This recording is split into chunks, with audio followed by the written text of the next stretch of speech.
It's time to sit back and relax with your favorite drink. And listen.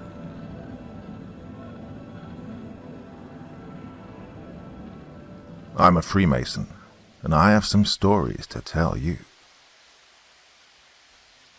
Part 1. Why would a man break the oath he took when he became a Freemason, you might ask? Well, things have gotten pretty scary before the lockdown, and I need to have my testimony somewhere for the world to know what's really happening. Well, I'm sure that you've heard a lot of conspiracies about the Freemasons, how they rule the world. This one's true, actually. Or how they have clear proof of the existence of extraterrestrial life, or how they sacrifice goats in the darkened light of their temples for the one they worship blindly. Oh, and the one I like the most is when they run naked in the forest as part of some deluded rituals. Most of these are, of course, false claims thrown by the media in our faces, just so that we can stay occupied with imbecile discussions. However, what I have to tell you is much worse. I've seen and heard things unimaginable and, in some cases, unbearable for the human mind.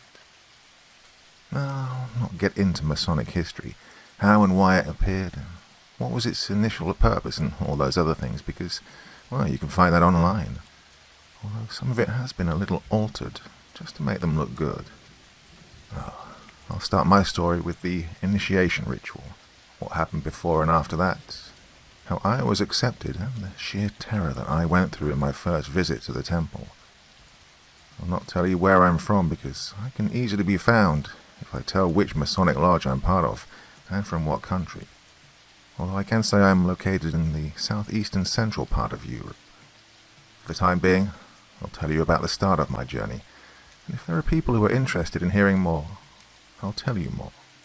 For example, the story of when I ran across a rather odd version of the Bible and the crucifixion of Jesus, or the real story of the 27 Club, the actual ritual you have to perform when you want to have money, fame, and talent in music, but you have to give a certain something in return to a certain someone. Or I can tell you about the moment when I was really scared when a special guest was invited into our lodge to give a Masonic lecture about, well, I'll tell you that some other time. The main reason I got into Freemasonry was because one of my teachers at the Academy of Sciences I currently do research in is a Freemason, and he took a liking to me and asked, after 2 years of gaining each other's trust, if I'd like to be part of an organization who has the sole purpose of bettering the world and the individual. You must excuse me if some of this text sounds wrong, because English is not my main language, but I'll try my best to feed your curiosities with the proper use of this beautiful language. I then asked him if this is an NGO or research group, so that I know whom I'm speaking to and what my conduct and behavior should be when I went there. He said it directly. No, son, this is a Masonic lodge I'm talking about. You'll learn new things. Things that not everyone can learn or know, because they must remain hidden to prying eyes. Now, we're looking to bring in a few bright young people, such as yourself, because we're beginning to grow old and weary. Can't do our duties properly. I mean, son, look at me. I'm 92 years old. I could die tomorrow. I need someone to take my place. Who can that someone be other than my best student in this whole academy? Professor, thank you for your kind words. I have to say that you have my full attention and my curiosity. But, at the same time, I've heard throughout my life all these crazy stories about the Freemasons. So I don't know what to say. I'm sure you heard about the fact that we are Satanists. Or we can talk to the devil, am I right? Or maybe we can talk to the dead as well. Imagine if I could talk to Einstein right now, or to Marie Curie, Nikola Tesla, or Tartini, Beethoven, all the greats of classical music. Oh, that would be wonderful. But it's impossible. Do I look like a Satanist to you? Do I look like a bad person, or do I sound crazy when I speak? Do I pretend that I know the secrets of alchemy? No, son. I'm just a normal person. A man of science who happens to believe in God as well. I'm very well known in my field and very respected. That's because of the 70-plus years of hard work and dedication that I put in. What do you say, son? Do you want to find some extraordinary knowledge?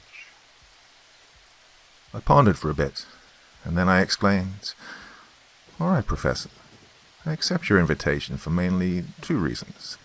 First one being that I have a lot of admiration and respect for you, and I'm really humbled by the fact you see me as your successor. The other one is that I'm always trying to improve myself and learn new things." "Son, you just made a life-changing decision. Someone will call you next week to ask for your personal details. They'll tell you everything about the meeting." "Very good, Professor. See you next week." Well, I went home without very much thinking about this. I just went off to do my normal stuff, reading and writing articles, publishing a few of them, finishing some work, the usual thing. The following week came and I was called by a gentleman. We met for a discussion, and he told me to be in a certain place at exactly 3:33 p.m. the next day. No sooner or later than that.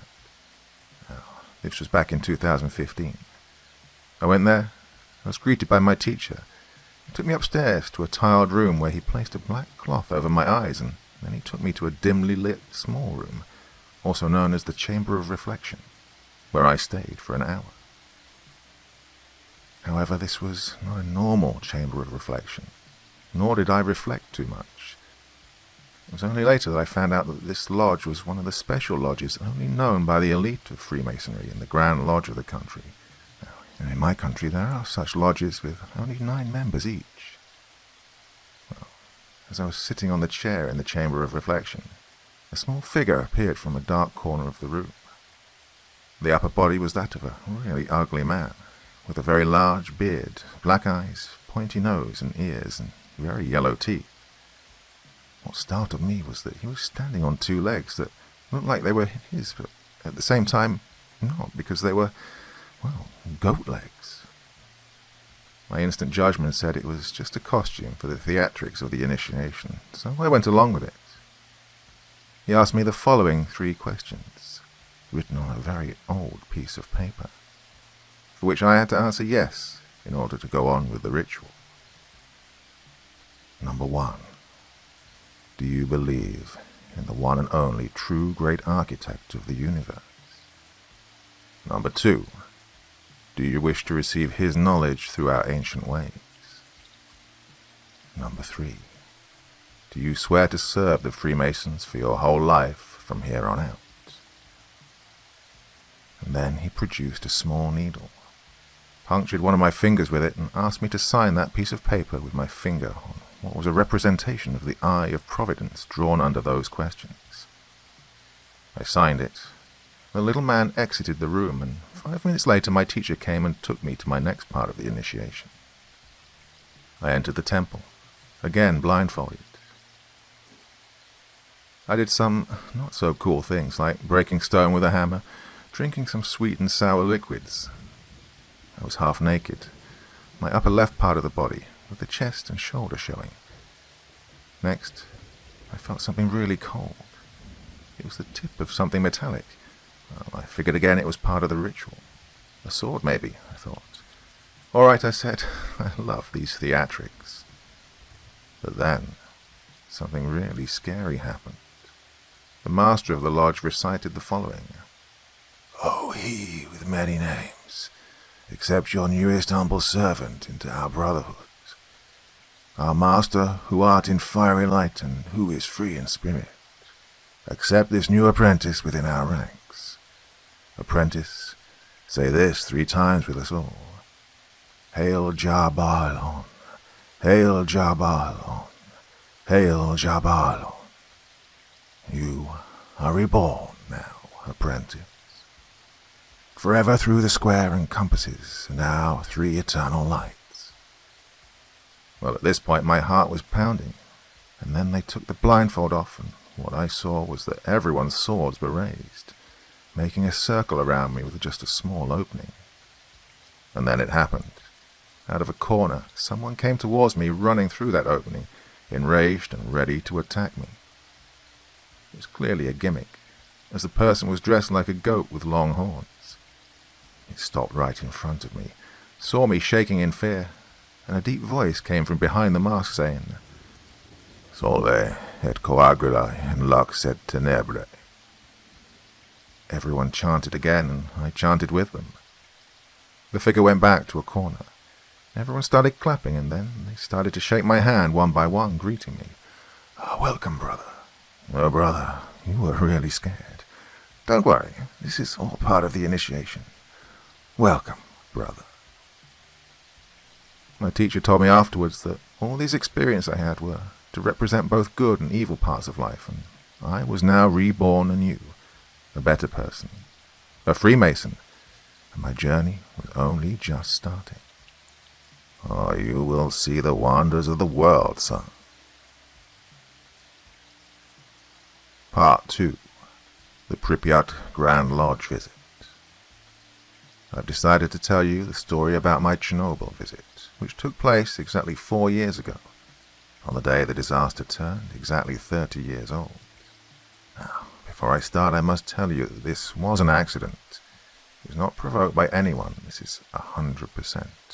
Look, I've seen authentic documents provided by high-grade military intelligence officers in the Ukraine. They did try to cover it up, like the Soviets did back in the day. Nothing is the state's fault and all that stuff. But when Gorbachev realized that he couldn't contain the disaster, he and the party decided to let the news out. You all know the story. Some of you probably read the Nobel Prize award-winning book Voices from Chernobyl by the Belarusian author Svetlana Alexievich, or even saw the great series that aired on TV, although some gruesome details were not included in that show. So, I'll not go into the actual disaster story. However, I would like for everyone to hold a moment of silence for all the brave men and women who lost their lives in that disaster, all the medical staff, the firefighters, and the scientists who were capable enough to contain the disaster on the 4th of May, 1986. Today marks 34 years since that disaster. Let us never forget. So let me get started with today's story. I'll get back to my initiation ritual and what happened after I was made an apprentice at a later stage in these stories. I'll not tell them in chronological order because I want you to be surprised every single time I tell you about my experiences as a Freemason. Back in 2016, the lodge that I'm still a part of received an invitation to join the meeting of our brothers in Ukraine, most specifically the Pripyat Grand Lodge, which was to be held on the 26th of April 2016. Of course, the master and the rest of us were a bit confused because we'd never been to that part of Ukraine before, and we were a bit scared because we might get irradiated, might get sick, might get eaten by mutants, things like that. Well, after our usual meeting at the temple, the master called his counterpart in Ukraine to see exactly what this was all about. Well, suffice to say that we all agreed to go because not only did we feel obliged, but it was a sign of disrespect to refuse the invitation. About a week later, we had 3 cars come pick us up at the temple, and with the trip being just a bit over 17 hours, we stopped and slept the night at one of our brothers' hotels in Moldova, and the next day we were near the city of Pripyat, where we were greeted by our brothers with handshakes and triple fraternal accolades. We got acquainted, and they actually had prepared a tour for us to visit the surroundings of Chernobyl, where we saw Reactor 4 and the Duga 1, and then we went to have a typical Soviet lunch, like they used to when the USSR was still a thing. Then we went to visit the ghost town, and we stopped nearby the Red Forest. We were all equipped with dosimeters and hazmat suits, of course. While we were nearing the Red Forest, our Ukrainian brothers told us that we'd go somewhere to have our meeting, and then we'd go and sleep in a secret hotel that only the Masons know about. After this, military personnel pulled in front of us and escorted us to an underground bunker near the Red Forest. We descended to the 3rd floor below ground of the facility, where we had the meeting. Our master had a speech prepared, and vice versa. After the meeting had ended, we went on having our normal brotherly banquet. However, this is where things started getting strange. The food was nothing like I'd ever seen before. The wine had multiple colors at the same time. There were some sautéed mushrooms that were phosphorescent green, and the meats were very tasty even though they were looking like they were really overcooked. But on the inside they were very tender. The potatoes were turquoise, and the fish were a very pale pink with crimson tails. And, well, I was sitting, thinking, is this food real, or are they joking? Are we supposed to eat the damned rainbow in here? But the most interesting thing was the tea that they served at the end. The hot tea smelled like hot summer mornings, then changing to the smell of petrichor, then to the freezing smell of snow. It was like all seasons were trapped in that one cup of tea. We were, of course, a little bit scared to eat the food, but our brothers told us there's nothing to be worried about, as these were some ultra-rare foods that only 333 people in the world know about. After we finished, the master of the Pripyat Lodge raised his glass. Drink this final glass of wine, my brothers, and let me lead you to see the greatest secret of Chernobyl. You will meet Vovkulaka. Then we went to the 5th floor underground, where there was just a cage. Inside it, there was a man. Help me, please. You got me trapped in here. Of course, I was absolutely outraged, and I whispered to my professor, What is this nonsense, Professor? Why do they torment a man like that? And even though I whispered, the master heard me and said, You know I speak your language, right? I know what this looks like, but I can assure you that shortly something that will change the way you see this man will happen. And then he started chanting some Latin phrases, threw some liquid on the man, and then claws started growing out of the tips of his fingers. Hair growing everywhere. His clothes were slowly tearing apart. The man seemed to be turning into something else, something not of this world, something unholy, evil, and unnatural. Soon, razor-like teeth started growing from his mouth, his eyes turning a dark shade of crimson red. His metamorphosis was complete, and the man was no longer a man, but a huge, monstrous type of wolf. Mortals, one day I will escape this prison, and I will kill you all. Mark my words. You have had me confined for the last 400 years. Since that day that I tore apart your lands, I will escape someday. I will end this world in blood and fire. I was absolutely petrified. I stood still for the next 10 minutes or so. My teacher, though, was as calm as they come, meaning that this was something usual for him. I was left wondering how many horrors there are in this world, what things exist here, what darkness lives on this world with us. The master took out another liquid, threw it on the creature, and it started shrieking, letting out sounds not of this world. After that, it turned back to that man again, and we left. Well, still in shock, I asked, almost crying, What was that? Why don't you just kill it?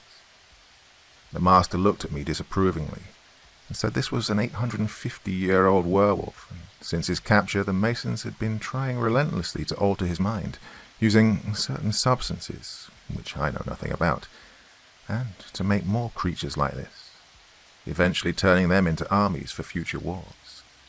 Ah, yes, I know we have all this technology now, and we can make robots and whatnot, but these guys have a lot of secrets.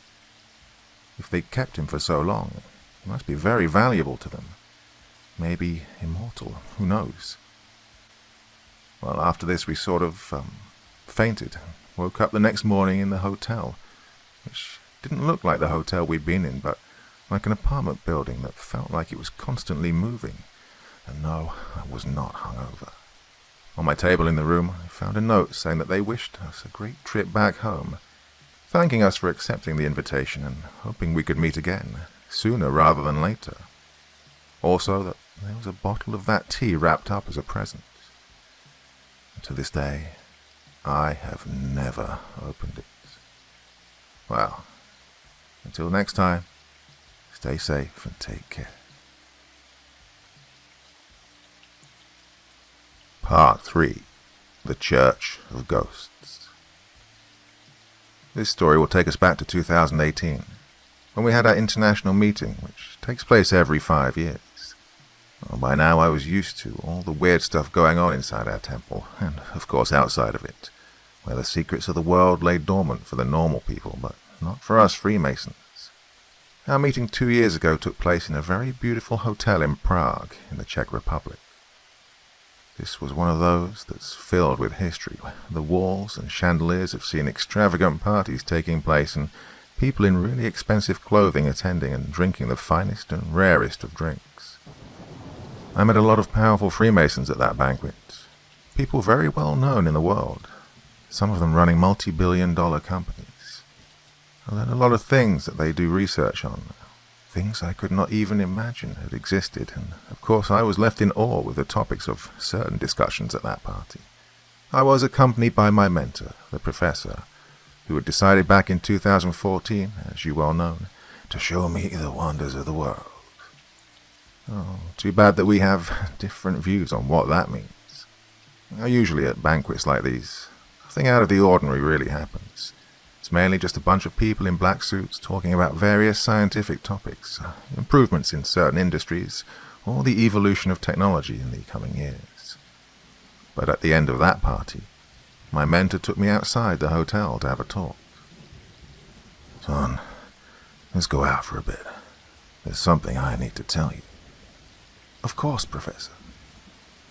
"Son, tomorrow at midnight there's a place where we'll go from our lodge. It's just the two of us and the master. Now, there'll be some very powerful and influential people at this meeting." "What is it this time, Professor? Vampires? Czech monsters? The dark god of Czech beer? What?" "You're very funny," he said, ironically. "No, we'll have this meeting in a church 200 kilometers from Prague, in the village of Lukova. As I understood from one of our brothers that flew in from the United Kingdom, this church is a bit different from the rest of the churches in this country. Why, I don't know. I guess we'll see tomorrow night what's going to happen." "Okay, Professor. I understand and I won't ask any more questions. Sometimes I like to inquire a lot about things because I'm a very curious person, as you know." "Well, be careful, son. Curiosity killed the cat." "But satisfaction brought it back, Professor." Well, the party ended and we went to sleep. We woke up the next day and went for a walk in the beautiful city. And I can tell you, without a single shade of doubt, the Czechs have the best beer in Europe. We went to see the St. Vitus Cathedral, the Charles Bridge, the astronomical clock, Kinsky Palace, the Prague Castle, and the old town square. These were the wonders of the world for me. And we, of course, got to see the hidden parts of each and every location, parts that the public was not allowed to see, because, of course, that's how things are supposed to be, in the opinion of the Freemasons. Then we went back to the hotel, changed into our usual black suits, black tie attire, took our aprons and gloves, and we went outside the hotel at about 9 p.m. to meet the driver who would take us to the church. We got there around 11:30. That left us with 30 minutes of free time in which a brother from the Czech Republic told us the story of the church. Well, the St. George's Church was built in 1352, but in 1968 the roof collapsed during a funeral, so it was very much abandoned up until an artist decided to make things more interesting in 2014 by adding mouldings of people on top of which he placed some sheets to make them look like ghosts praying. Brother Heineck went on. "Dear brothers, let's go inside. But before that, there's a table here at the entrance. Please, each and every one of you, take these metal blocks and keep it with you until the meeting is finished. Welcome to the Church of Ghosts." Well, the master, the professor, and I looked at each other, wondering what these were for. We proceeded to take these metals, which were roughly 500 grams in weight, and they were, of course, triangle-shaped. We went inside, and we were startled by the silhouettes standing still in the darkness. Then our Czech brothers rapidly lit some candles, and we got to sit down next to the figures.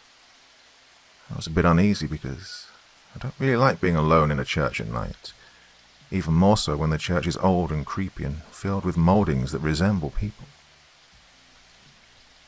The master of the Prague Lodge started. "Dear brothers, welcome to one of the most exquisite meeting places for people like us. I hope you all had a great time at the party yesterday and got to see our beautiful city. Please, place each of your metals in the lap of the moulding next to you, and leave it there until we finish this meeting. Then, of course, we started having the speeches.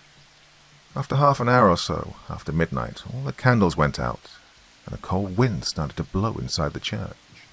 The floor was creaking, and a very thick fog started raising from under it. Then, I felt something moving beside me. I turned, and at my right side, the head of the ghost was turning towards me, staring at me with its non-existent eyes. I screamed, and then a voice from out of time began to speak. "Brothers, dear brothers, do not be afraid. We come in peace. We are the Freemasons of the Grand Lodge from beyond time. We have been here for many, many eons, silently watching you to see if you're doing your jobs properly, and we could not be prouder than we are right now. Greetings to everyone who came from different parts of the world. We are very happy that you are here with us tonight." And then another one started. "Brothers, you will experience something tonight you have never experienced before. Please place your hands on our foreheads and let us take you to a journey of magic throughout time." The thing is that their voices were speaking in the Czech language, a language I know nothing about, but curiously enough, I was understanding it perfectly. I placed my hand on the ghost's forehead, and at that point I felt like I was enlightened and filled with secret knowledge. With my eyes closed, I could see different historical periods. I was in a forest where strange animals were living. Then I was transported undersea to see populations of humanoids living free, their technological advancements nothing like I'd ever seen before. I saw kings and queens, empires falling, kingdoms of long-forgotten dead gods, ruins of cities in the sky, strange civilizations visiting our planet. But then, everything stopped, and a man with a white hood on his head, a large staff in his hand, and a grey beard stood in front of me in a tent in the desert. "Hello, traveler. Give me your hand." I did so without even questioning him. Then he took out a very strange object. It was like a red-hot stone, almost like coal, but not quite, and he placed it in my hand. I squeezed it, and when I opened my hand, all that was left was a red light floating around my palm. I looked at him with inquiring eyes, and then he took out from a bag in his pocket a very odd powder. Then he placed the powder inside the red floating light, and with his scepter smashed it, yelling, "Priya, Priya!"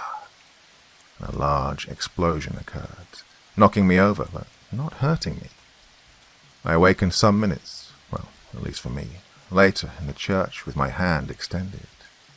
In my hand there was the metal block, but its color had changed. It was golden. Of course, I couldn't believe my eyes. My mind was already buzzing with all that I'd seen in my short journey. "Brothers, vivat alchimia. This is our gift to you. Please be careful on your future journeys and take this gold home with you as a way to always remember your experience here tonight. So long, dear brothers." I checked my watch. It said 6:30 a.m. I looked at the gold triangle. On it was the representation of the exact same ball of light I'd held in the palm of my hand. The sun came up in the sky, and everything was back to normal. We went back to Prague, none of us saying anything for the next few hours. We just sat frozen and bewildered, with our magical gold in our hands. I was seeing not only the wonders of the world, but also the riches of the world. Part 4. The Horror at Hoya Forest. I used to be one of those people who did not believe in the supernatural. Monsters, demons, vampires, and all the things that should not be. However, for the past 6 years I've been constantly proven wrong, and I was shown by forces beyond my reach and understanding that we are not alone. We were never alone, and we will never be alone. I've seen things that can churn your stomach, that can make your heart stop beating or even question your existence. This time I'll tell you about one of my vacations that I'll never forget and that I wish I could take back.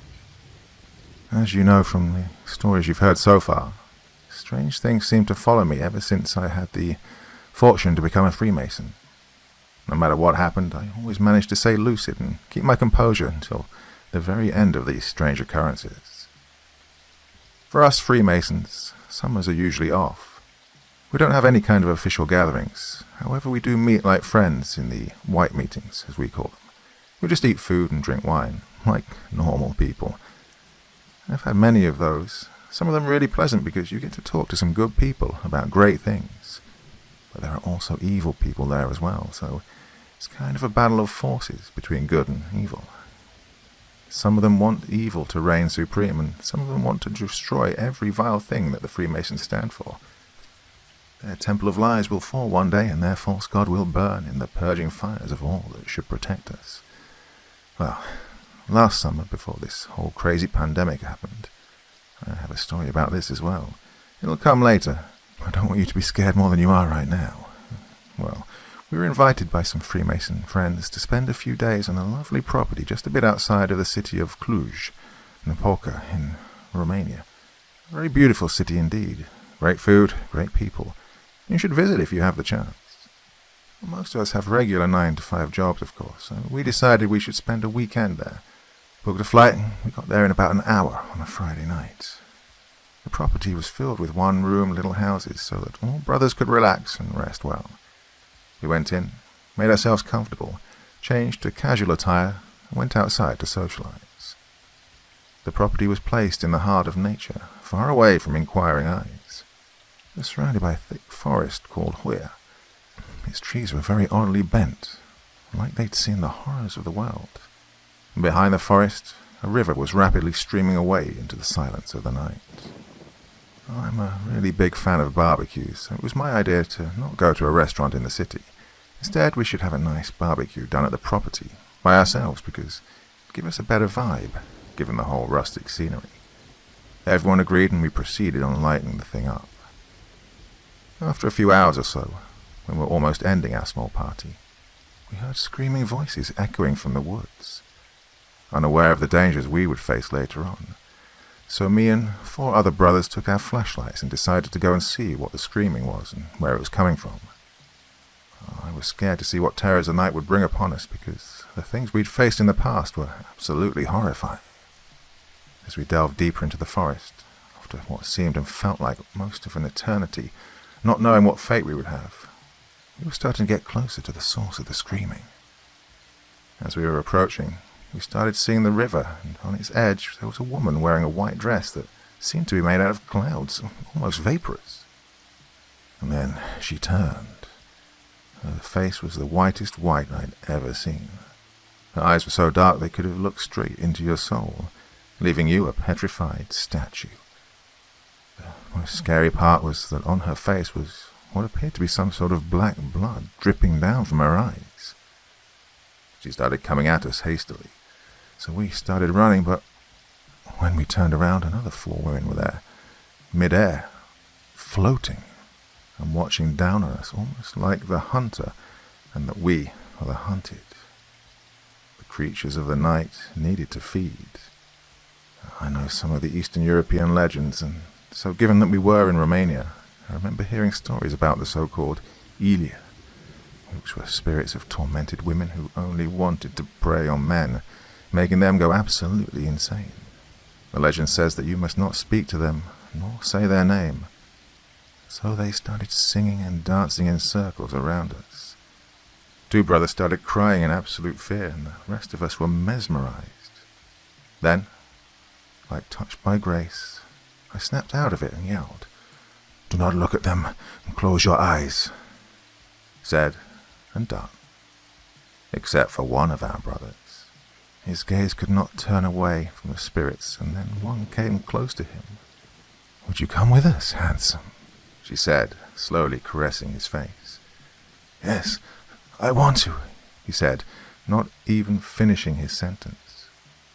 They raised him up in the air, and then they disappeared with him into the depths of the dark forest. "No," I yelled. "Brothers, snap out of it. We have to go after him." We started running like madmen, not knowing where we were going or what fate awaited us. We started the search, looking for houses in the forest, for lights, for a single trace of our brother. And before we knew it, morning had come. The first rays of sun shining shyly, almost afraid to enter the forest.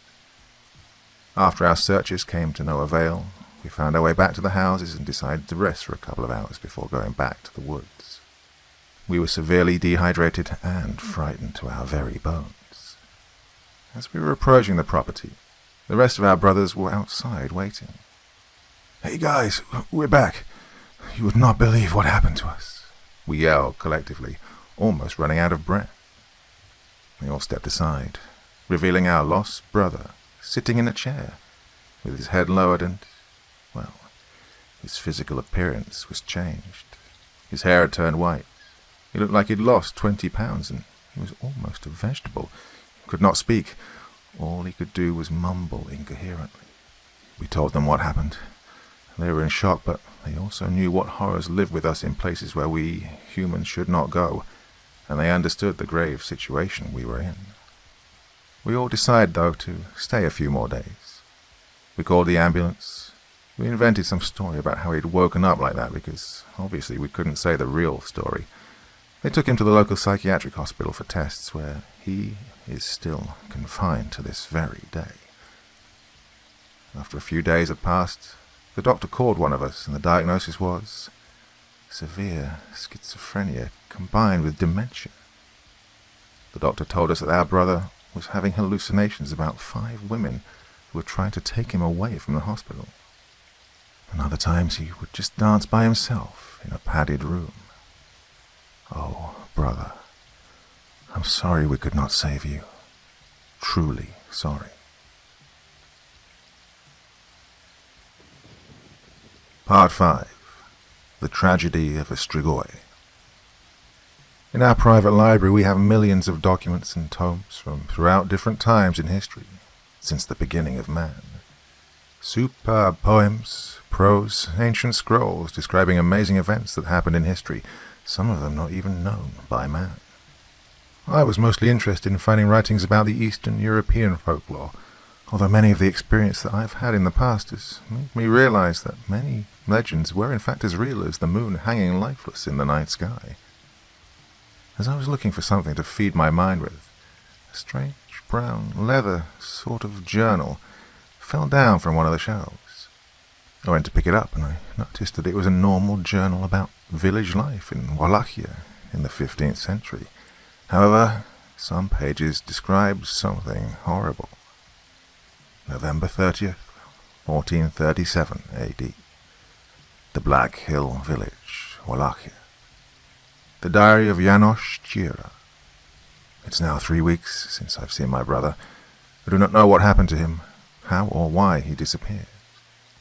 I found a small pool of blood in his room the morning following his disappearance, and since then something has changed in the village. Something evil was beginning to make its presence known. The air was changing. It was starting to feel very heavy at night. Mysterious mist was slowly enshrouding the city under the dead eyes of the moon. People started disappearing regularly, almost every week, their screams echoing in the night. Doors were bolted shut. Garlic was hanging outside every house now, and slowly the village was turning into a graveyard. I decided to hold a meeting with the rest of my companions at the Lodge of Eternal Light so that we could see if we could discover what was going on and if it could be stopped. The evil cut clean at its root. Brothers, I have called you here tonight to put an end to this insanity. Something is taking away the village folk, and it's our duty to make sure that this has an end. Have any of you seen anything out of the ordinary lately, besides the obvious screams and bad omens floating around in the village? Brother John, you may speak. Yes, sir. Last night I was doing my nocturnal round on the streets. I felt some presence walking behind me when I was turning corners, its steps doubling mine. Every time I turned, no one was there, so I started running to see if it would follow me. I heard the steps running after me. I turned my head for a second, and when I turned it forward again, an unnatural shape was standing in front of me, and it said to me, "Mortal, I will eat your soul and drink your life right here and now." Standing in fear, I started praying to God. while the thin silhouette was laughing mockingly as tears fell down my cheeks. "Do you think your petty god will help you? Do you think a faceless, cruel god cares for a pest like you humans, who know only to kill each other in meaningless violence and endless wars? Your god is dead and heaven is burning." "Then how are you still alive, John? What did the creature look like?" I asked. "My only salvation was this little bottle of holy water which I threw in the face of the creature, and this silver cross which I got out, pointed it like a weapon towards him, and he started shrieking and hissing, covering his eyes at the sight of the cross. Oh, sir, the creature was thin, very pale, its eyes an evil shade of red. He had claws and his mouth was bloody. His teeth were sharp and he was bald. He was a living dead, a creature risen from the grave in the night, only to consume human flesh and blood. This was a thing of evil, sir, a strigoi. We must find where it sleeps and kill it, sir, and we must do it quickly or there will be more deaths." "I understand. Thank you, John." Every one of us in the room stood aghast at the hearing of such troublesome news. We'd never experienced anything like this, and we were not prepared for a battle like this either. We'd heard about the strigoi from the elders of the village, but we did not take it as true, only as a story. We knew we needed stakes, torches, silver crosses, holy water, and cloves of garlic. And now I knew my brother had been killed by this vile, sickening monster, and I swore to avenge him, even if it meant that I had to give away my own life. The plan was to trap the monster in the village square, so we drew a large circle with flammable material so that we could light it up by shooting an arrow from the roof. 2 of our brothers offered themselves as bait for the strigoi. Night came and our brothers waited in the middle of the circle, looking like they were repairing something to not give away the plan. We had men standing on top of roofs ready to show the arrows, while I was waiting patiently in a corner, ready for attack. In the silence of a night that seemed eternal, a figure appeared behind one of our brothers in the circle, enraged with madness. Before an arrow was shot, our brother was ripped to shreds. The other one tried to fight the demon, but before raising his sword, rivers of blood started flowing from his neck, with the strigoi feeding and yelling like a demented beast. But his hunger blinded him, and he realized very late that he was trapped. I rushed inside the fiery circle. I threw holy water on him, with vapors rising from where the water touched him. I placed the silver cross on his head, and as he was turning and screaming, I wanted to kill him with my silver knife, but as I tried putting it through its head, the creature raised its hand and blocked it, the blade going right through, blood coming down. He saw a small opening in the circle and made a run for it, slowly vanishing into the night, leaving a bloody trail behind. I yelled at my men to follow the trail, with me leading them. 5 hours later, tired and with almost no energy left in us, we arrived at the entrance of a cave. The sun had come up in the morning sky as we entered the cave, and we saw the shape of a coffin. "We found its resting place. Men, take the coffin out and take the lid off," I yelled.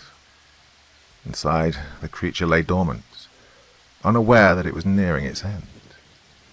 Its hideous apparition, the vile aura surrounding him, the miasma coming out from inside the coffin, made us all retch. As I was preparing to put my knife through its head, I noticed a piece of paper. I took it out and started reading it. If you are reading this, then I am probably nearing an end that I have been waiting for the past 120 years of relentless haunting and hunting in these lands. I was turned to a strigoi against my will, and I wish I can take back all the destruction and suffering I brought unto this world. My name was Simeon, but now I have no name. The living dead bear no names. As I turned the paper, on the back of it, the following was written.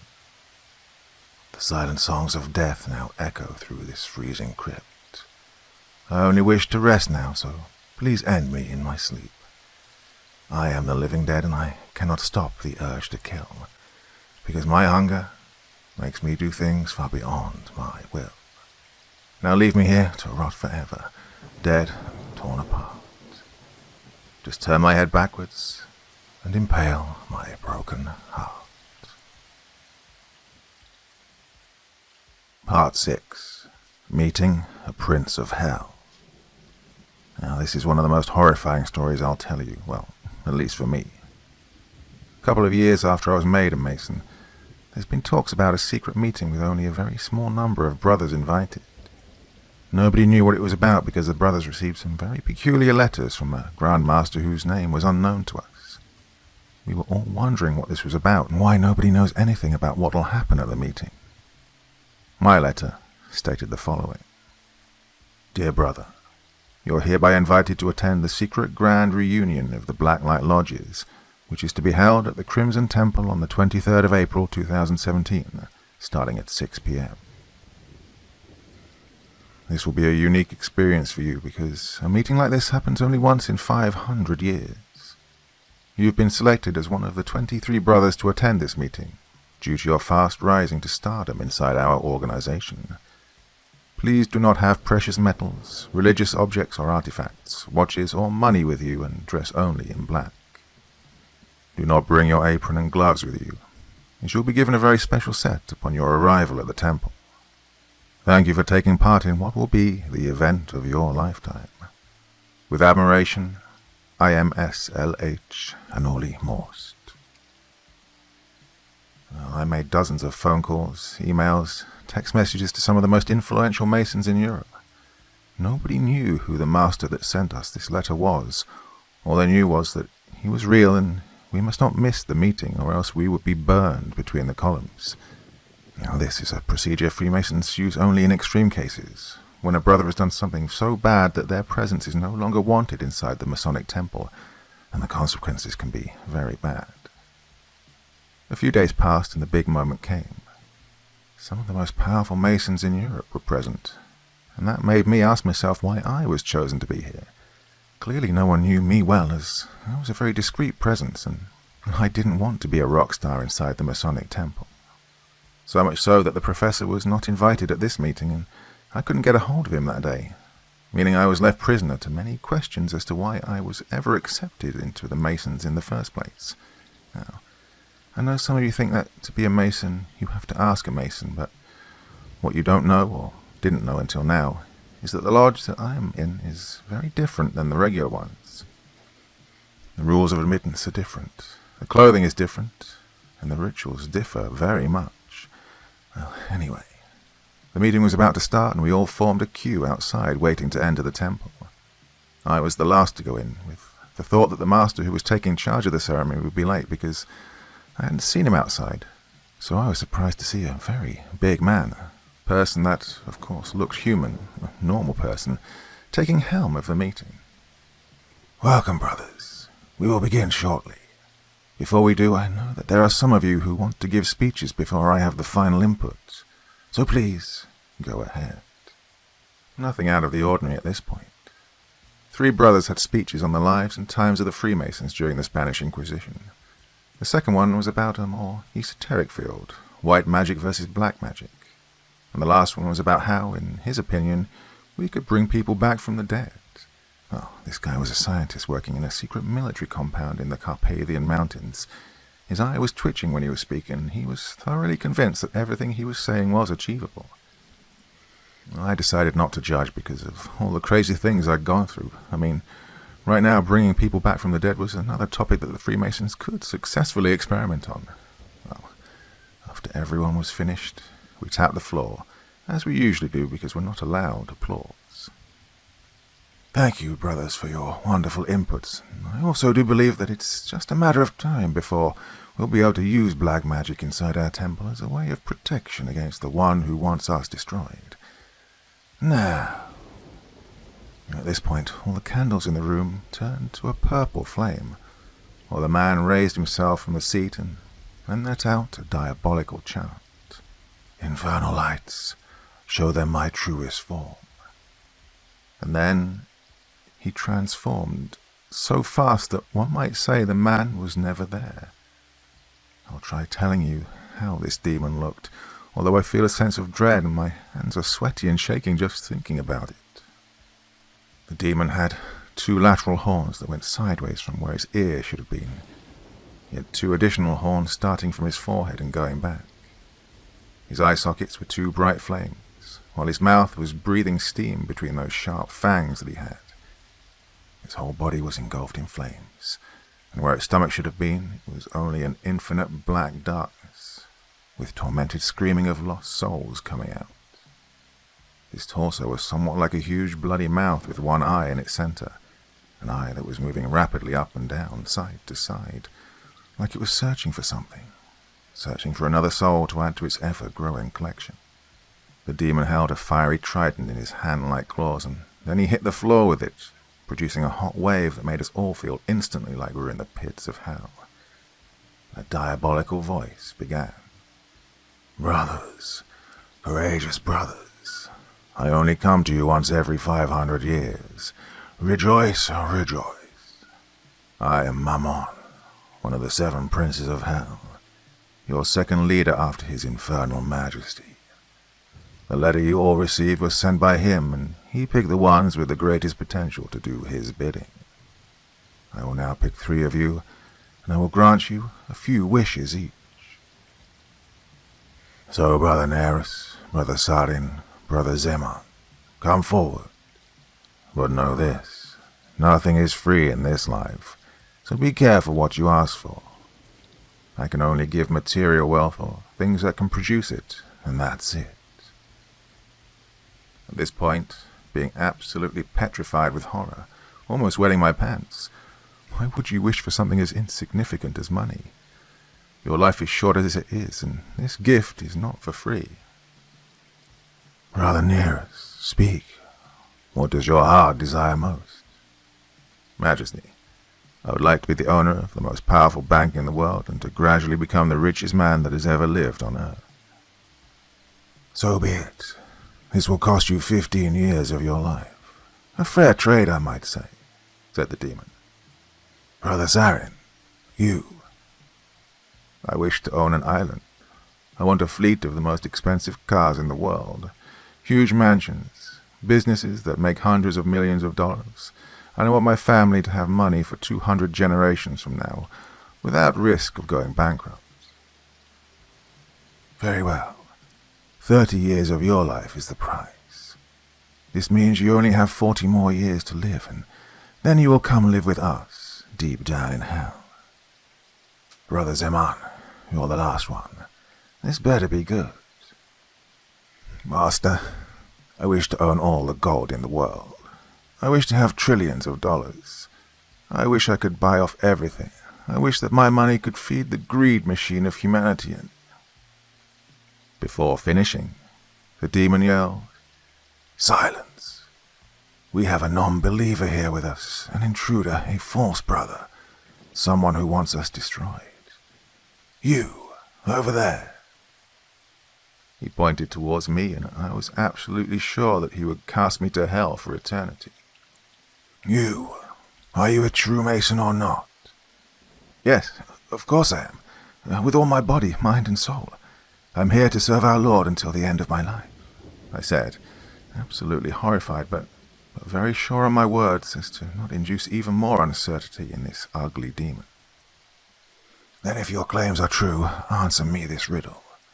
I must warn you, it's a very hard one, and if you do not know the correct answer, the skeletons guarding the door will immediately tear you apart." "All right, I'm listening, Master," I said, almost shaking, my knees like marshmallow. "What do you call somebody with no body and no nose?" said the demon, almost bursting into laughter. "Well, shit," I thought. "Nobody knows?" I answered. And then he started laughing like crazy. "You should have seen the look on your face. I was just fooling around, goddamn. Oh, I haven't had a good laugh like this in 500 years. Thank you, brother. You are excused. You may return to your seat." I turned around, thinking, God, I almost pissed myself, and this beast is in the mood for stupid jokes. Although I wonder, why did he pick me specifically? Do they watch me? Do they see me as a traitor, or was it just a random choice? Then he returned to asking Brother Zeman to finish his request. "And I wish money would rule the world forever and ever. Very well. This will cost you your very soul. You will pay your debt in the future, not now. But you will not know when. You will only hear distant growls and barking in the distance. Know then the end is near. Oh, brothers, it has been my pleasure. I must return home, where I will send your regards to the princes of hell. It's been a pleasure. We will keep on watching you, and I will see you soon, down there. So long. Then he vanished into thin air, and everyone stood silent. The three lucky brothers started hugging one another like they'd won everything and lost nothing. Oh, the greed of mankind is ever present in weak minds and lost souls. Part 7. To Catch a Spirit. This story takes place again in the beautiful country of Romania. Of course, many of you know Romania for being famous for, well, Dracula, for the Trans-Făgărașan Road, for the beautiful beaches of the Black Sea, the Danube Delta, all the natural otherworldly wonders we encounter in the Carpathian Mountains. Well, this story is about a lesser-known place, one that's filled with history, magic, and, well, it's seen many things in its over 2,000 years of existence. What I'll tell you about today has happened on our last meeting of the past year. I was involved in a really big project at the Academy, so I didn't have time to think of anything else except this. It was about the Dacian Wars that took place in the years 101 to 102 and 105 to 106 between the Roman Empire, led by Emperor Trajan, and Dacia, led by Decebalus. Both wars had been lost by the Dacians. So, as I was reading, writing, taking notes, printing case studies, and doing other things we do in academia when we research certain topics, the professor came into my office. It was around noon or so, and I was already hungry. So he said, "Hey, son, how are you? I can see steam coming off your head. You're really into it, eh?" "Yes, Professor. I find it fascinating. Hopefully I can manage to pull it through so we can get that grant the Academy needs." "Oh, I'm sure you'll do just fine. Listen, do you want to take a break and have lunch? There's a friend of mine that arrived last night with business here in the city, so he wants to eat some traditional food, maybe see some of the main attractions. He is a brother as well, in an Italian lodge, and he's been working on finding if other realms exist for the last 55 years. Well, I'd love to, Professor, but I really need to work. But did your friend find anything up until now?" "Well, we've seen a lot of crazy things happening during these last few years, and it'd come as no surprise to me if he did, but he keeps his work very secret, so I don't know anything." "Well, I'm not taking no for an answer here, son. It can wait, and you need to eat. So come on, let's go. Grab your jacket. It's freezing outside." "Okay, Professor. I am really hungry, so let's eat something." We went to my car and started driving to the hotel where his friend was staying. We arrived there, the Grand Marriott, and as we were waiting in the lobby for him to come, I noticed the elevator doors open, and a man in a really nice suit come out. He had a very long white beard, almost like the wizards in the movies. "Ciao, Professore. Come stai? Tutto bene?" "Vincenzo, you know I don't speak Italian, even though it's an absolutely beautiful language. Please, meet my student, apprentice and protege, Brother Mason as well." "Ah, that's formidable. Nice to meet you, young man. Vincenzo Bianchi is my name. Already a brother, huh? That's very good. The professor must really like you a lot." "Pleased to make your acquaintance, Vincenzo. Yes, he's my mentor, and I've been a Mason since 2014. "And are you liking it so far? Do you have any nice experiences to share?" "Well, yes. We went to Prague and, well..." "Hush, young man. We all know what's happening and need to keep the secrets well hidden." And then we got back in the car and I drove to this traditional food place that we always like to go to when we're in Romania. We do have some offices there for the Academy, so when we go there we usually stay for a couple of weeks, do some research and then go back home. We arrived at the place. It's really rustic, really good food, amazing wines, and a proper place for good talks. "Vincenzo, what do you do back in Italy? What is your field of research?" I asked, almost forgetting what my teacher had told me.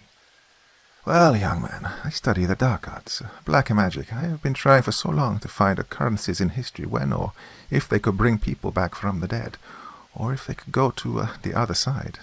So mostly the art of necromancy. Of course, I can't tell you anything about it right now. I am on the verge of a major discovery that will change the way we see the world, young man. Interesting and scary, Vincenzo, but isn't that playing God? Why should we, humans, mess with the natural order of things? Why should we take back what belongs to the earth? I asked, intrigued and mildly upset with this type of research. God? What does God have to do with this? Nothing. I do it for the progress of humanity. Now, imagine, if we can trap the spirit of a mind, of a genius. If we had Nikola Tesla, Einstein, the classics of music, Beethoven, Tartini, Rachmaninoff, Dvorak, Mozart, or Marie Curie, Picasso, Van Gogh, or every single great mind of the world. Imagine if we could use their mind potential forever and ever. Oh, the possibilities are endless, he said, raising his voice just a bit. I remembered that the professor had told me something exactly like this when he invited me to join the Freemasons. Yeah, that's strange. And then the professor's phone rang, and he started speaking. Yeah, hello. Yeah, good to hear from you. Yeah, of course we can. Yeah, we leave next Sunday, so we can be there on Friday and leave straight from there. It's a bit cold for that. Yeah? No, my apologies. I didn't mean to upset you. Look, yes, I understand. What's going on, Professor? I asked, seeing him a little startled. We have a meeting next week at the Samizagatusa Regia in the Orasti Mountains. In the winter. Can you believe this? The invitation came from the Dacian Draco Lodge, and these brothers are very attached to the old ways, so we'll be wearing wolf heads and old Dacian-like furs on us. I mean, it sounds very nice, Professor, doesn't it? But it's not like we'll have the meeting outside in the night, huh? Surely they must have a really nice temple up there, I said with Vincenzo, just listening and watching us. Well, it's exactly what they want. 10 p.m., we'll have a short meeting outside of the sacred area, where they'll light up bonfires. It'll be interesting, an incursion in history and the old ways of these people. Oh, then I have to come too, Vincenzo exclaimed. I want to see this as well. Professor, I trust you can arrange this, yes? Oh, don't worry, Vincenzo. You'll be the guest of honor. And then we went on having some amazing food and wine. Oh, these guys in Romania have really great wines, by the way. You should definitely check them out if you ever go there. We finished, and then we went to the Marriott, where we had some coffee.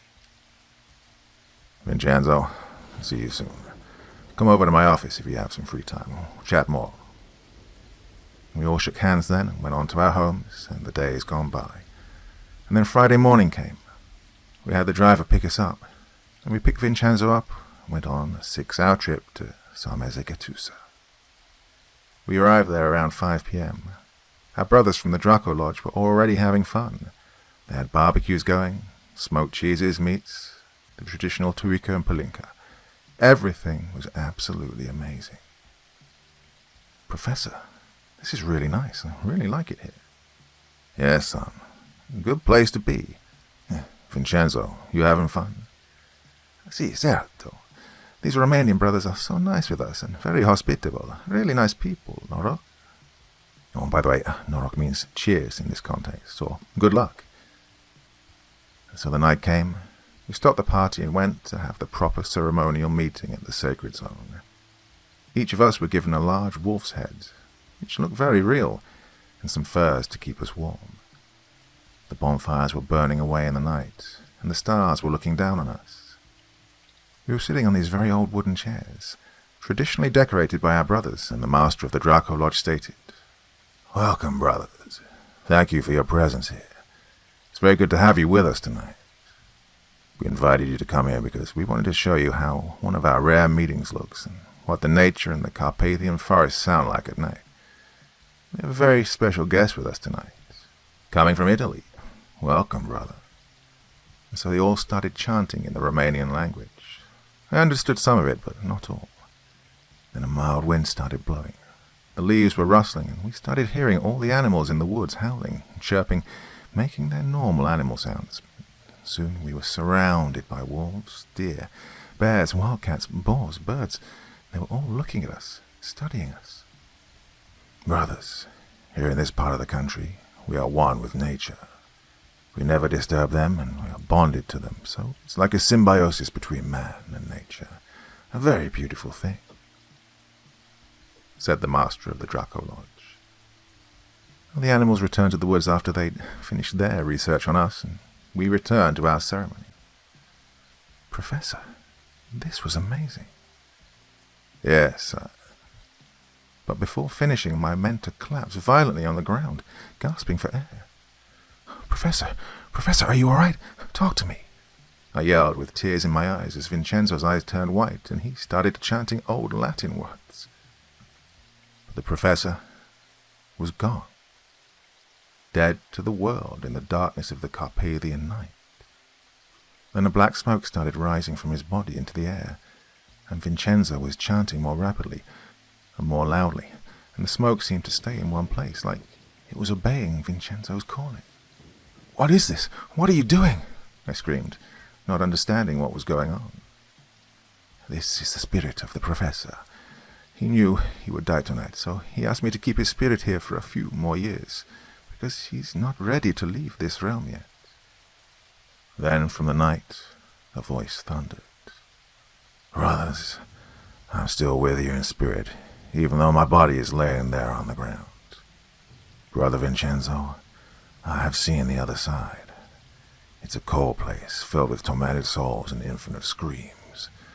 The knowledge you search is there, but it's extremely difficult to get it. Vincenzo then yelled at me. I can't keep him any longer. Go over there in the shed and get me the large glass ball. Hurry up. Said and done. I ran and retrieved it and placed it under the spirit.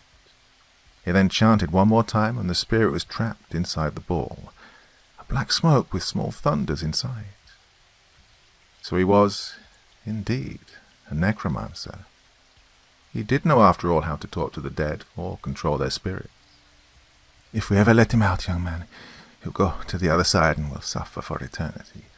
We must keep him in a very safe place. I will take him with me to Italy and put him in the Vatican hidden temple with the rest of the artifacts. Will we ever hear him again, Vincenzo? Yes, of course. I'll try to make him talk from the inside. If he ever needs you, you must come to Italy. Without hesitation, I'll come as fast as I can. The next morning we arranged for the body to be sent back home, where I arrived soon after.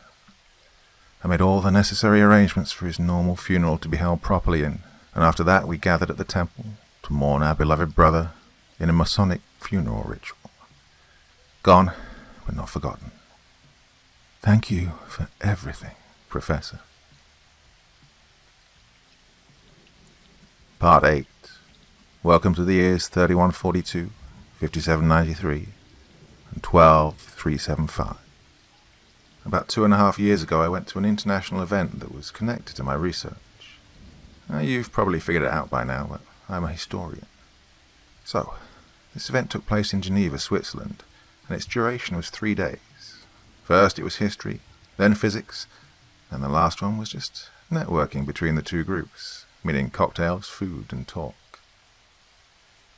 And I was happy to see my friend, Dr. Ume Makito, an absolutely brilliant researcher who actually works at the European Organization for Nuclear Research, a senior researcher and physicist dealing with theoretical physics on simulations and the predictions of black holes appearing on Earth. Ume, is that you? Oh, what a pleasant surprise, I yelled, scaring him. You scared me. You know I get easily scared, but it's good to see you. We haven't seen each other in 10 years. It's been so long. I attended your lecture yesterday. It was really good, and I really liked how you made those smooth transitions between historical periods, Ume said, with his eyes red from almost getting choked to death. As I extended my hand to shake his, I tried to see if he was a brother, so I did the secret handshake, and he responded. Ume, since when? I asked him. 3 years ago. Now, listen, do you want to have dinner tomorrow night? There's something I need to show you. I discovered something that will blow your mind. Oh, man, why does this always happen to me? Please tell me it doesn't involve demons, witches, or dancing skeletons. He took me aside and whispered to me, "Cut the jokes. This is really big. I will not tell you now. See you tomorrow at 8 p.m. at this address. I have to go to CERN right now. It was a pleasure, as always, Tomodachi." So he wrote an address on a small piece of paper that he tore out from his notebook, and then he left. I just wandered around the city after that, then went to my hotel, had a glass of whiskey, and went to bed. Next day, after I'd made some visits in the city at some friends I had there, I went on to meet Ume for dinner. Well, the food was great, but at Ume's request, we didn't drink any alcoholic beverages. Not even a glass of wine. Come on, Ume, you're exaggerating. Trust me, it's better that we stay focused. You'll drink whatever you want when you get home, but for tonight, we must stay absolutely 100% focused on the task ahead. Come on, let's get the check and leave. Time is of the essence. After we'd paid for dinner, we got a taxi to where Ume said he had his secret laboratory, where he did experiments outside of work, and they were, well, kind of forbidden. When I asked him what kind of experiments he did, not only did he tell me what, but he told me he'd finally figured it out, that it was working. He had discovered how to travel to the future. Well, what he told me left me speechless. Like, that wasn't enough. He told me that we'd go to 3 different periods of time, one very far away from the others, so we could see how the world looked thousands of years from now. But I was suddenly scared of what we might encounter in the future, so much that my mind just shut down completely for a couple of moments. Well, we arrived at his lab soon after, where I needed to drink some water, a lot of it because I knew Ume was not joking or lying. He was always so serious, and he didn't like any type of jokes. "Tomodachi, are you all right? I didn't want to scare you, but this is immense. Imagine the possibilities. What we'll find when we go there tonight," Ume said as my heart skipped a beat. "Going where? Tonight? Why me, Ume? Why didn't you take one of your physicist friends? Why me, a mere historian, a nobody for your line of work?" "Because you are good at paying attention to detail. That's your job, and I don't trust anyone else with this. In my field, everyone tries to steal everyone's inventions for money and fame, especially something as groundbreaking as this. Are you sure you want to do this? You have it all figured out? Are there any risks? Did you calculate every single tiny thing so we can return home safe and sound? I mean, what if it fails and we die?" "I have taken every measure and nothing can go wrong. This is my entire life's work. I cannot fail and I will not fail. These glasses will allow us to go to 3 different time periods, where we can stay for a maximum of 7 hours in each year we arrive in. The glasses have 3 small buttons, 2 on the right side and 1 on the left. I could not find a way to set the year manually, but I've managed to assign them a period of time, from the year 3000 up to 15,000. Then the computer will generate 3 random years. I managed to tie both glasses together so that we can travel exactly to the same time, day and year, and we will arrive in the same place in every one of those 3 years. This one over here will form an invisible armor around us, allowing us to breathe inside it in case the air is changed or something. And this right here, this will open the portals for us to go to where it is we'll be going. Our journey will be the greatest in history, but I must admit, Tomodachi, that I am a bit anxious as well. What will we see there? What will we encounter? When we get back, this will be the most important discovery in the history of mankind. Promise me you will come with me in this journey across time. Imagine what we can learn, achieve, and see with our very own eyes. More so, we will be the first 2 people to ever travel through time." "I'm very scared, Ume.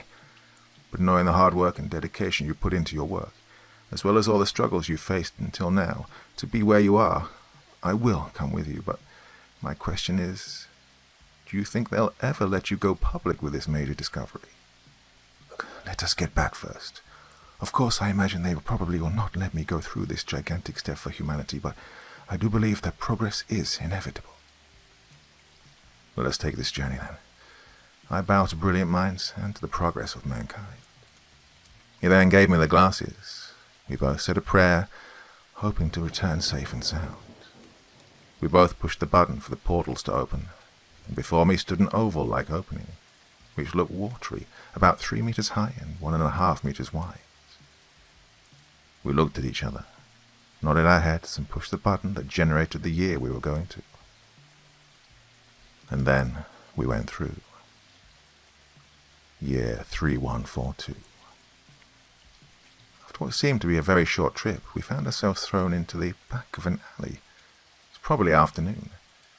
After we'd recovered a bit, because the trip really shook us, I asked, "Where are we, Ume? Oh my God, it worked." "I don't know where we are, but let's keep a low profile. We are both wearing suits, so this is a timeless piece, and hopefully we will not be seen as outsiders." We started walking between the high, black, grey and dark blue buildings, and we started seeing people driving in what seemed to be cars, I think, but in the form of large ovaloid capsules with just 3 metallic wheels like in those fancy science fiction drawings. "Tomodachi, look!" I looked up and then saw what looked like 3 moons that were very large and close to our planet Earth. We were absolutely astonished by what we'd seen, but this was truly a magnificent sight. And then, as we were walking, bewildered, we reached an area that had some buildings very high in the air. They were probably some sort of government building, like City Hall maybe. Maybe the leaders of this country were in there, working, maybe living. And I bumped into someone in the street. He looked at me, almost like a robot, lifeless, senseless, emotionless. His eyes like vacant rooms on distant planets. And then he said, "I am happy. We are all happy. Life is beautiful in Zillion. The nether core is keeping us all happy. Yes, happy." Then he just continued his walk down the street, almost like he was programmed to do so. "Ume, something's wrong here. What the hell's going on? Let's go over there and grab a newspaper and see where we are." "Yes, it is. I smell something really bad in the air, like a polluted smell coming from a tire factory. Can you smell it too?" "Yeah, come on. Hello, can I have today's newspaper?" "We are happy here. We are all happy." "Ma'am, hi, the newspaper, please." "Print version or tablet version?" "The print is 2.5 dverkels. Tablet is 0.25 for 5 minutes of usage." "Give me the print, please." On the first page it was written with capital letters, "People of Zillion, be happy. Nethercore watches over you every single day, delivering you the best conditions of life in our beautiful city. Remember to take the happiness pills 3 times a day so that the world can remain the same, beautiful and joyous. Make sure to never be late at your jobs. Eat well only from trusted sources provided by Nethercore, and be sure to donate 75% of your income to Nethercore so that we can continue to function properly. You support us, we watch over you. And remember the rules. Number 1. Curfew starts at 10 p.m. and lasts until 6 a.m. Anyone caught outside during those hours will be shot on sight. No exceptions. Number 2. The Nethercore Martial Police can verify if you take all your pills. If you fail to comply, you will be imprisoned for 2 years at the Obsidian Asylum. Number 3. If you try to leave the city without permission, you will be arrested and transferred to the Nethercore Pharmaceutical Facility, where you will help at the fabrication of the happy pills. In other news, Earth One's population is being kept at 200 billion people, due to Nethercore's population control policy. Do you want to work for Nethercore? Enroll today at our HQ or call 1-800-576-384, and a state agent will guide you throughout the procedure. We predict that Earth 3 will be colonized in the next 15 years, so we can live happily over there as well. Tomodachi, snap out of it, Ume said to me as I was left to my own thoughts. God, is this how the world will be in the future? A totalitarian state that controls 200 billion people? Oh, it can't be. Hey, have you ever seen those movies where groups of rebels save the world from totalitarian bastards? I'm sure evil never wins. Now, come on, Let's open them up and move to the next year, whatever year that may be. Ume, this is too much to take in. Come on, we only have 30 minutes left. Time goes by faster here. Now, push the button. And so, I did. Year 5793. We arrived in the middle of a war. As soon as we landed, we were greeted by a military man with a huge weapon. I'm General Burrows. What the hell are you guys doing dressed up like that? You crazy? Lieutenant Colonel Masterson sent you, yeah? Fancy-ass suits. Now, go over there in that shack and change. Hurry up, soldiers. That's an order. We looked at each other and did as we were instructed. Oh, nice one, Ume. We'll die here. We don't even know how to aim these things. Well, I'm sure we'll get a hang of them. We have to act the part. Keep the glasses on no matter what. Let's go. General, can you brief us? What are we up against? Said Ume, trying to act like he was in the military for all his life. Are you out of your mind, son? What do you mean, what are we up against? Lost your memory or something? Look, in the greatest war of mankind, we almost defeated Nethercore, but before we could claim victory, their leaders flew out to Earth 4. Before leaving, they released the virus they've been working on in their subsidiary asylum. That was all a cover-up for human experiments and other atrocious things. So, they released this virus called Desolation. Wiped out 99.98% of the world's population. Nethercore still had the population control going on, although they finally allowed us to be 300 billion people. Well, after the plague started, only 60 million or so survived, and the rest died immediately, right on the spot. And some of the 60 million, well, the plague changed them into some sort of humanoid mutants. More than that, it had the same effect on the fauna and flora of the world, so, well, some of the animals and plants started mutating and adapting themselves to live differently in other environments. So, you know what? Just get in that car and let's go to battle. You'll see it with your own eyes.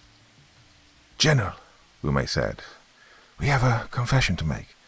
We actually come from the year 2018. Back home I'm a physicist and my friend is a historian. We've never held a weapon in our hands before, so it's most likely we'll die. Burrows looked at us with unbelieving eyes, and he said, none of my soldiers are going to die, goddammit. What? You didn't go to the army 3,000 years ago? What were you doing? Sitting in offices all day, reading charts and drinking coffee. You're with me now. You'll fight with me and we'll win this war. You understand? Look at me, both of you. Do you understand? Yes, we both said. Yes, sir, not yes. Say it. Yes, sir. We will win. You're goddamn right we'll win. We drove through the barren wastelands for approximately 7 minutes. When we got to where the rest of the team was stationed, General Burrows introduced us to Major Henriksen. Henriksen found these two wandering back of the base. Say they come from 2018. Dressed in suits, for God's sake. Teach them how to shoot the thing, will you? Yes, sir. So, guys, basically you pull the safety off, you aim for the creatures, pull the trigger, and a large energy ray will come out of the gun, all right? Now, the recoil is kind of strong, so keep your legs firm on the ground and your arms as well. Got it? First wave's coming. Move out, Burrows yelled. And then, well, I have seen monstrosities. 4-meter tall, disfigured human-like mutants. Enormous 3-headed lizards with shiny razor-like teeth. Giant bats in the sky.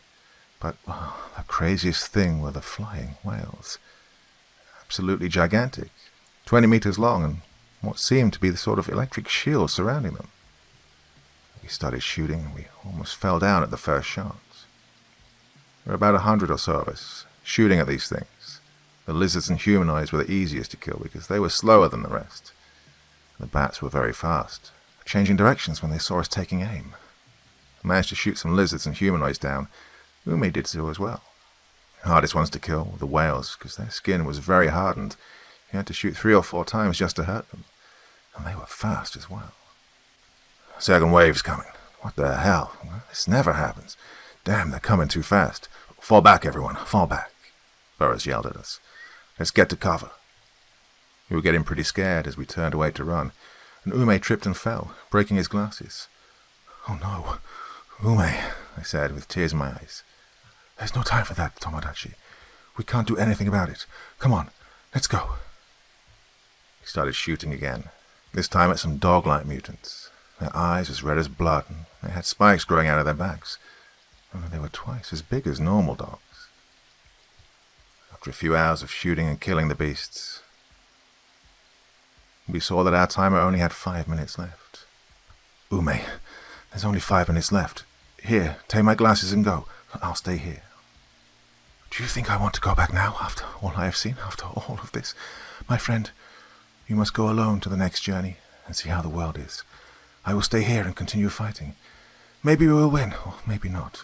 Who knows, but I will find a way to leave a message for you to find when you arrive in the final year.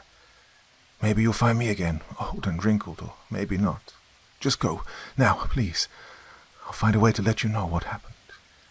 I'm sure these guys have a lot of technology that even I can't think of. So just go. It was a pleasure, my friend. Adios. Oh, Ume. So long, my friend. I pushed the button. The portal opened. I waved goodbye to everyone, and off I went. Year 12, 375. I arrived to what I first thought of as hell. There were powerful sandstorms swiping the lands, and everything was a ruin. Only hellish growls and fires in the distance. The earth had been scorched, and not probably, no, the air was 100% not breathable, and the planet we'd once lived on had no human life left on it.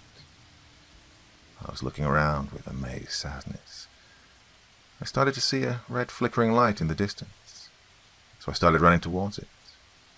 As I was approaching it, I saw that it was surrounded by a colorless shield, making it easy to see that it was a holographic message from my friend Ume. Dear friend, as promised, I have found a way to leave you one last message.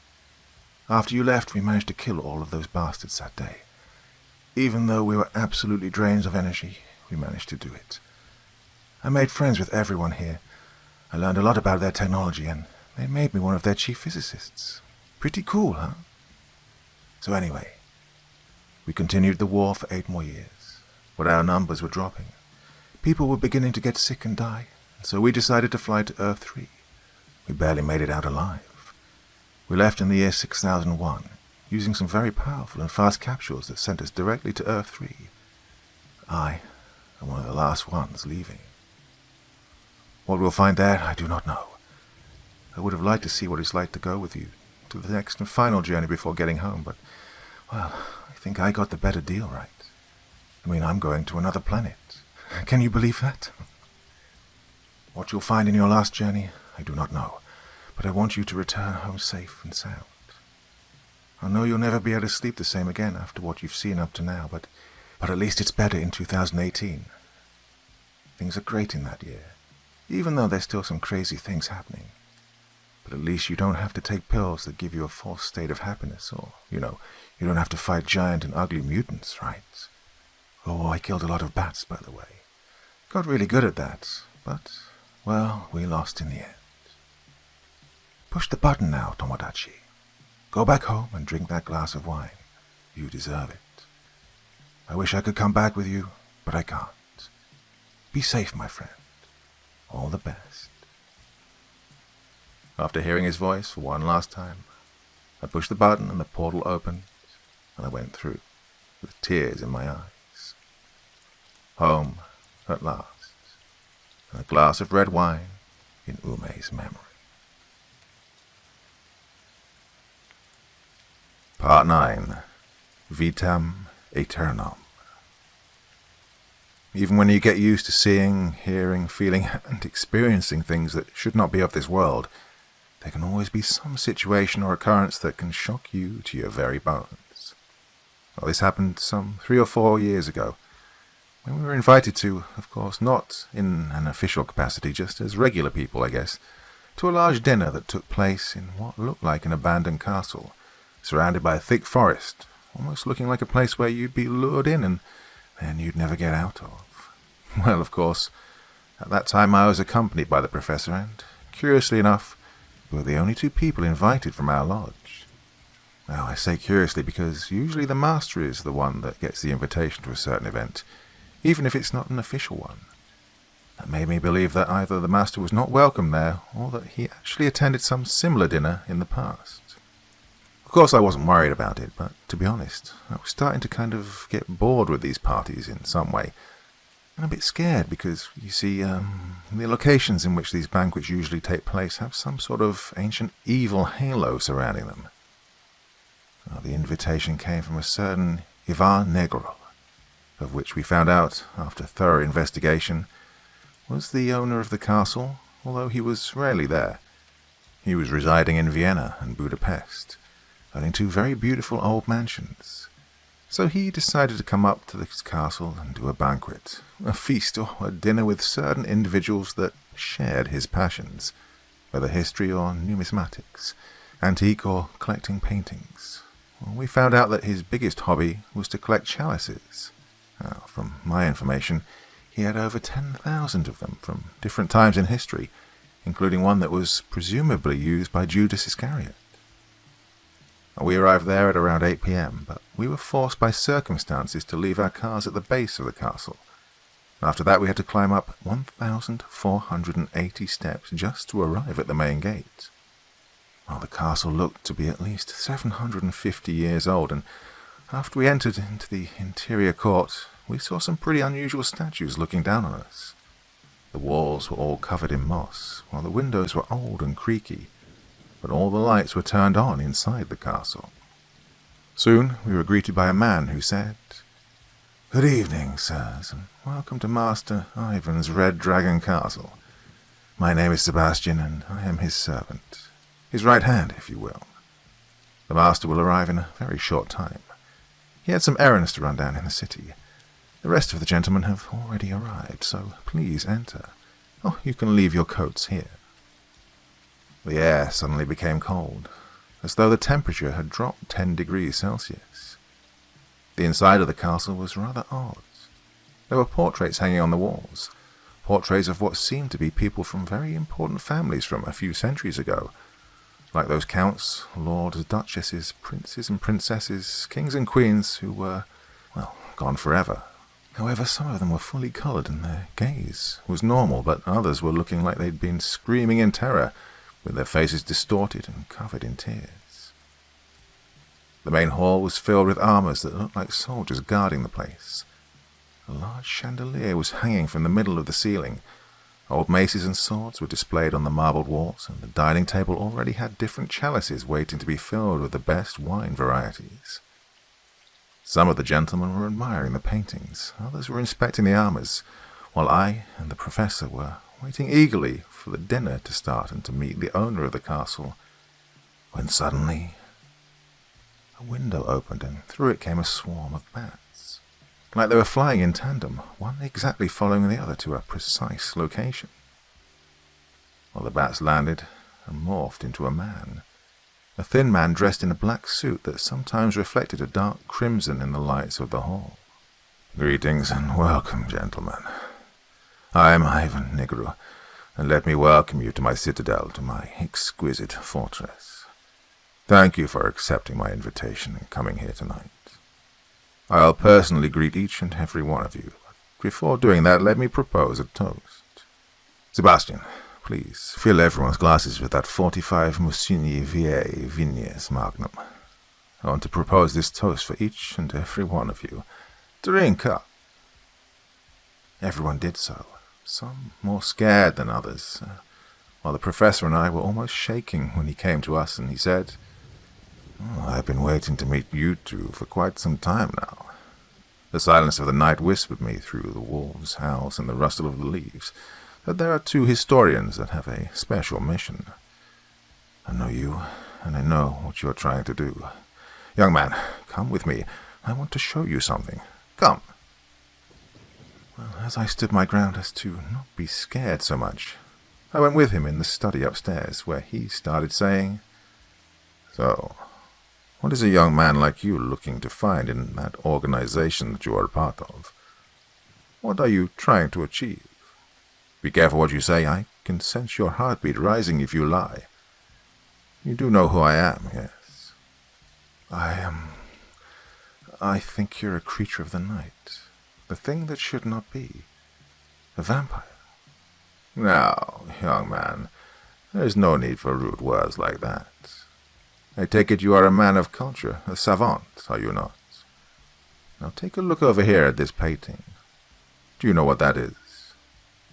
Listen, Ivan, if you plan to kill me and drink my blood, just do it quickly, please. Silence. Answer the question. Do you know who that is? Yes, that's Vlad Dracul, or Vlad Tepes, or Dracula, as most of the world knows him. Correct. He was my great-great-great-grandfather. History never knew me because I destroyed every single piece of evidence, as it was too dangerous for people to know that we exist. But why are you telling me this? There is a war coming, young man. You must be prepared. I'm not allowed to take part in it yet. Yet he will let me live forever. He sometimes makes mistakes too. Soon everything will change and you have been chosen.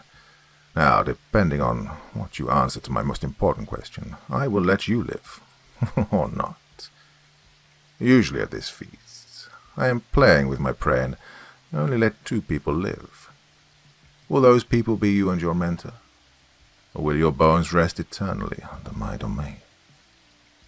I'll do the best of my abilities to answer the question you're going to ask me. I like you, young man. Maybe I will not kill you. Maybe I'll just turn you into a strigoi. I remember one night in Wallachia, when they killed a strigoi. I watched from the shadows. I could have killed them all from the shadows right there and then, but I didn't. Those lands were already cursed by a plague, so their blood was poison. Now, tell me, indulge me with one simple answer to this question. Do you wish to have eternal life in the eternal night?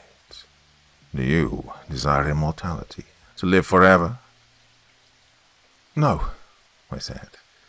To live forever is to suffer, to see everyone you love die. I could not bear that. I just couldn't do it. And the loneliness will just make eternity seem like a curse. So please, just kill me quickly now. No, I will not. I was expecting this answer, to be frank with you. You're the first person who said it like that. Your words are like poetry to my ears. Oh, you and your mentor are free to go, but hurry. I'm starting to get hungry, and if I catch you here, I will not be able to control myself. Go. Run, little human. And then he vanished right in front of my eyes. As I was heading to the door, I noticed a rather strange tome standing on top of the fireplace. I quickly went to see what it was. It said just this: my life as a vampire.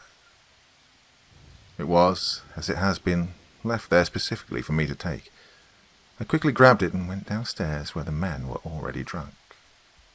Professor, we must leave immediately. They will all die. What are you saying, son? Quickly, there's no time. We must leave now. We started running, and as soon as we began our descent down the 1,480 steps, the screams started from inside the castle. Agony, desperation, the quick taking of a human life by a monster. A bloodbath. The living dead living through death. A war is coming. What war? Should I open this book, this journal that I found? Should I start transcribing it here? A war is coming. Part 10. As above, so below. My swan song. All these I will give you if you will fall down and worship me. Matthew 4:9. The end, or what supposedly was the end. Now I don't know, but I think I served my purpose. I finally understood what the war was and why I was chosen to fight it. The mechanics of fate were slowly turning their gears towards the final act of my personal enlightenment. Sometimes in life, even though you don't know where you're headed, which way to go, or what the final goal of your journey is, there's always something, some invisible force, a hand on your shoulder that's guiding your steps carefully. I was never a religious person, up until this year, when, you see, something has changed the way I see things. Now, of course, like everyone else, I believed in my personal version of God, which for me is a combination of love, kindness, and joy. And all of these together form the beauty of life. Am I right? The laughter of your children, someone who says they love you, or maybe when you surprise someone close to you and they really get emotional. All these small things are what life is all about, and I believe that each and every one of us has been put on this planet with a purpose, no matter how big or small. As above, so below. Well, these words make much more sense now. While the world has many religions with different views attached to them, there is always faith. Of course, some religions were violently applied in society in different parts of the globe throughout history due to the misinterpretation of man. Maybe some of you will say that the world would be better with no religion. Maybe that is true, maybe it's false, but, well, this story is not about theological debates or about arguing which religion is better. Let me tell you the story of my final meeting with the Freemasons. Ironically, this was the first meeting without the professor. So, I was a bit sad at first, knowing that my mentor and protector was now gone.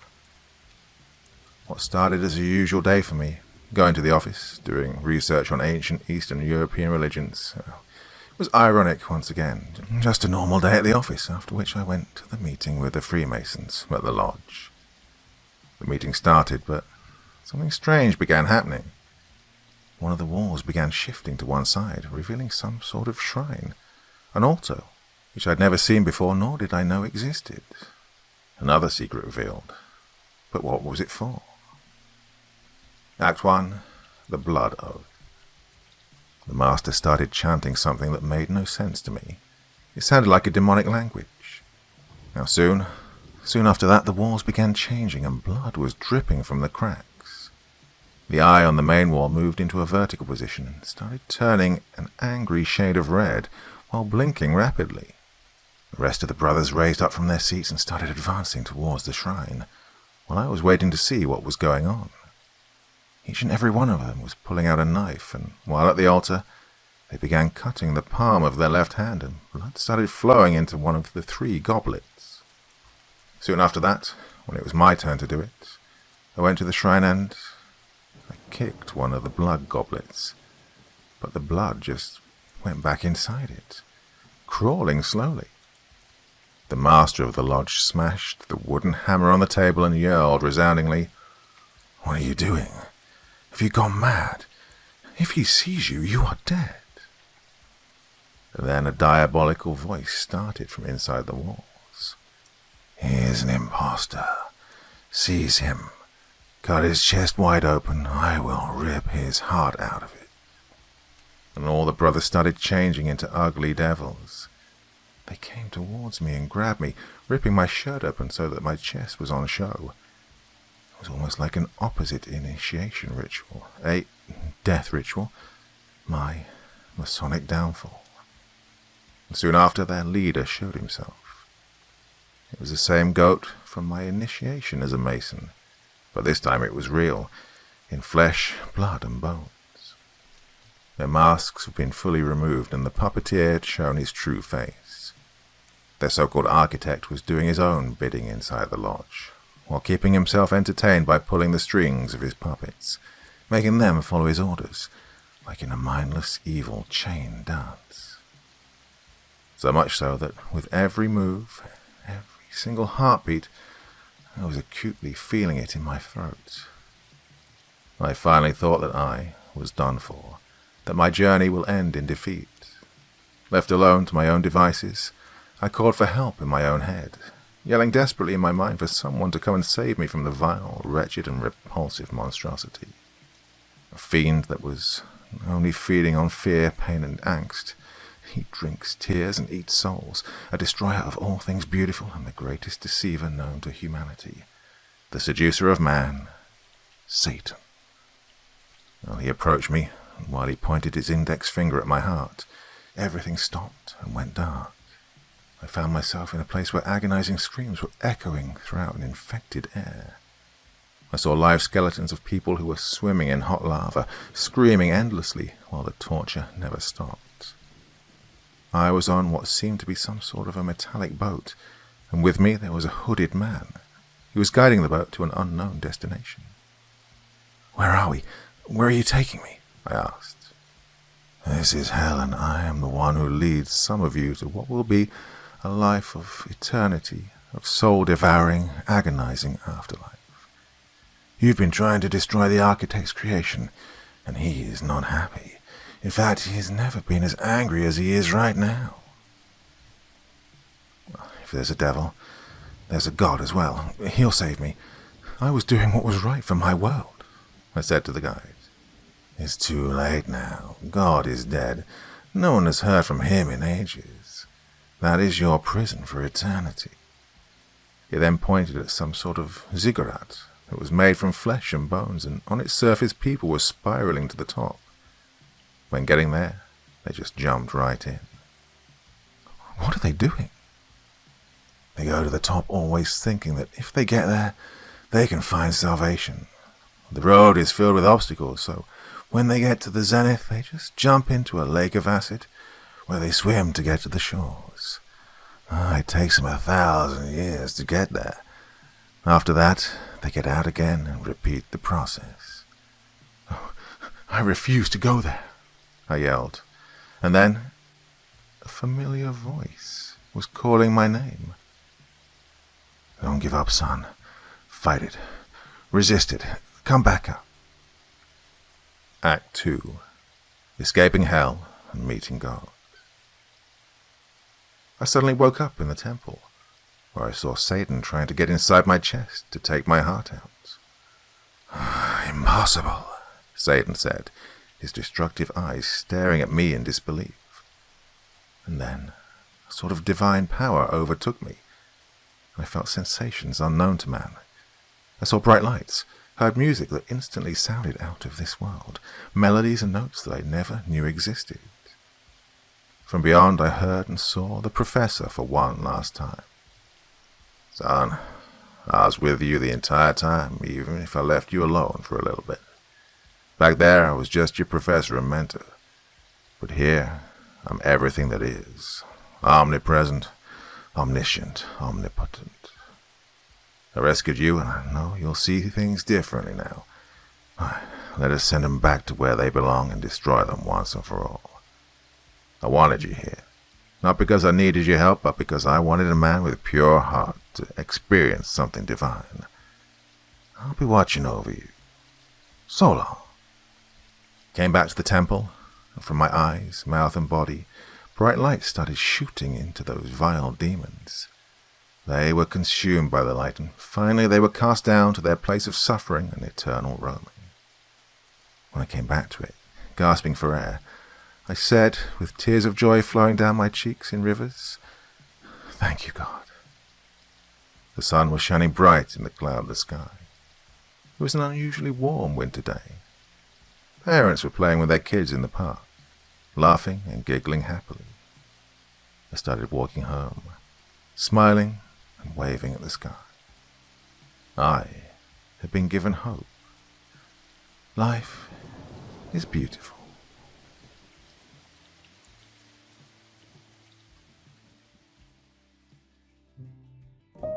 Welcome back to Darktown.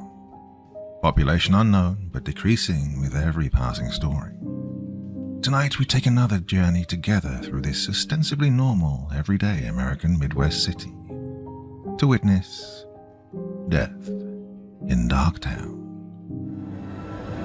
It's time to sit back and relax with your favorite drink and listen.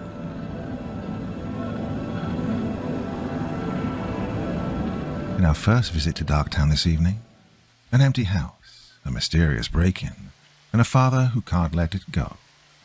When a seemingly simple burglary leaves nothing missing but a lingering sense of dread, one man spirals into sleepless nights and questions that don't add up. What was the intruder really looking for? Why does he feel like something's watching him? We follow his unnerving journey through his journal entries as he tries to piece together clues no one else sees, before he loses more than just his mind. A stranger in the house. Part 1. Introductions. I'm not crazy. I know it makes me sound crazy to open up my first journal entry with a line like that, but it's true. I'm not crazy, although my therapist, Dr. Brodsky, might beg to differ. Guess this really isn't going to win you over in convincing you that I'm not toys in the attic, bats in the belfry crazy, but I still need to say it. I'm not crazy. It's just a little reaffirmation to make myself feel a bit better. I think maybe explaining why I came to need a psychiatrist who would propose an idea like writing out my thoughts would make the most sense here. Well, everything started with a break-in. Luckily, no one was home. It was our family tradition to catch a movie every Saturday afternoon. To be honest, I have a hard time recalling what the movie was about, given what would follow.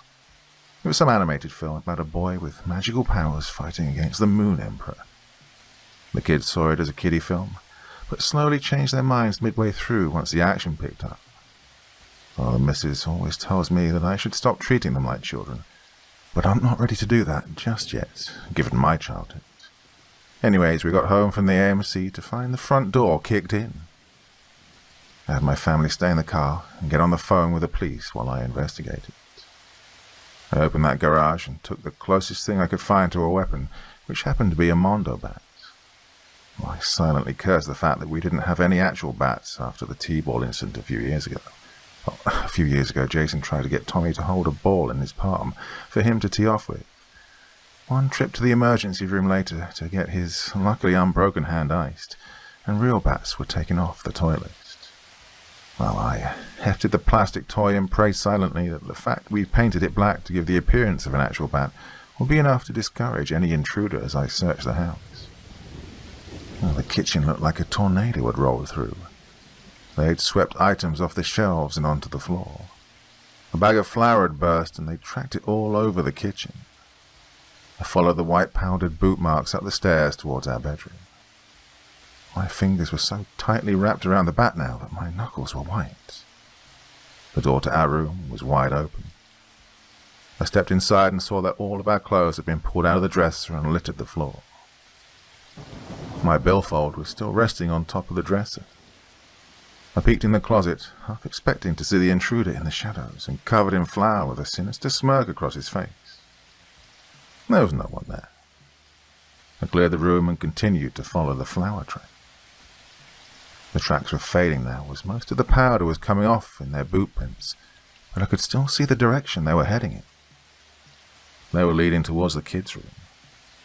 By now my heart was pounding like crazy, and I was sweating bullets. My mind imagined the worst-case scenario as I slowly approached their room. I imagined opening the door to find an old, white man wearing my wife's panties, touching himself while looking at photos of my boys. I shoved the door open, almost driven to a blind rage by this dark thought, and charged into the room. Once inside, I was confronted with nothing. Toys and magazines littered the floor, but I couldn't tell if it was the work of the home invader or the byproduct of having a 10 and an 11-year-old living in close proximity. It was about this time that I heard the police arrive. I dropped the painted plastic bat and went out to greet them. Well, they chided me for searching the house on my own, but quickly segued into a rundown of the situation. I told them everything I'd observed and let them search through my house while I tried to comfort my wife and kids. The police investigated the crime scene for about 15 minutes, but they weren't much help. They theorized that it was a simple smash and grab due to the boot print on the front door and how everything looked hastily searched through. They questioned the neighbors, but of course the homeowners association had insisted on privacy hedges between all houses, so no one really saw anything. They took down our information and left about an hour later when it was obvious that the culprit had fled.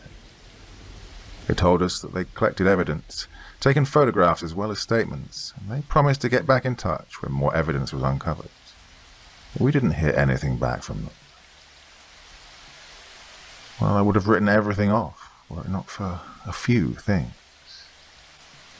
The main problem was I couldn't find anything missing. I even noticed that I'd left a billfold with money in it on the dresser that was untouched. We also checked our medicine cabinet and found nothing missing. Jewelry was left where it was, and other than peace of mind, it seemed like they hadn't taken anything. After a week of waiting, I called the police and asked them about the progress of my case. Well, they reasoned that the person was probably a first-time offender and was in a hurry. They explained that he probably saw that no one was home and made the split-second decision to break in. He probably frantically searched the house, was so anxious about getting caught that he fled as soon as he saw that there was nothing of value out in the open that he could easily get away with.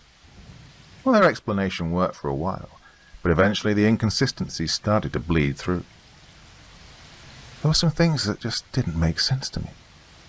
Why would someone go for the pantry first? Now, don't get me wrong, I'm no burglar, but targeting the pantry and stealing food just doesn't seem like a very profitable plan. If it was a simple smash and grab, why didn't you take the billfold? There must have been $100 or so in it. Why would they wreck the place and take nothing? What was this person doing?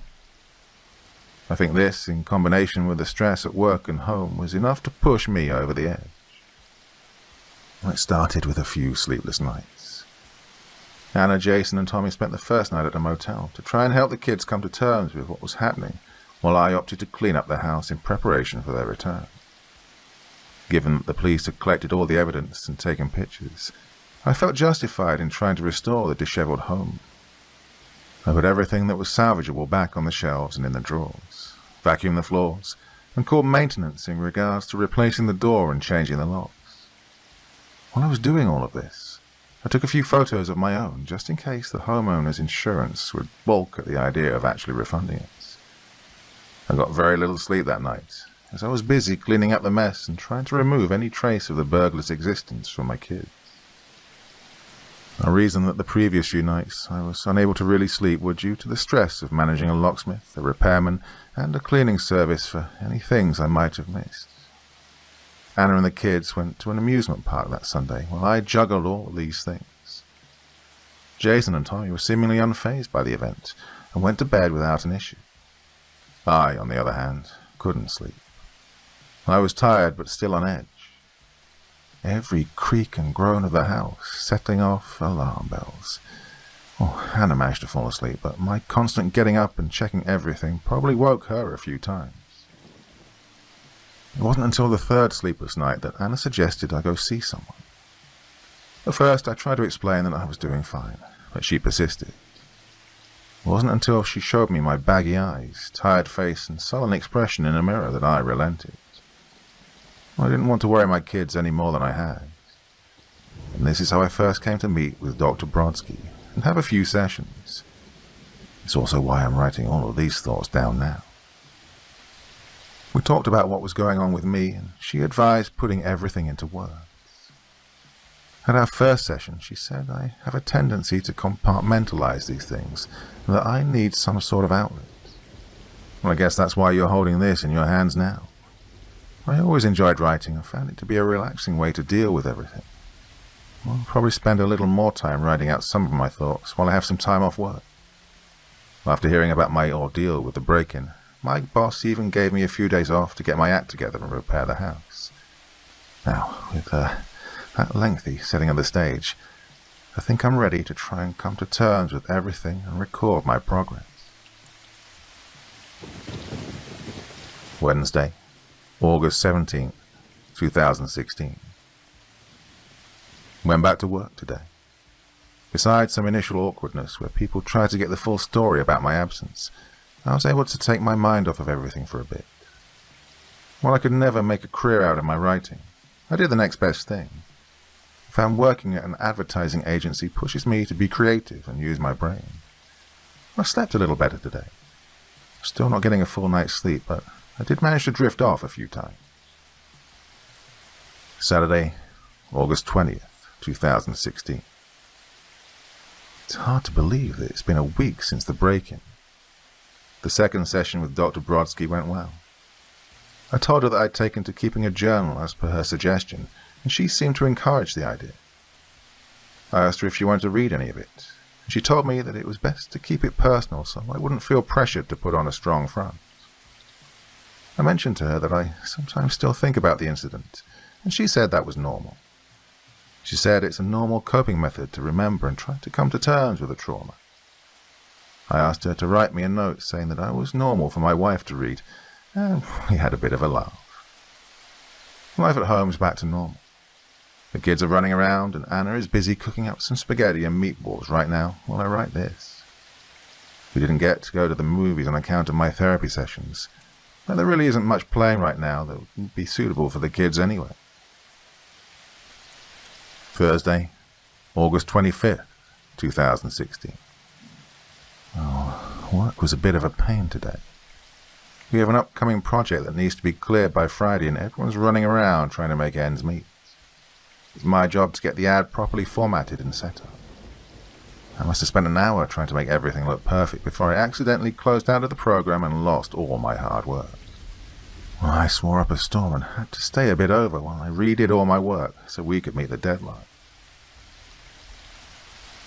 Saturday, August 27th, 2016. I didn't sleep too well last night. That being said, I am in a good mood. Want to know why? Well, the sessions ended today. Dr. Brodsky told me I was good to go.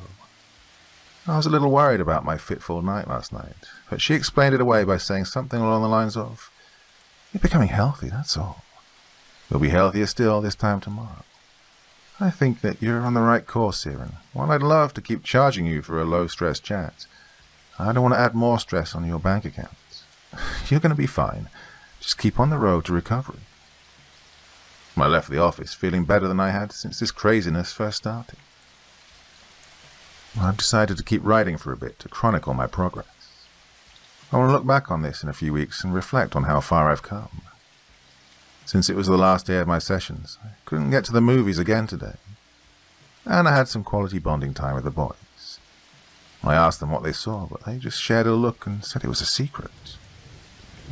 Can't wait to get back into our weekly movie tradition and return to some form of normalcy with my family.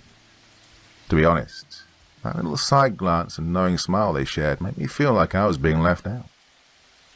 Sunday, August 28th, 2016. I'm willing to bet money that they saw a horror movie. Tommy was up all last night with nightmares. Of course, Anna slept right through it, and I had to sit by his bed while he asked questions. I brought it up today, and she had this guilty look on her face. Well, Anna's always on me, saying that I can be a bit overbearing, and I understand. But I just don't want them to have the relationship that I had with my dad. I want them to look back on their childhood and remember the time we spent together as fond memories. Well, hopefully that's the end of the late nights. Tuesday, August 30th, 2016.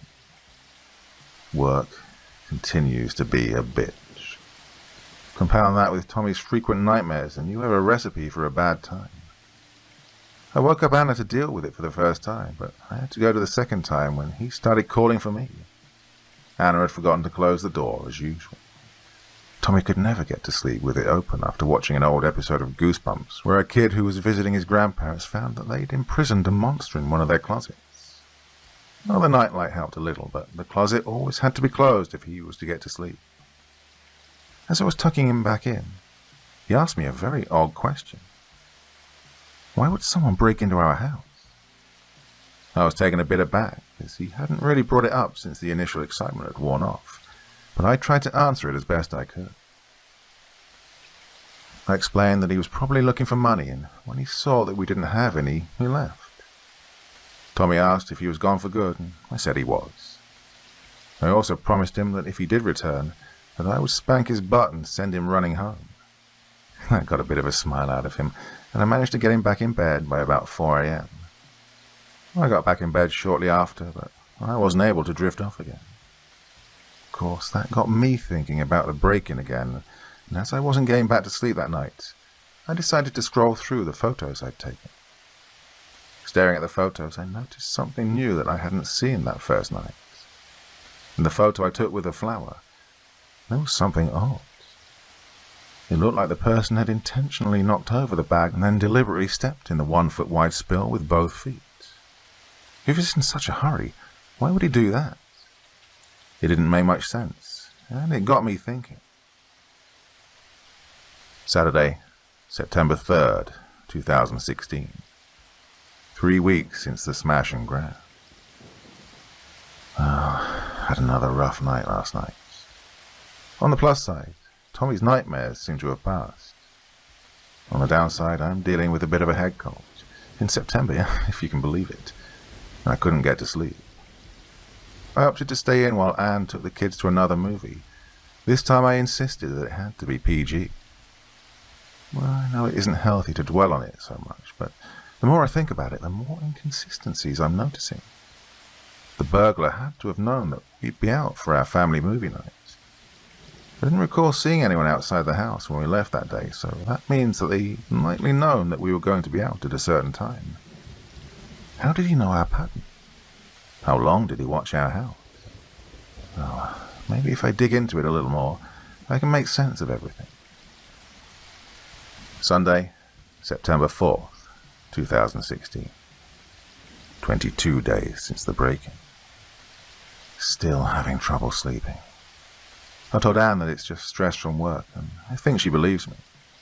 She knows how frustrating the work can be sometimes. A company would start up an ad project and turn it down after weeks of work and make everyone start over again. I decided to walk around rather than keep her up with my tossing and turning. I carefully walked around the house while flipping through my phone. It was while I was downstairs in the kitchen that I noticed something was wrong. The pantry door was open. Anne always closed it before bed, as we've had issues with rats in the past. I'll make a note here and bring it up with her in the morning. Monday, September 5th, 2016. 23 days since the home invasion. I don't think he left. I know that sounds crazy, but just hear me out.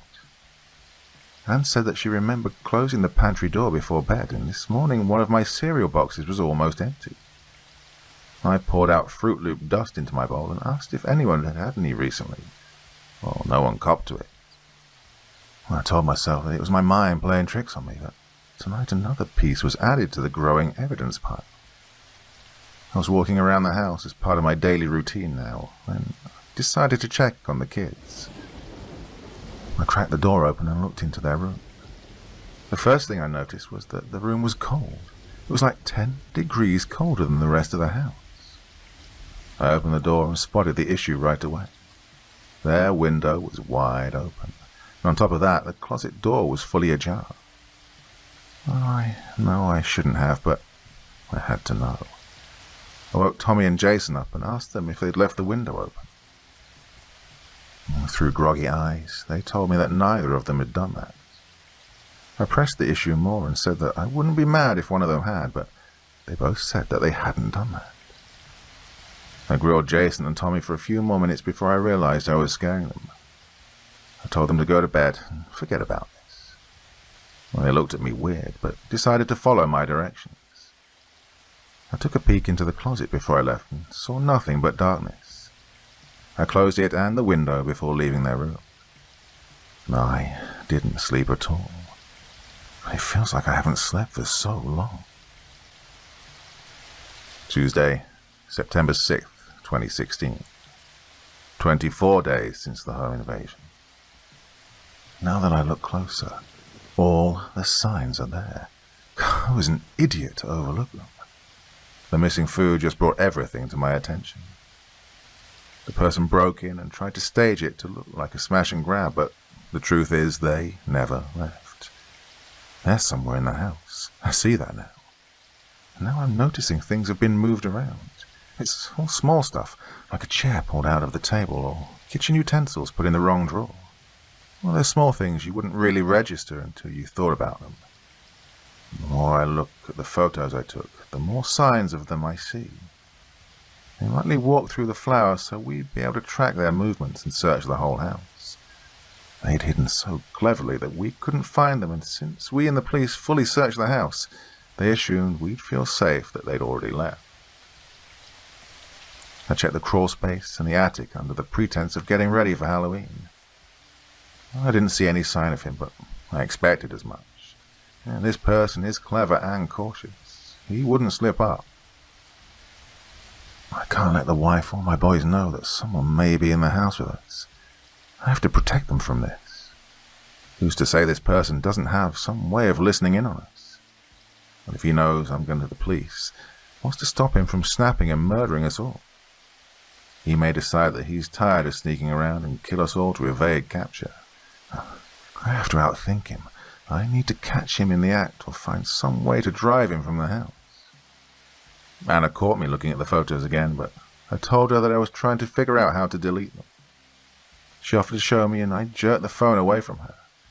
Well, I think she assumed it was me trying to protect my pride, and that's a better excuse than anything I could have thought up. Don't you think I know how absurd this all sounds? But well, it is possible. Someone managed to evade detection for a year while living in a Japanese man's apartment. And you can't forget the one in North Carolina, where a guy sweet-talked his way into the house and lived there for 5 days while sexually assaulting the girl who'd invited him. Oh, it makes me sick knowing that this fucker could be living somewhere and coming out when no one's home or awake to eat and do God knows what else. Friday, September 9th, 2016. 25 days since the invasion began. Had a bit of a blow-up at work. Took the past 2 days off to keep an eye on things at home, and when I called into work today, I was told rather harshly that I either needed to come in or turn in my resignation. I set up my webcam to try and keep an eye on things while I was out and went into work. My boss stopped by my office shortly after I arrived to tell me that I needed to be taking things more seriously, as we'd just been commissioned for another project and he needed my head in the game. I couldn't help it. I snapped at him and told him to mind his own business. I told him that it was hard to stay focused when I had my own problems at home. Well, he looked shocked for a few seconds before turning around and walking away. He didn't make contact with me for the rest of the day. I drove home in silence, wondering if I was going to get a phone call over the weekend telling me that I'd been terminated. As soon as I got home, I checked the crawl space in the attic again. I stared into the darkness for a few minutes, terrified that my eyes would adjust to the darkness and reveal someone looking at me from their hiding spot. I saw nothing. Anne asked me what I was doing, and I just told her I was looking around. Well, she didn't press the issue, but I can tell that she's getting worried. I have to take care of this quickly before I alienate my family anymore. Sunday, September 11th, 2016. 26 days spent with this stranger in my house. Still no call from my boss, but I have bigger fish to fry at the moment. I think the intruder is onto me. It's like I can feel him watching me everywhere I go. I don't know if he's looking at me from the closets, vents, or behind the sofa or chair, or whatever, but I can feel his eyes on me. Maybe he's turned my webcam against me and is using it to remotely monitor me. That would explain why I didn't see any signs of the intruder. Maybe he's erasing the videos or copy-pasting old videos to make it seem like there's no one there. But I know that can't be right. Yeah, he's somehow discovered my suspicions and is keeping an eye on me. Anything is possible. All I know is that he's focused on me. All this weekend I've had his eyes burning into me, constantly making me look over my shoulder. As I showered on Saturday, it was like he was standing right outside the curtain. Well, Anne, Jason and Tommy went to the movies without me that day. I think they know something is wrong. They caught me wandering the house, randomly opening doors, the pantry, and closets. They didn't even ask me if I wanted to go to the movies with them. They just left. They stayed out late and had dinner, which allowed me to search the house thoroughly. I have to catch this bastard in the act and get rid of him before he can get rid of us. I woke up this morning feeling his eyes on me from the closet. I sprung out of bed and wrenched the door open. There was nothing there, of course. He must have some means of slipping out that leaves no detectable mark on the wall. Anne was so startled that she started to cry. She keeps saying things about how I need to get help, how I need sleep, and how I need to start acting like myself again for her sake and the kids. Well, can't listen to her now that I'm so close to getting him. He's going to slip up soon enough, and I'm going to cave the bastard's head in for all the trauma he's put my family through. Tuesday, September 12th, 2016. 27 days with this stranger in my house. I got sent home from work today. I guess sitting at my desk and thumbing through photos of the house for hours wasn't the best choice. The security guard had to walk me out of the building into my car. He watched me drive off while shaking his head at me all the while. It doesn't matter. Feels like I haven't slept in over a week. I look, feel, and smell like shit. It doesn't matter. I heard my wife crying on the phone today with her mum. She was speaking in hushed words, but I heard her. She wants to take the kids to their house after school on Friday to get out of this place. It doesn't matter. I can feel his eyes on me no matter where I am in the house. I proved it by stalking around the house and feeling those eyes burning into me. The entire time, I could feel Anna, Jason, and Tommy watching me warily. It doesn't matter. All that matters is finding the sadistic monster and ending his life. No police, no prison. There are too many opportunities for him to get out, for him to continue to watch me, for him to worm his way back into our lives. As long as I keep moving and check spots as randomly as possible, I'm sure I'll catch him off guard. I won't sleep until I find this bastard. Thursday, September 15th, 2016. 30 days with this stranger in my house. He's in the walls. I don't know how he's fucking doing it, but that's the only reasonable explanation for why I can't find him. There must be enough space to squeeze through and traverse the house, using closets as entrances and exits. I could have sworn I heard him laughing at me behind one of the walls as I passed by it. Right, I'm ending this now. I'll tear down this entire goddamn house if I have to. No one threatens me or my family. Saturday, September 17th, 2016. 32 days. 2 days of Valium and Thorazine later, and I realized that maybe taking a hammer to all the walls in my house and screaming like a maniac was probably not the best idea. The police were called and responded fairly quickly. Unfortunately, they were a bit too late to stop me from scaring the hell out of my wife and traumatizing our kids. I think, for as long as I live, I'll hear Anna screaming and Tommy and Jason to hide in their room.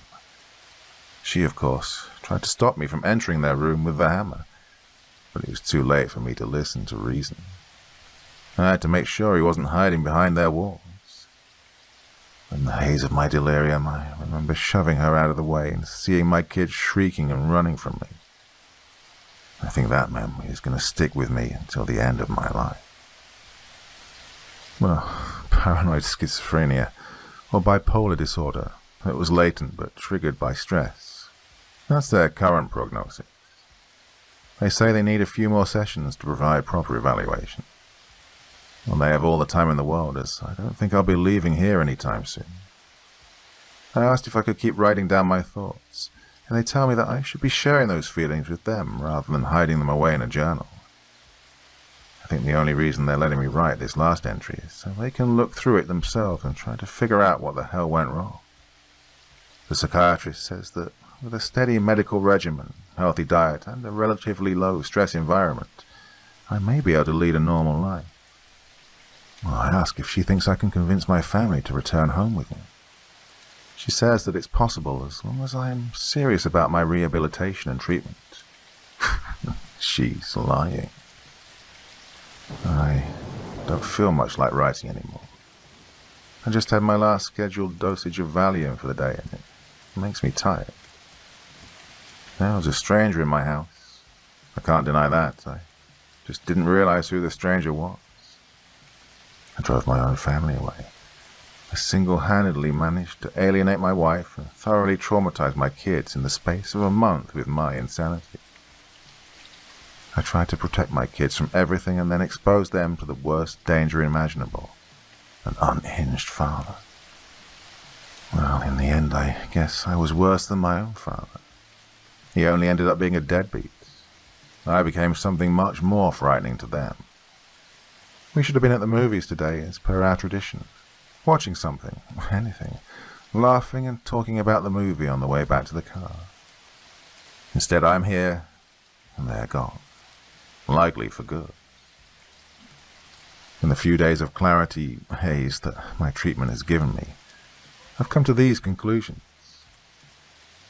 The intruder stepping into the flower with both feet was likely due to them trying to sidestep the open pantry door, which put them right on top of the small spill. The open pantry that night was likely from one of the kids grabbing a midnight snack of Fruit Loops and forgetting to close the door afterwards. The cracked open window in the kids' room was probably one of them airing out the room and not wanting to cop to it when their half-crazed father woke them up in the middle of the night, demanding to know who'd done it. The closet being open was a boy finally overcoming his fears. My family's fear wasn't them sensing what I was feeling. It was them realizing that I was going off the deep end. They were scared of me and what I was doing, wandering around the house at all hours of the day, endlessly staring at photos, and frantically searching every corner of the house. All of these things can be so easily explained, but yet, a part of me knows that I'm crazy. It's the part of me that can clearly see my children's horrified faces as I took a hammer to our walls to expose an intruder who never existed. And that's the part of me I try to listen to. It also is the part of me that I have the hardest time agreeing with in the dark of the night. It's because I can vividly recall the scene of being led away by the police after being tasered and zip-tied. I was a ranting and raving mess at that time, screaming and shrieking about the walls and what was lurking behind them. It wasn't until I was put in the car that I saw it. It was in the second-story window. I only saw it for a second, but I know it was there. That face watching me through the window with a wide grin. It was right in the lower pane, as if they were crouched down and observing the scene with some form of sick satisfaction. It had to be there, didn't it?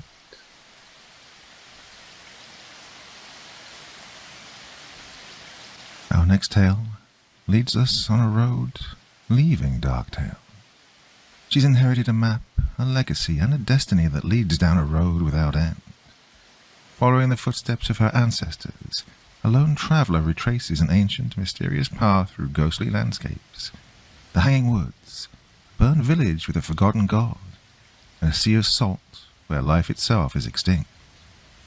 As she walks with only her mother's dying promise of a paradise at the end, the question grows chilling. What truly lies beyond the next bend? Why does everyone who takes this journey never return? At the end of the road. The road runs from my father's descendants to my inevitable progeny. It twists between the great pines of the Far East and curls beneath the Iron Mountains just behind me. I look up to their craggy peaks, briefly and with reasonable disdain, recalling my trek over that treacherous stone obstacle. I follow the road my entire life, just as my mother before me and her mother before her. Letting out a sigh, I gaze idly into the campfire at my feet. Above the flames, a pot of river water tries to heat to a boil, and I wait for it in low spirits, uneager to begin my morning hike. Impatiently, I withdraw a scroll from my backpack, hoping to distract myself from the familiar spectacle of boiling drinking water. My fingers unfurl the raggedy scroll, careful not to harm its delicate material. I look down over it. I hold in my hands a map of the East. My mother had entrusted it to me as she lay dying by the sour bogs. An infection had swallowed her leg, and we'd had the common sense to amputate it much too late, letting the foul flesh spread to her vitals. In the damp air of the swamplands, her illness overtook her. I'll never forget the look in her eyes as she handed me the map, her most prized possession. She looked deeply sad, and at the time I'd assumed it the result of her inability to complete her quest. Looking over the worn chart, I find the bogs and let my finger press quietly against the simple illustration that adorns the map. Sliding my finger forward, I follow the path I'd taken. After the bogs, I crossed the hanging woods. Massive trees that lined the road, each oddly stripped of their branches. The bare trunk stretched undeterred up to the sky, towards a sun that seemed to have abandoned them. Past the woods, I'd come to the charred remains of a village. I'd never seen an actual town before, but Mother always told me that ruins like these had once housed numerous families all at once. The families here apparently had interest in some kind of lizard-bird hybrid deity. I found numerous statues and idols devoted to this winged lizard creature, littering mantles above every fireplace and standing vigilant before collapsing doorways whose masters had long since left them behind. One massive stone figure kept watch at the center of the settlement, and I couldn't help but feel somber as I looked over the divine, scaled being. Whoever lived here had truly loved that god that they'd invented. Well, I suppose it's not too crazy, though. Everyone needs something to live for, even if it is all made up. Beyond the burned village, I'd spent ages traversing the sea of salt. As I look over it now on the map, I can't help but appreciate its sheer magnitude and feel at least somewhat impressed that I'd overcome it. Truly, it had been one hell of a trial. The sun had dried up all the ocean water that legend claimed had once lay there, leaving a massive patch of salted earth. Nothing grew and nothing moved, and to pass through I'd hoarded dozens of canteens of water. I crafted the canteens from deer stomachs that I'd painstakingly hunted down one at a time. Those dead lands had marred the edge of the map, and as I sit now, I grow sad that the scrap of paper could not have guided me longer. From then on, I simply followed the road blindly, hoping that after every hill or bend in the trail my eyes would find the end. I could never get a precise answer to what lies at the end of the road, but Mother called it nothing short of paradise. Well, the end never came, so still I walk. After I'd passed a sea of salt and moved off the edge of the map, I found myself in a jungle. The utter shock of seeing green after that desert nearly drove me mad, but once I'd gathered my wits, I entered the dense trees and took advantage of the significant animal life. Hunting there came easily, but I soon found that I wasn't the only hunter in those lands. Great reptiles that crept on 6 legs would stalk up beneath the foliage and lunge for my feet. The first caught me off guard and nearly took my leg, but somehow I managed to stick my dagger through his eye socket before it had chance to shut its jaw. I roasted the scaled beast over the fire and rather enjoyed its meat, though it had an odd, overly chewy texture. As I bit into its hind leg, I wondered if that winged lizard god of those villagers had somehow been inspired by creatures like these, or perhaps even existed in the flesh somewhere beyond the horizon. Just past the jungles, I had to make my climb over the Iron Mountains, a task that had nearly killed me on numerous occasions. At that point, the road climbed almost vertically, and I had to construct some grappling tools from some vine and bones out of the jungle. I constructed 4 of those things, 2 of which broke into pieces upon hitting rock, and one which fell down a seemingly bottomless crevasse not too far from the peak. I fell down a shallower pit as well at one point, spraining my wrist pretty badly and hurting my ribs.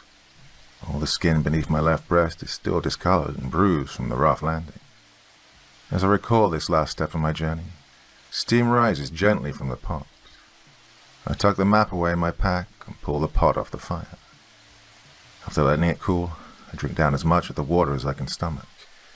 I chew down several large nuts that I gathered just yesterday and pack the metal pot back in with my other belongings. Getting to my feet, I sling the weighty pack over my shoulder and take the first step onwards. My dagger hangs sheathed at my hip. Rain begins to drizzle down.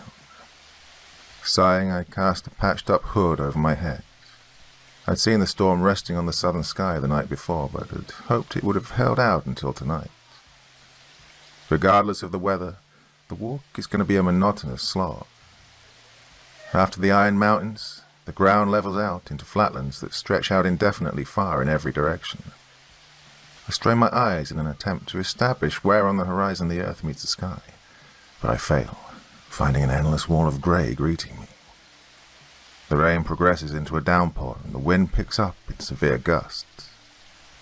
I lower my head and clutch my cloak over my face, heavily restricting my vision but offering some protection against the elements. With squinted eyes, I struggle to make out my feet under me, taking one blind step forward at a time. Even if I wanted to stop, it would be pointless.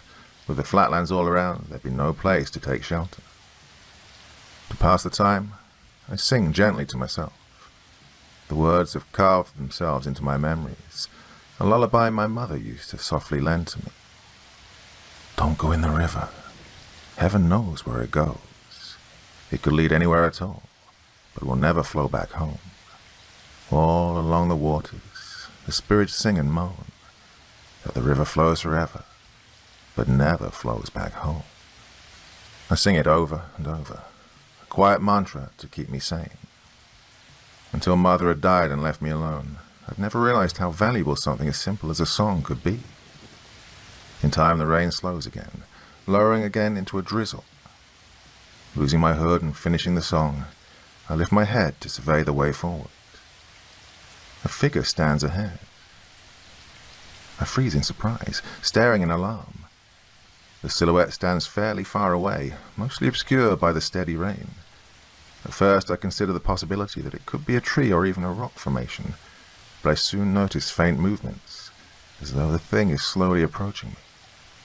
A gut reaction tells me to find some place to hide. And as I look around, I find to my dread the same empty flatland that had surrounded me before the rainfall. A chilled wind gusts by while I consider retreat.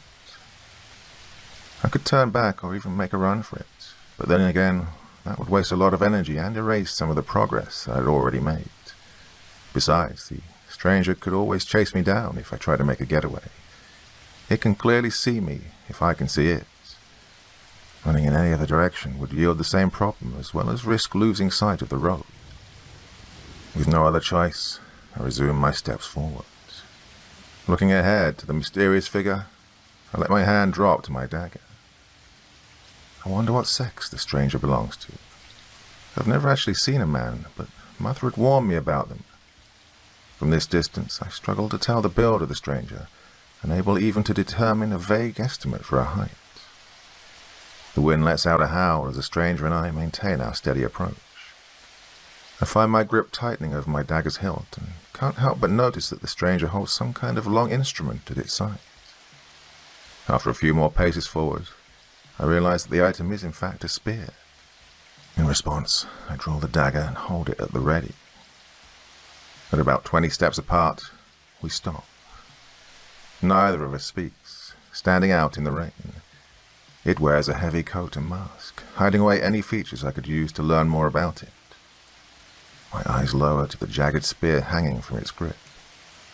The stranger appears to have crafted the spearhead from a jagged shard of bone and bound it to the pole with what looks like hair. With careful movements, the spear's wielder holds up the weapon at the ready before speaking in a clear, ringing voice. Lower your blade, and I'll do the same. After overcoming my surprise that it speaks the same words as me, I gently let my dagger back into its sheath. In response, the stranger points the spear up to the dull sky and holds the weapon as one might a walking stick. So, you came from the east? The stranger asks. Yes, I reply, from far past the mountains. Could you tell me what lies that way? I have a map, I state, removing the scroll from my pack. If you set your spear down, you can have a look. The stranger considers this for a moment. All right, but you need to set down your knife as well. Fair enough. At the same time, and keeping an eye on the other, we set our weapons down on the road. The stranger pulls off the mask and we step forward to meet in the middle. From up close, I can tell with near certainty that the stranger is also a woman. We're off the map, I explain, pointing past the edge of the page. If you follow the road over the mountain, there's a jungle. After the jungle, the road leads through the sea of salt, which takes it onto the map here. I see, she says before glancing up over the mountainside. What lies to the east? I ask, pointing forwards. I've actually drawn out a map myself, the stranger says, taking off her pack and digging through her supplies. Here, she says, handing me a tattered page. Upon the page, a hand-drawn map has been scrawled, revealing a vast landscape that I've yet to encounter. I followed it as far as I could, she says, but it ends on the mountainside. Would you be willing to trade maps, seeing how you seem to be through with yours? I hesitate, remembering how precisely my mother had cherished it. All right, I agree at last, realizing that knowing the way forward must be more important than knowing the way back. After exchanging maps, we stand in silence for a while. You know, the stranger says, my family's followed this path for generations. Has yours done the same? I nod quietly in response. Rain keeps its steady descent as we both consider the implications of our meeting. At last, and with a sigh, I speak. I need to keep going. Best of luck on your travels. I step back, picking up my dagger and sheathing it away. Good luck to you as well. The stranger nods, grabbing her spear and lowering the mask back over her face. We step around each other in a wide circle before continuing on our way. My steps ring against the stone road, and I keep my gaze forwards as I walk. I keep walking until the stranger disappears from my sight far behind. Once again in solitude, my pace slows to a halt and I stand motionless. Is this the end of the road? How on earth could I still believe paradise lay ahead? How could any of what I've been told, what I trusted in for my entire life, possibly be true now? Is my family towed away for nothing? Hunted down a red herring lifetime after lifetime? How much has been sacrificed to seek this wretched end? Rainwater runs slowly down my face as I realize the answers to my questions. I don't care. Gradually my despair gives way to understanding, and I slowly pull myself back together with a shrug. Looking down the road, I realize that it's the only thing that has kept me human over the years. It's the only thing that has given me purpose of any kind. I get back to my feet and take the first step forward towards a false goal. I hold the stranger's map out ahead of me, knowing it could take lifetimes to pass through. As I move along, I realize that I can't help but hope to meet another stranger down the road. Only this time, it'll be a man.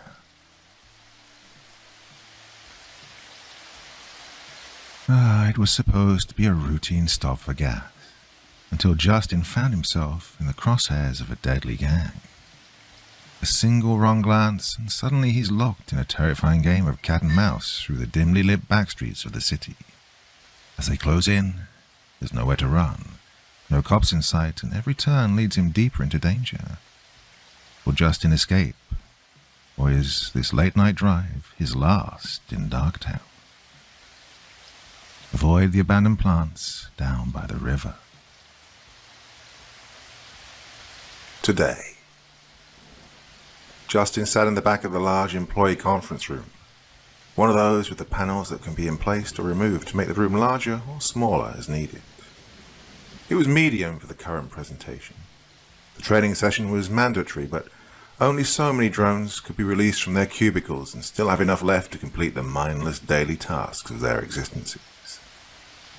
One of the fun parts about working for the large corporations, he thought, was the homogeneous training sessions. The participants had already listened ad nauseum to the biannual sessions on sexual harassment and workforce misconduct. The same films every other year for the past 10. This afternoon, though, they had a new subject, at least for their organization. Active threats. The speaker was from a state police agency and had been part of their tactical response team for several years. He was pretty engaging and the material was interesting. We can relate the basic responses, run, hide, fight, to the basic survival responses. Run is flight. If we can get away from the threat, we should, and we should bring as many others with us as possible. Hide is the same as freeze. Stay in place. Hide. Turn out the lights. Be silent, mute, or turn off electronics and hope that the threat passes. And if all else fails, fight and do our best to take out the threat. Now, the key to any of these basic tactics is to commit. He said the last word very emphatically and increased his volume just enough to wake up anyone who'd had started to nod off after a carbohydrate-rich lunch. He didn't spend too much time on statistics, which was refreshing. He instead focused on how to spy a threat and the order of priority. people are always the biggest threat. There's a reason we're top of the food chain. Well, except for diseases.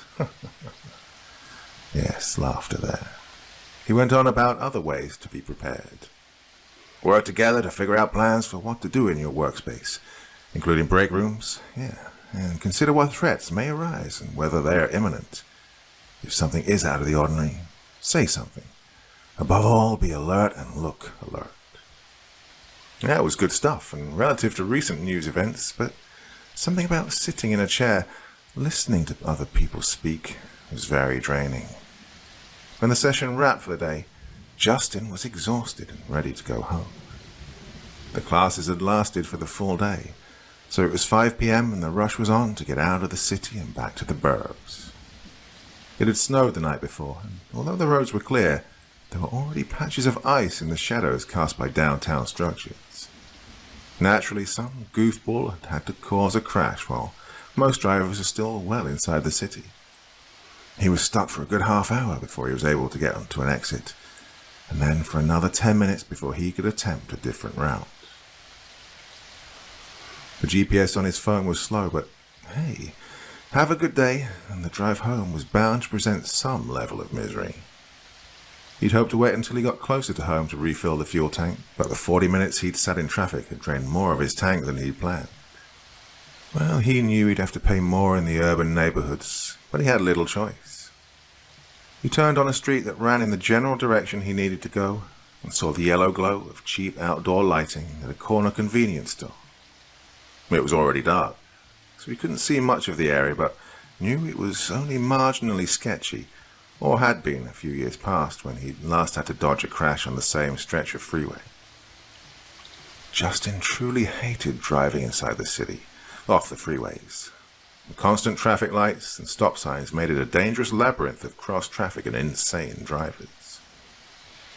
He had to dodge around one small car that inexplicably slowed to a near stop. No brake lights, it was just suddenly in the road and stopped. Well, fortunately, he had already started slowing to turn into the filling station. As he passed the little car, he saw a young woman, a girl really, sitting behind the wheel, texting. He rolled his eyes and griped. Figures. Wouldn't want to pay attention to the road when there's a critical text from your idiot friend. Ms. Stuck on Stupid. He pulled up to the pump and took a look to see if there was any sign of an illegal scanner. That was one of the safety tips he'd learned that day. Then he paid with his card and set the pump lock while he texted to let his wife know he'd be late, but he was on his way. She sent back a standard, "No prob, please be careful." The pump clicked off very suddenly, and he knew that it hadn't gone long enough to even fill half a tank. He set the phone down on top of his medium-sized SUV and used the grip on the pump handle to finish pumping the gas. It was pumping slowly. The station's tank must have been getting low. As he gripped and re-gripped, cursing under his breath at the pump, he caught a chill. A feeling of malevolence and danger creeping up from behind. He looked over his shoulder, and there was nothing, just some hood rat driving by blasting out window-rattling bass from his POS ride. He thought, speakers are probably worth more than the car. He looked forward at the door of the convenience store and saw the source of the danger vibe. Two men wearing dark hoodies and shades barreled out of the doorway towards a late 90s looking yellowish Pontiac with several spots of both grey and red primer at various points on the body. The second one through the door looked up at him, and they locked eyes. Well, Justin's locked on the robbers. He thought the robbers were locked back, though all he could see were the large dark lenses of his shades. Well, the momentary shock of making direct eye contact with a witness made Denarius angry, and he pointed his pistol at the fool. "Mind your business, asshole," he screeched. The other runner stopped before he climbed into the waiting Pontiac. "What's the matter, D?" Oh, great, Justin thought. Now he had two robbers, no, three. The driver had turned her eyes toward him, all staring in his direction and pointing various levels of firepower. He froze. He didn't know what to do. There was no place to hide. He was absolutely terrified. And then Dee aimed at the cover for the gas kiosk next to Justin's head and fired a round. He held a small .38 caliber revolver, but it looked enormous to Justin at that time, and the sharp crack sounded like the roar of a cannon. Well, that did it. Time to run. He dropped the pump grip, dove into the SUV, and started the engine. He was gone in seconds, leaving the crooks to leap into their own car and leave the property. His heart leapt into his throat, and his pulse was pounding. He drove forward as quickly as he could manage, until a red light up ahead caused him to brake. He looked in the mirrors and saw the Pontiac leave the convenience store lot, turn toward him, and approach from behind. He thumped on the steering wheel in fear and frustration, and as soon as the light turned, he laid on the horn to get the person in the car in front of him to move. He saw the silhouette of a hand flipping him the bird as the jerk pulled slowly forward. He tried to change lanes to pass him, but the jerk cut in front. Justin was in a newer, nicer vehicle. Well, he knew that jerk face knew that he wouldn't risk running into the jerky beater. He checked the mirrors again. Oh, crap. The Pontiac was creeping up behind him. He took the first left available down a side street. The beater driver honked at him as he continued forward in the jerkmobile. Justin cut across the oncoming traffic and onto a neighborhood street. He desperately checked the mirrors again. Maybe he could turn again and lose the Pontiac. Oh, no. There they were again on his tail and closing fast. He ran a few stop signs and hoped that a cop would be there to stop him. Nope, again. Apparently they had better things to do than patrol the rough parts of town. Not a police car in sight. After a few more blocks, he whipped to the right, down another street. He immediately had to slow because so many vehicles were parked along each side of the street. If even one car tried to come toward him on this narrow roadway, they'd have to stop, and one of them would have to cram into one of the narrow driveways on either side to let the other pass, or back down the street through a gauntlet of parked cars. He didn't care, though. His mind was on running, and he made the next left and hoped that it would offer a wider path. It did, but only slightly. The nightmare twists and turns went on for a while, until he was completely lost. Yet when he finally worked up the nerve and looked behind, there were no ultra-bright headlights. The Pontiac was long gone. The initial adrenaline dump had jolted his heart, and the chase he'd imagined had kept his pulse beating rapidly. He gulped in air and tried to calm himself. He needed to get his bearings. He'd end up in an area that was an old industrial park. Many of the plants and warehouses had been shut down for years. He turned into the first driveway that was open. As soon as he completed the turn, he switched off his headlights and looked for a safe place to hide. It was time to hide for a while and assess the situation. He was able to pull in between a building and a rusted shipping container. He hoped there'd be no nails or broken glass under the light cover of snow. He looked at the dash and saw that the check engine light was activated. The fuel gauge read that he had just under a half tank of gas. He stepped out and crunched a couple of steps to the gas cap, put it in place. He knew that the check engine indicator light would reset when he turned the engine off and then back on.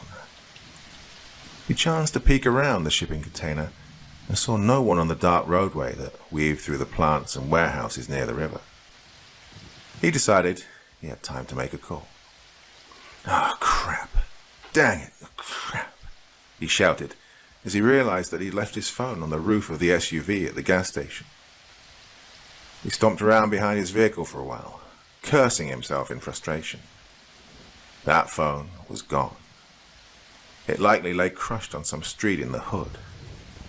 He took a few breaths. No way to get help, and no way to navigate. He no longer had his old city key map book. No, he had GPS on his phone. Who needed the clutter of actual maps? He was feeling very cold and a bit dejected, so he climbed back inside the warm interior of his SUV and sat for a moment. He felt that it was probably safe to continue. The Pontiac and the murderous gang were long gone, doubtless enjoying the fruits of their little outing and laughing at the stupid suburbanite and how he'd lightly soiled himself. Mission successful, witness intimidated. He considered his options. He could simply drive until he came to the river that wound through the industrial park. He knew a few streets that crossed canals that led to the river. That would be even faster. He'd find a familiar street soon enough. He relaxed and put his car in drive. Time to get home to his Ashley and their kiddos, and even the goofy schnauzer they'd adopted from the shelter. He rolled further into the park district, but instead of the human-produced lights getting brighter, they got dimmer, and he saw that many of the street lights were out or missing. He crossed a few canals, but none of the streets around them had names he recognized. Well, he was still hopeful he'd find something familiar, when the engine began to clunk and sputter. He kept going, hoping it was just knocking for the cheap gas from that crappy hood station, but it finally coughed its last breath and died. It was hard to turn the wheel with the power steering off, but he managed to get over to the side of the roadway. He flipped on the hazard lights. Not that there'd been any other traffic for a while, but it was the right thing to do when one's nice vehicle becomes a road hazard. He used the fob to try to start the engine again, but it wouldn't come to life, and the check engine light remained a glowing reminder that he wasn't going anywhere. The roadway was wide. It had been made for big trucks and vans, and it was fairly level. There was a driveway about another 20 yards ahead, so he decided to try and push his lump of plastic, metal and rubber out of the way in case anyone decided to drive down this darkened roadway. It was empty. Closed plants on a cold, dark night, with a forecast of more snow. Well, he had to suppress a shiver from the creepiness rather than the cold.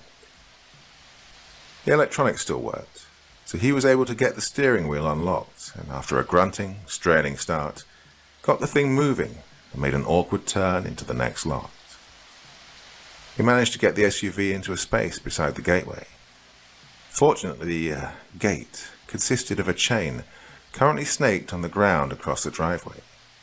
Many businesses use them as an inexpensive way to stop trespassers from driving into their lots after hours. Maybe the place was open, or had a security guard or something. Maybe even a phone, so he could get a tow. The parking lots in the area were all still lit, a testament to the wastefulness of city government, and yet a comfort to him at the moment. His hopes dwindled as he approached the big plant and warehouse complex. There were no lights shining through the windows in what looked to be the office portion for what the sign proclaimed was Tilancia Enterprises Incorporated. The entire area had a stench to it.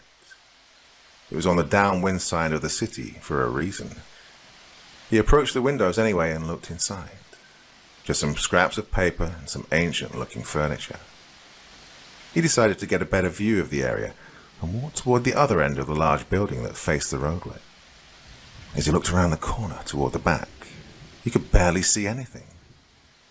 The building lights were all out, and the parking area lights were dim, and the ones that were working were even more sparse than the street lights. He let his eyes adjust for a moment and made out a set of stairs that clung to the outside wall above a side entrance. He cautiously stepped forward. God, who knows what kind of junk is on the ground at a place like this, he thought gloomily. He made it to the stairwell and checked it with a good shake. There were some rattles from above, but nothing that made a climb seem too precarious, so he took the chance. The metal of the railing was freezing, and his light gloves didn't do much to help protect his hands. He made it up several flights and was again facing the back of the building. The air had freshened into a breeze, and he shivered with cold as it penetrated his office-style slacks, dress shirt, and blazer. Yeah, he'd have to retrieve his topcoat from the SUV. He could make out a line of trees at the back of the property, and a shining ribbon behind them that had to be the river. There were lights, and even a few cars passing along the other side. Great civilization, he mentally celebrated as he made his way back to Terra Firma. All he had to do was figure out where the next bridge was. It may even have been the primary one he'd pictured on his mental map. As he let go of the rusted rail, it let out a deep, ringing gong sound, and the lower part of the structure rattled like it was providing a warning of some kind. He was stopped, and a chill hit him that didn't involve the temperature. It was more profound than the one at the filling station. This one left him shivering in both cold and fright. He gazed into the poorly lit surroundings, and then saw a double glint of light near the back of the building towards the tree line and river. In other circumstances, he'd assume that the glints were from eyes, but they were too big and too high off the ground for a person. He thought that maybe it was just some object that had caught and reflected the meager light, or maybe even something on or across the river that shone through the lifeless trees. And then, the eyes blinked. It wasn't a twinkle of reflected light. This was lids briefly closing over eyes. Another shiver took him, and he started to step backwards toward the front of the building, and what light there was, and to his automobile. The eyes moved forward slightly and slitted. He turned and fled like a madman toward the SUV. At first, he would have sworn that he heard large pounding footsteps giving chase, but when he made it back to the driver's side door, he chanced to look back and saw that nothing had followed. He sat in the vehicle for a while. It was getting really cold outside and the wind had picked up a little. He thought about it. His nerves were certainly strained, and that dark area had been pretty spooky. Maybe he'd just conjured up eyes in his distressed state of mind. Well, he was justifiably paranoid about being chased after the earlier events of this evening. Once he convinced himself that it was his imagination and not a scary monster in the dark, he started thinking about what to do next. Maybe he could hold out until morning, and maybe someone would drive by and see him. About that time, small flakes of snow began to settle on the windshield. Well, he'd be covered and camouflaged long before morning. He regretted now that he hadn't renewed his vehicle tracking system account after the free trial period. God, an unnecessary expense, right? He chided himself. He was on foot and had to decide where to go. He didn't have a flashlight other than the one on his stupid phone. The thought occurred to him that he'd become too reliant on that single piece of tech. But in any case, that meant following the streetlights until he could find the next turn and get to a bridge. I'm almost home. Just have to make a plan and commit, he thought, as enthusiastically as he could manage. It was time to test the classroom theory. He climbed back out of the SUV, donned his topcoat and a scarf that Ashley had knitted for him when they were still dating, and started hoofing it down the long parking area that spanned the next few buildings. He stuck close to the fence and the lights, but didn't want to walk any further than necessary. There'd be another exit ahead, or better still, a shortcut toward the river. After a few minutes, the exertion warmed him some. Well, he wished he'd brought his heavy winter coat. The topcoat was longer, but not made for a night out in the frozen wastes of the urban tundra. As he passed the first building, a plant office, and approached the next, the plant, he glanced over to the space between the buildings, where he'd climbed the stairwell. He saw shady, indistinct figures shift within the deeper shadows. He looked ahead and hoped that they would just keep hiding and stay away from him. Just figments of my imagination. Maybe stray animals of some kind. Non-rabbit strays, he kept telling himself. Maybe it was homeless people who decided to shelter in the abandoned structures. They'd probably be shy about approaching strangers unless they in some way felt threatened. If it was people, then his vehicle would likely be toast before he'd get a tow, he thought, forlornly. But better it than him. He had good insurance after all. He'd already started to forget about the potential threats from the shadows as he mentally completed the claim forms. Justin's hopes of a shortcut were dashed by a long cross fence that blocked his way. He'd passed the second driveway, so he wouldn't have to backtrack very far, But it was getting later, and he was tired and cold and hungry. Oh, he just wanted to go home. It didn't help that the snowfall had increased. It was a nasty mix of tiny flakes and ice pellets, bitterly cold on the gusts of wind, and they stung his forehead where it was exposed to the elements. He wasn't sure he could continue much further. He needed a break from the weather. It was time to find a way indoors, even just for a little bit, to get out of the wind and precipitation. He headed back towards the buildings and the river beyond. He followed the newly discovered fence and found a large gate opening, clearly for vehicle traffic. He passed through and was on the next part of the property, the warehouse portion of this particular complex. Oh, good, he thought. No imaginary fiends on this side. He chuffed and slogged until he reached the Warehouse A, Tilancia Enterprises Incorporated. The entrance and front area contained an office section, but there were broken windows on the front. It was definitely abandoned.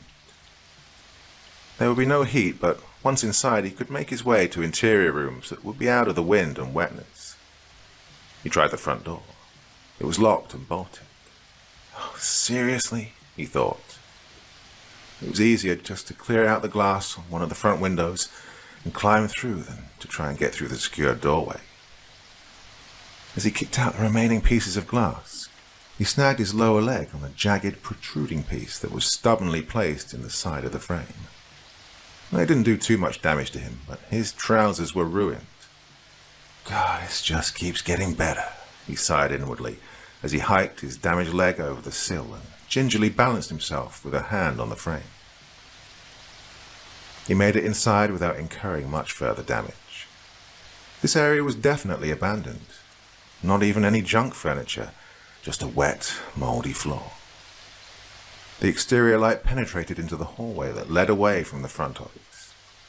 He could see nothing else, and knew that there was no way there was working electricity. He had a tiny light on his key fob, so he stepped into the darkened hallway and used it to look for a more likely room and maybe an old chair or desk where he could sit for a moment. The tiny light wasn't strong, but in the near total darkness, it worked remarkably well when he held it close to placards near each door to read them. The offices on his right had windows, so once he opened the interior doors, he could see at least a little of what was in front of him. The rooms on the other side of the corridor were meeting rooms or for utility or storage. He was about to enter the largest office he'd found when he heard a loud noise from deeper inside the large structure. A creaking, moaning sound that startled him and gave his adrenal gland another workout. It was followed by rattling noises. Likely just the wind, but maybe some rats. Nevertheless, he gave a brief shudder. Nothing to fear, Justin. Just fear itself. So stop this paranoia trip. He chuckled to himself in an attempt to relax his taut nerves. The large office had a chair, but it was broken. However, there was a solid-looking, if ugly little table in the corner by the window. Ah, perfect. Finally a break, he said to the gloom around him. He had a couple of tissues in his coat pocket at this time of year. Well, one never knew when the old honker would start to leak from changing temperatures. He used the tissues to wipe the worst of the crud from the surface of the table, or at least spread it around some, and then carefully sat on it. The relief was instant. He'd been walking outdoors in snow with shoes that were designed for interior office work. Well, he hadn't gone far, but the dogs were already barking. He attempted to look out the window, but it was covered in grime, and the bottom ledge was filling with snow. There was little light anyway, just the last forlorn beams from the parking lot lights, and they were weak to start. He took stock of his situation. He couldn't be much further to a bridge that would lead back into more heavily travelled parts of the city. It wasn't too late in the evening. Well, he didn't know for sure, since he typically used his phone to keep time, yet the clock in his SUV had read 6:59 p.m. before he'd locked and left it. Well, he estimated it was about 7:30, so people would still be around and somebody would be available to help. He realized he was thirsty. Nothing he could do. His stomach growled. Again, no resources. It was cold, and feared that if he sat for too long, the snow would increase and make walking more difficult. He was as rested and warm as he could be under the circumstances. He reached down and tugged at his tore pants leg and peered beneath to survey the damage. Just a scratch. Not much blood, he satisfied himself. He'd resolved to get up and get started again, when the already feeble light coming through the window dimmed further. His eyes had adjusted to the gloom, so he could tell that something substantial had occluded the space between the light and the window. He saw a vague silhouette outlined in the window. A hulking figure had appeared to face toward him. It looked somehow fuzzy and indistinct at the edges, but was clearly tall and broad. There was no neck, but it was definitely anthropomorphic and possessed wild-looking hair. It loomed closer, and he saw a hot breath fog the window and block even more details. Well, some part of his mind knew that the lighting and smeared window were likely just distorting a human figure, but the hindbrain, that little remnant of our early ancestors, screamed at him to run. And he decided to do just that. The figure could be anything from a crazed drug addict to a security guard, but he didn't want to find out while he sat alone in the near dark. As he reached the doorway, another groan and creak emanated from the interior of the building. This one originated from the front entrance and was even louder. It was accompanied by a moaning, hissing, organic sound, like a large animal breathing deeply through some sort of obstruction, or maybe underwater. Well, he had no choice. He turned right and fled further into the interior of the building. He was fortunate that nothing blocked his way as the shadows deepened to full-on darkness. He all but ran full out, his arms stretched out in front of him. And then he hit an obstacle. A wall? No, a door. A large swinging door with a heavy rubber seal. It stuck for a moment, and then gave way when he broke the seal. He couldn't see anything, but the hallway seemed to widen into a larger space around him. He reached out to either side, but felt no walls. He drifted right until he touched the wall he'd been following, a solid outer wall of the building. He again started forward, this time more cautiously, but still at a good fleeing pace. Perhaps he corrected himself. Whoever it was will give up the chase and decide not to pursue him into this murky den. Then he heard the swinging doors crash open behind him. He again began to run, arms outstretched. He was too frightened to consider the danger of his actions or obstacles that might be in the path of his feet rather than his upper body. He heard the moaning, hissing breathing behind him, accompanied by scraping, shuffling, thumping steps. There was no point in looking over his shoulder in the near total darkness, but his fear-addled brain did not make that logical connection. The head turn caused him to lurch left, and he lost touch with the wall on his right. He was now in a wide open space. He could feel the air stir. He couldn't see the threat that was still approaching behind him. He could run into something at any moment. And then he did. Not a wall or a door this time, but something small and hard and set just the right height to greet his shin as it rushed forward. His left leg picked up a bad bruise and pressure cut to go with a slice on his right leg from the window glass. Justin sprawled forward and skidded on his hands. His right wrist definitely took some damage. It may have been broken, but definitely sprained. The painful shock of his landing brought some sensibility to his mind. He looked around fruitlessly, then held his harsh, forceful breathing for a moment, and just listened. He could hear his heartbeat in his ears. He could hear the weird breathing sounds and freakish footsteps, but they sounded further away from him than they had. There was a coarse, whispering conversation between two or more of whoever had chased him, but the sounds were too low and garbled to make out the words. He had to breathe and try to take in air through his nostrils so as to be as quiet as possible. The result made him gag, and he nearly retched. A smell came across the lightly stirring air. The stench of rotting flesh and plant life, of mold, mildew, and choking spring pollen, with just a hint of fishiness. It smelled like a swamp. No, it smells like the very polluted river, he realized. The entire space was filled with a vomit-inducing stink, and it was getting stronger. It was then he registered the shuffling, scuffling steps approaching from the blackness. He felt around himself with his left hand and attempted to find his bearings. His hand came across a hard object, a piece of wood, squared off, about 3 feet long, with grooves running along the length like something used for packing, his mind registered. He grasped his new weapon and used it like a cane to help him stand. As he put pressure on his left leg, the pain from his severely barked shin shot up his leg to his spine and beyond. Well, he knew he wouldn't be doing any more running tonight. The best he'd be able to manage was a fast limp. He reached out with a stick to try and locate a wall or anything that would give him some security. He hit something semi-solid, and the sound and feel produced was that of wood on wood. He followed his guide stick and felt around for a few moments. Stacked wooden pallets, he reasoned. It was definitely in the warehouse portion of the structure. He felt further and found the wall against which the pallets were stacked. He felt up along the stack and determined that the pallets were stacked to a height just above his head. This was it, as safe a corner as he would find to make a stand. The sounds of large beings with shuffling gaits approached, and the moaning, hissing breaths grew louder and the odor more pungent. At least some of the stench came from these 2, 3, maybe more things. His mind gibbered, back on the verge of panic. Then the eyes glinted and flashed. They were large and obviously belonged to nocturnal creatures. There were 3 sets that he could see.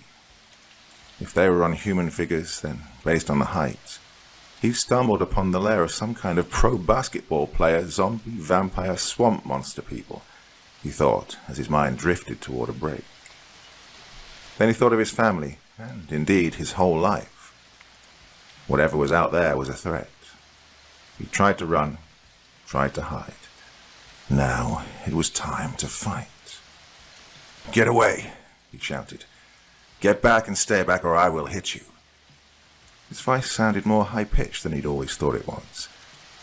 He clutched his right hand with the injured wrist to his breast and used his left hand to swing the stick forward and back in front of him to ward off his attackers. "I don't want to hurt you, but I will." "Oh, I don't sound that committed," he realized. "I don't feel it either, but no choice." He swung the stick as hard as he could toward the closest set of eyes. Something grabbed the stick, and before his mind could even register that the motion was arrested, the stick was snatched and flung. He could hear it strike something in the distance, and the ensuing clatter, as it ricocheted and fell, echoed in what was clearly a large empty space. The moans grew louder, and the eyes came closer. The stench became overwhelming, and his brain shut down. If there had been light, he would have seen the greyness obscuring his peripheral vision until it tunneled. As it was, the last sensation he experienced was the train tunnel rush of sound in his ears as he descended into the mineshaft of unconsciousness. His mind registered pain and motion all at once. The pain was in his legs. Something gripped them. They were both pressed together in a large crushing vice of a hand or paw. The motion was from his being dragged behind a large creature. His arms hung limply above his head, and the right wrist registered a sharp pain as it limply struck some small, rough object. It was mostly dark around him, but they were once more in a room that allowed some exterior light to penetrate through a large window. When the dragging motion stopped, he was lifted and slung unceremoniously atop a large table. He let his eyes drift slightly open, and immediately wished he hadn't. He squeezed them shut and turned his head away from the intolerable sight. He heard some loud moaning and hissing, some type of slobbery speech. He could almost make out the words. "Not food. Look for. Cold. Green." Another the coarse speaker urged. Now. Well, the discussion went on like that for several minutes as a third, vaguely whiny voice joined in with the others. The argument became louder, and each party grew more insistent and agitated, though less coherent. Eventually the argument, the entire mess of slobbery mush-mouth speech, descended into shoving, grapples, and blows.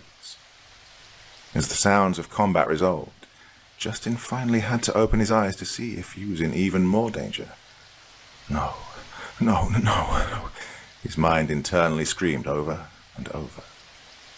The three beings before him tussled and slugged at one another in mindless fury. The light was poor, but his eyes had fully adjusted to the darkness. They were all well over 6 feet tall and disproportionately wide through the shoulders and chests. They were covered in what initially looked like green, slimy fur. Well, he'd seen a movie with a sniper in a ghillie suit. That memory came rushing back to him. They were a mottled mixture of greens and browns and slimy tendrils in place of hair, like a mound of swampy moss had risen and grown arms and legs. Well, the fight had taken the creatures to the far side of the room. It appeared to be primarily between the two larger figures. The third figure just crouched in a corner and clutched at a wound to its elbow. Justin stared at a moment, mesmerized in horror. And then he saw his opening. The largest monster had shoved the middle-sized one into the corner above the now moaning and screeching smallest one. It held the other by the throat and pummeled at the plant man with an enormous fist. Justin half hobbled, half ran, at the top speed of which he was capable.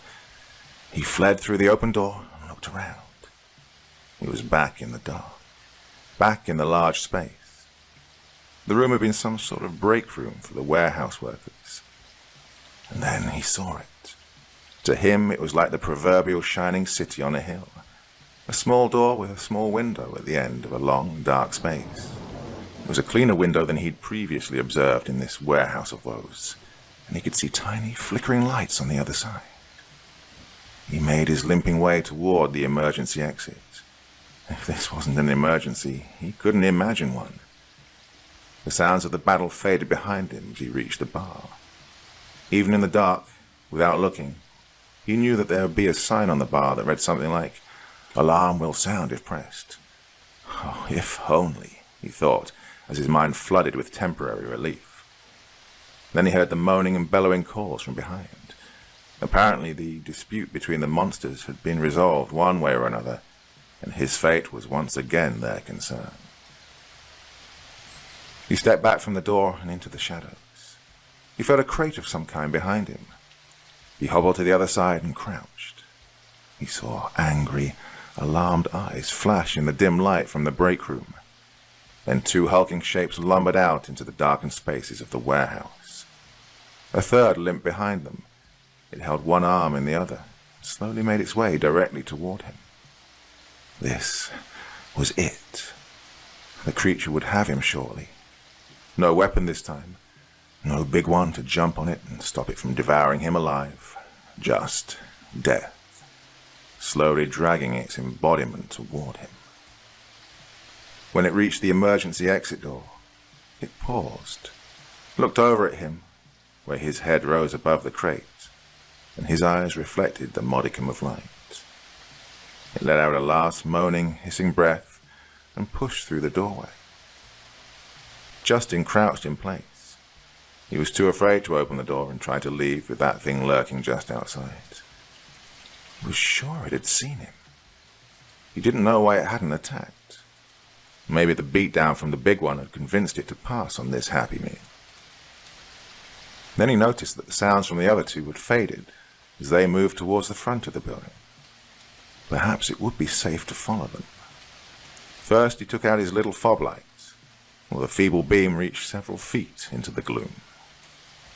His eyes had truly adjusted, and the thing was of some use. He took a look at the crate behind which he cowered. The wood framing around it was crushed on his side. There was another crate, possibly metal or plastic, inside the wooden casing. The inner crate had holes in it, but whatever had been inside was gone or dead. It certainly smelled dead. He made out a label on the wooden frame, some East Asian lettering alongside English letters that read, "Handled with care, product of China." "Well, thanks, China," he said sotto voce. He used his tiny light to get back to the break room, and then, a little further past the entrance to it, he found a side exit near some lockers and an old employee punch clock.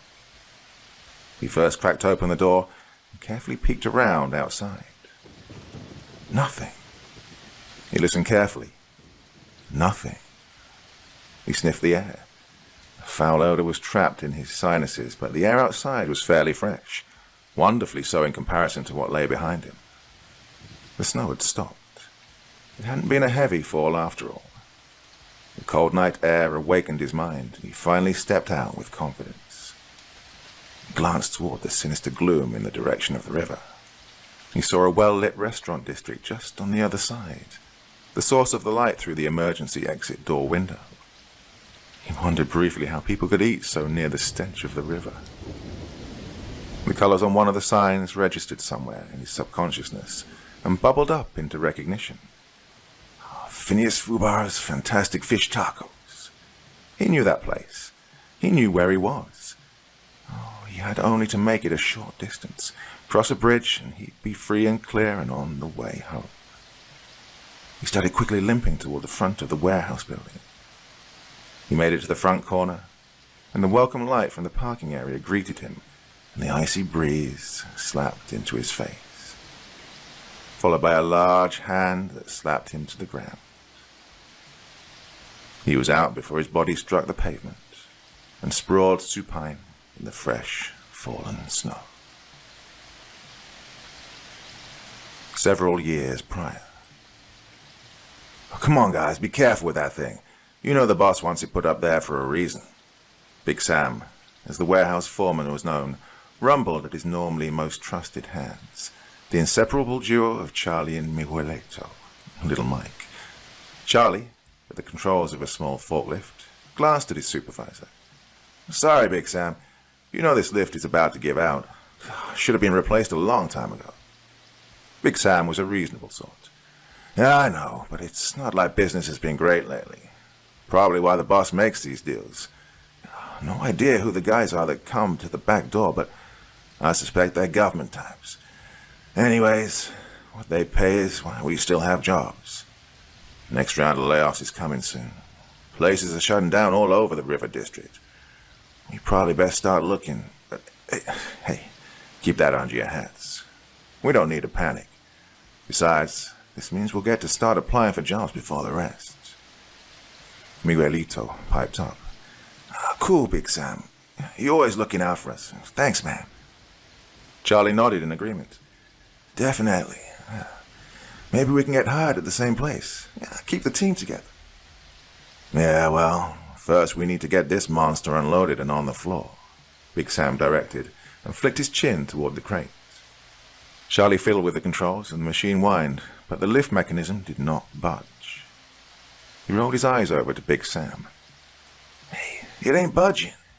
It's lifted and lowered its last load." Big Sam cursed in a low voice. "Okay, fellas. Guess we do it the old-fashioned way. Just us to lift, though. Nobody else handles the back door frame." Charlie let out some grumbles as he climbed off the middle machine. Miguelito shrugged and moved to the front of the box. Big Sam and Charlie did the heavy lifting, and Miguelito lifted the front as best he could and guided the load toward its destination. They almost made it, but when the back of the wooden outer crate cleared the forks, the load shifted, and that end of the crate crashed to the floor. The wood splintered, and a few boards sprang. Big Sam stepped back and cursed. He had a gash on his arm and hand. Charlie and Miguelito had open scrapes on theirs. The bleeding trio gamely pushed the crate into place beside the emergency exit door, despite their open wounds. They set aside the shop rules. This job was off the books, and they needed the money. They cleaned up the area themselves and met in the break room. Big Sam had detoured to the front office to meet with the manager and collect their fees. The boss morosely informed him that it would be the last extra income. The owners had decided to shut down the warehouse. Big Sam handed out the bonuses to his friends as they stood around the break room. Enjoy it, fellas. We're all getting the axe next week. Hey, let's get together Monday. Go over to DMT Solutions to apply. Boss said that's where he's going. His government friend tipped him off that that's where the backdoor business will be shifting to, too. The others agreed, and they all took a good look around the break room where they'd taken their lunches together and talked about all the things that people think are consequential. Then each man filed out and hit the time clock as they left through the side door. They met again Monday morning, just after the boss came back and made the grim announcement to all the employees about the warehouse closing. The trio was back in the break room, and this time they spoke in whispers. Big Sam held up his arm so the others could see clearly. By the time I got home, I had a fever. And I slept all weekend. When I woke up today, this shit had started. He displayed the greenish rash that was lumpy, like spongy moss on his arm around the gash from the crate. The other men had had similar experiences and had similar growths on their hands around their wounds. They all left work to see their doctors. Justin's next day. Justin gripped Ashley's hands as he held little Crystal up for him to kiss goodbye. His son, Caleb, had insisted that he was too big to be held up and had caused his dad to painfully stretch to lean over and hug him. He'd also insisted that he was too big for kisses and would accept only hugs. He got them, and Justin was glad for the pain. It reminded him that he was alive and that he had his family around him, and he would soon return to work and their lives would get back to normal. He'd even discovered that no one had disturbed his SUV. The tow truck driver had found it, and the insurance company had paid for the tow. The repairs were under warranty. He was covered, and he'd be out of the hospital tomorrow morning, absent only his phone, but that was covered too, and he'd pick up his new model on the way home. Yeah, Ash. Hopefully the fever stays light. I'll get out in the morning as planned. Doc increased the antibiotic dose. I can't wait to get home to you and the babes. I'm not a baby, Caleb declared. Okay, big boy, but you best mind Mom and be nice to your sister. Okay, Daddy, the child readily agreed. Justin knew that the agreement was unlikely to last even from this room to the front door of their home, yet he smiled fondly at his son and winked at his daughter, who was just old enough to catch on to the gesture and giggle as she tucked her head against her mother's neck. Ashley kissed him last, on his forehead. Oh, you are so hot, Big Daddy, she leaned in and whispered. It's not just the fever. She raised a little, met his eyes, and then waggled her eyebrows. Justin let out a little laugh and whispered, Hey, sexy mama. Oh, if you hear from that nice lady who found me on the bridge, let's invite her and whoever she might have to dinner when I get out of this place. Ashley agreed and bundled the kids out of the room. It was just as well.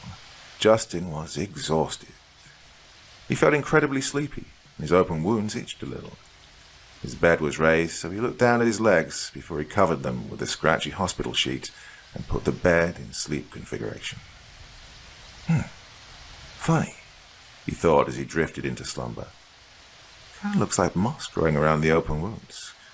Probably just the drugs, and I have a big imagination. When their young daughter vanishes without a trace on the outskirts of Darktown, a couple's marriage begins to unravel in a secluded cabin deep in the woods.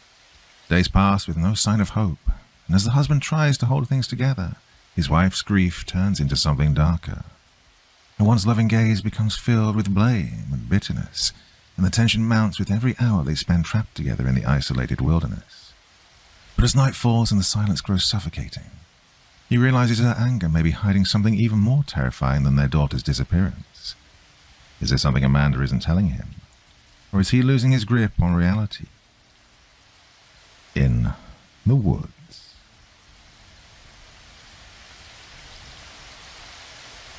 Look, Amanda, I said. The police are stopping the search. They said they haven't found a trace, and it's been 5 days now. Amanda looked at me with such malice and hatred that I felt a chill running down my spine. "So, you just want to stop the search now? I mean, it's only our daughter. She's out there, frightened, and you just want to stop the search?" I felt as if I'd been punched in the gut. Tears were welling up, but I managed to reply. "Don't even say that. Of course I want them to continue the search, but I'm not in charge of the police. Please, honey, don't see me as the enemy. I love you. I love Charlene." "Don't speak her name," she yelled. "You just see the search as an inconvenience to you. Just leave me be." I did as she asked, going out of the bedroom and into the living room of our cabin. I sat down on the couch, hands on face, and cried over the loss of our daughter, and now, my estranged wife. That night I decided to sleep on the couch. I heard Amanda sobbing throughout the night. Even though I wanted to comfort her, I felt she needed space. The next morning I awoke, tired and stiff from a bad spell of sleep. I decided to make some breakfast, eggs and bacon, and brought it up to her. "Here, darling, I made breakfast," I said. She looked at me with puffy red eyes. "Is that all you can think of, when our daughter is somewhere out there, scared out of her life?" I sighed. "Look, it won't do her any good if we stop our lives, stop taking care of ourselves. You need to eat." She looked away, tears welling up. The day continued like that, me trying to get any contact to Amanda, and her turning down my attempts. It made me sadder each time, as I really wanted to connect with her again, needed to connect with her. After all, she was my wife, and I wanted to help her in her situation, as well as help myself. I couldn't go through all of this alone, and I was sure she couldn't either. I had to make some sort of breakthrough. The day went on like that, me trying to do anything to make a connection with Amanda, and her either ignoring me completely or getting aggressive towards me. Each time I failed, it felt we were gliding farther and farther from each other. Each time felt as if my heart was being stomped on. I felt worse and worse. As the day faded into evening, I decided to make dinner for us. I helped Amanda down to the dining room and sat her in her chair. I sat down in my seat and started eating. A bit into the meal, I glanced over at her, checking how she was doing. She was poking her fork at the meal listlessly, her stare shifting from the meal to the window, then back to the meal, and letting out a long, sad sigh. Pained me to see her like this. Not her normal, cheerful self, but then again, I was a total mess inside. But I felt I had to stay strong, for the both of us. Wouldn't do any good if we both just crumbled down and stopped functioning out here, in the middle of the woods. I was also hungry, on top of all the sadness. Angry that the cops and park rangers decided that it would be too dangerous to continue the search. There had been a massive rain about a week ago. There had been some flooding, and the rangers had said that conditions were bad, and therefore the search would be called off for now. I had shouted at them, pleaded with them, but to no avail. The ranger said that he understood me, but he couldn't risk the lives of the search party. It made me angry that they could just wave off the life of a 4-year-old like that. Such an inconvenience to search for her. And eventually I broke down in tears. Amanda looked at me and started crying too.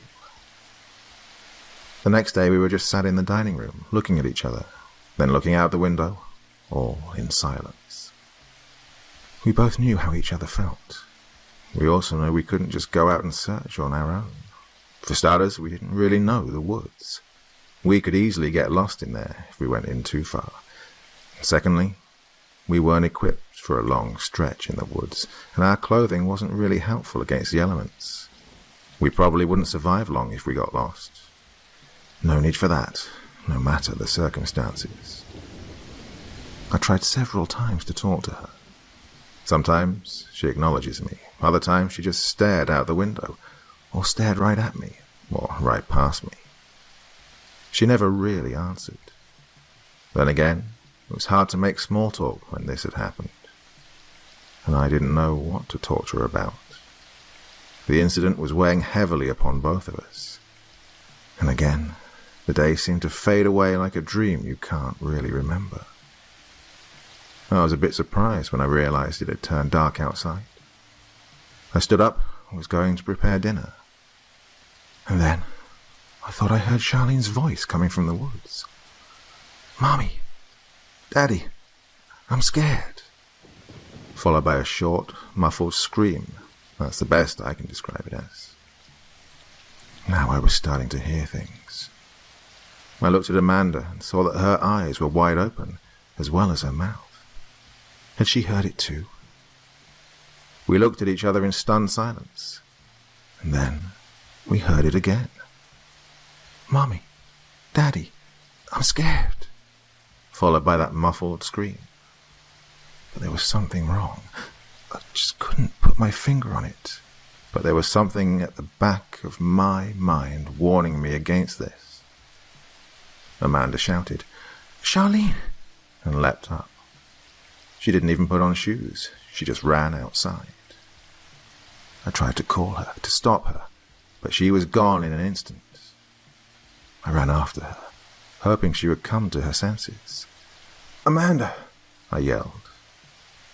I saw where she'd run into the woods, darting past trees and stumps. I ran after her as fast as I could. She kept darting out of my sight, but I yelled at her, "Amanda, please, stop!" As I ran into a small clearing, I could see Amanda there, looking in each direction. "Honey, please," I said. "We don't know where she is. It won't help her if we get lost in here." She looked at me with such fury that I thought for a second she hated me. "Well, go back to the cabin. Go back and just leave our daughter out here in the woods. You don't care about her. You don't even care about me." The force of those words, the angry tone, and the hatred in her eyes. The words and our current situation were too much for me. I could feel the tears well up in my eyes. I covered my face with my hands and cried a bit. "Don't even suggest that, honey. You two are my world," I said. As I removed my hands from my face, I realized Amanda was gone. "Amanda!" I screamed. Now I was getting a bit scared. Where had she gone? "Amanda!" I screamed again, more urgently. I heard some rustling of leaves to my right. I didn't think. I just sprinted there, calling out to Amanda every few seconds. It was hard to navigate the woods in the dark. I called out to Amanda, then tried to listen to any sounds, either from Amanda or Charlene. After a few minutes, I heard something behind me. "Mommy, Daddy, I'm scared." But it wasn't Charlene's voice. It sounded like several voices at once. Cold chill ran down my spine. What on earth could that be? Then to my left, I heard Amanda's voice. "Oh, honey, I've missed you so much. Come to Mommy." Followed by a blood-curdling scream. "Amanda!" I yelled as I ran towards the sound. Branches flew by as I hurried towards where I'd heard Amanda screaming. What's going on in these woods? I thought as I ran. Suddenly, I tripped over something. I fell down hard, knocking my forehead. I saw stars as I lay on the ground, wondering what had happened. Then, as my vision started to clear, I realized I'd tripped over a person. A person wearing what seemed to be Amanda's clothing, although it was ripped in places, and there was blood. Oh, God, there was so much blood. I screamed as I realized what I was seeing. It was Amanda, or what was left of her. Her torso had been cut open, from the neck down to her hip. Most of her innards were gone, and her face, oh God, her beautiful face. The eyes were gone, The mouth was open in a terrified scream. I hugged her, crying, screaming her name. The pain was unbearable. And then I heard it. Rustling of leaves behind me. And Amanda's voice saying, "Oh, honey, I've missed you so much. Come to Mommy." We make our last visit of this evening in Darktown to Melinda, who swore she'd never drive at night, especially not to see the father she hadn't spoken to in 15 years. But when his voice cracked over the phone, begging her to come, she found herself on a pitch-black road in the dead of night, under a sky that seemed to swallow every star. After a fruitless, rage-fueled search for his apartment, she turned around, only to find herself on a desolate highway with no idea how to get home. As the clock ticks toward 3 a.m. and fewer cars pass by, Melinda realizes something is terribly wrong. What's lurking in the darkness just beyond her headlights? Why does it feel like someone, or something, is leading her further into the night? The house that death forgot. Melinda hated driving at night. She did her best to avoid it. Short trips to the store, she just realized she'd run out of tampons or had nothing for dinner after getting home. That sort of thing happened now and then. But she did her best not to go out after dark unless someone was coming to pick her up. So, naturally, she found herself on the longest drive of her life tonight, with no moon, a few stars, swirling clouds above her, and acres of forest on either side. As with so many unpleasant things in her life, this was her father's fault. She hadn't seen or spoken to the bastard in 15 years, but just after falling asleep tonight— no, that was wrong. It'd be yesterday by this time, when out of the blue her phone rang and his voice was on the other end. "I need you, Melly. Please come, now." He said just that, and then the line had gone dead. Well, the old ass was probably drunk, but he'd never called her before, not since she was a child, and he was still trying to convince her mother to take him back. Well, it felt like she'd been dreaming, waking up to hear his voice again after all these years. And it sounded like he was crying. His voice had sounded just the same as the last time she'd heard it. As though in a dream, she'd risen, dressed, and gotten in the car. She was well out of town and halfway to his old place before realizing that she had no way of knowing if he even still lived there. She received updates from her mother from time to time over the years about where he was. The last time she'd heard from her mother about him was 7 years ago. Had he ever stayed in one place that long? Well, not to her recollection. She'd been 7 when her mother finally had enough and showed him the door.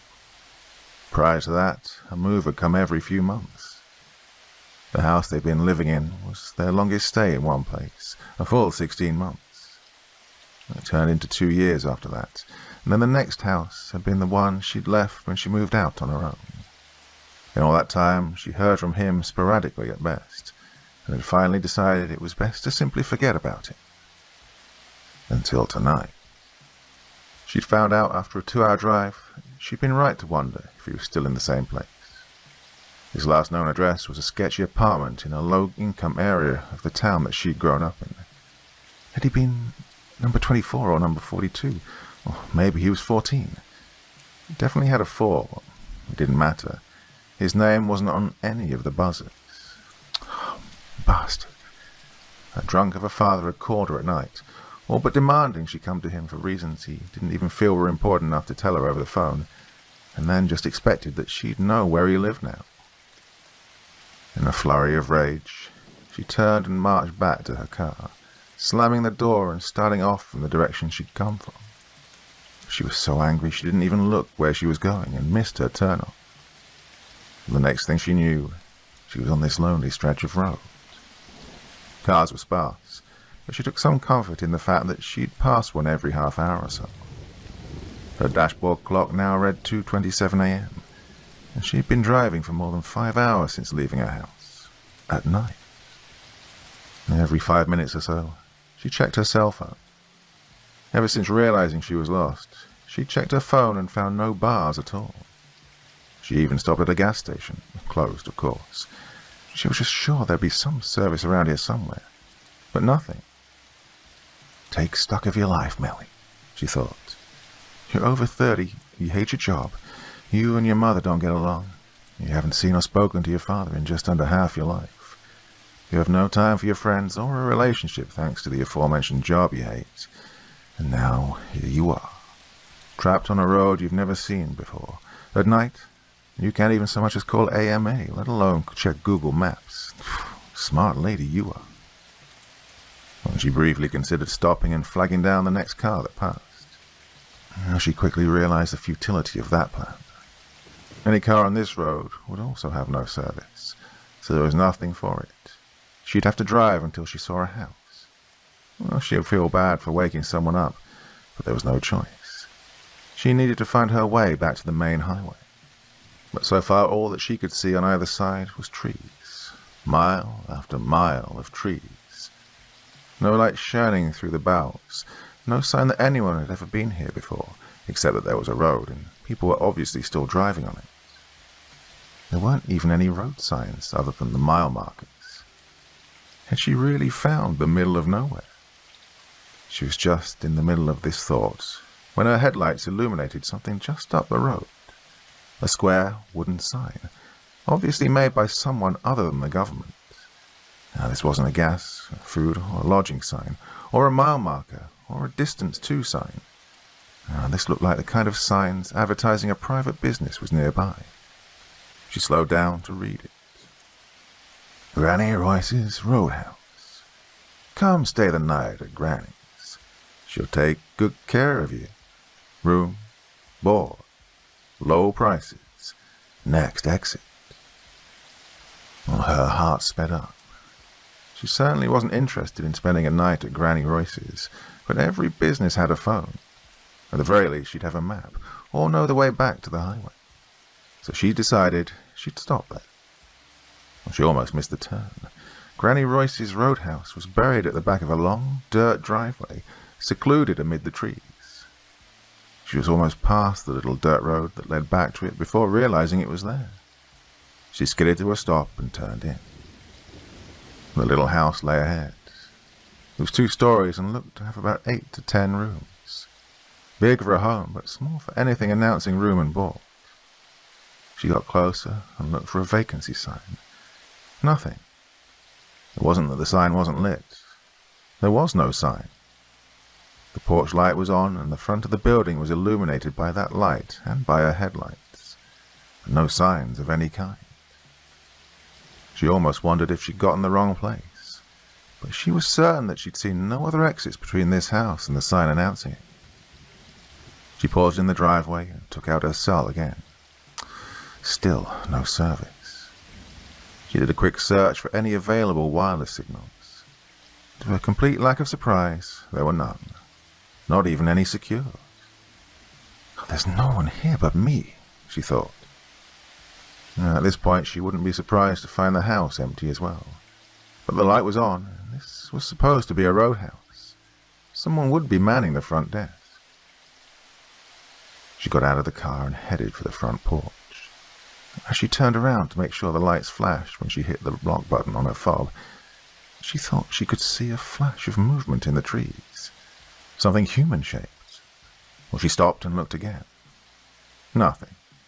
Well, she decided she'd imagined it. At the front of the door, she hesitated. If it really was a roadhouse, then she'd be able to just go on in. But what if she had got the wrong house? If she tried the door and just walked in, she could find herself arrested out here in buckfuck nowhere.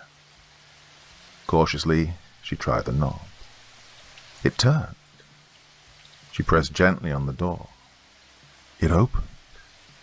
Relief flooded through her when she saw that she was in a small but tastefully decorated foyer that had obviously been repurposed as an admissions area. A quaint desk with an honest-to-God guest book had been placed in the far right corner, and some chairs had been set out, along with magazines on a table. She read the titles briefly. Mademoiselle, Blue Book, The New Country Life, Arts and Architecture, before turning her attention to the little desk. There wasn't a computer. That was a cute touch. It was like the house was from a past era. Perhaps old Granny Royce really didn't like modern technology. There was, however, a little bell, just like there would have been in 1929. It wasn't even the round silver kind you slapped a ring. It was a little porcelain handbell. Well, this place was starting to out-cute her.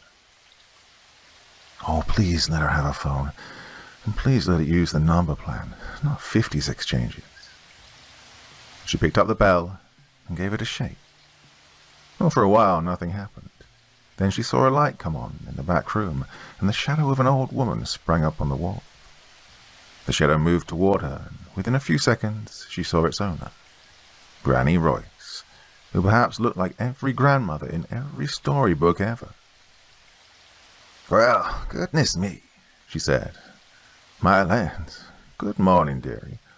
Pardon my tardiness, but it's been a while since we got guests at this hour. Can I take your name, honey?"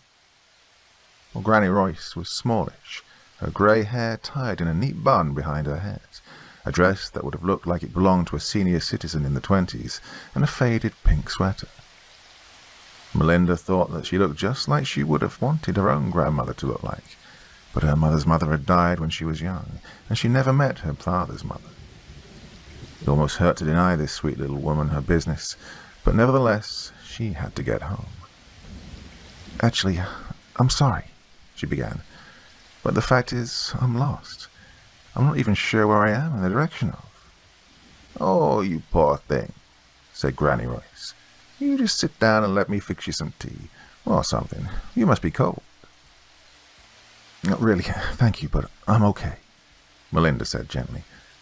"I just need to use the phone if I could, or if you've got a map, even that would be lovely. I really only live a couple of hours from here."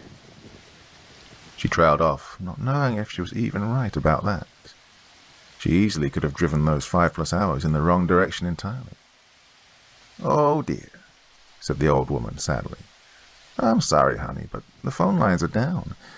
As for a map, well, I used to have one, and if I look I still might, but it's probably quite out of date by now. Well, the highway moved since then, I know that much." Melinda's heart sank. How could her luck get any worse? No phone, cell, or landline, had no map. What could she do? She had to get back home. She was expected to work at 8 a.m. tomorrow. And why were the phone lines down? The weather was coldish but clear. Were they fixing a line nearby?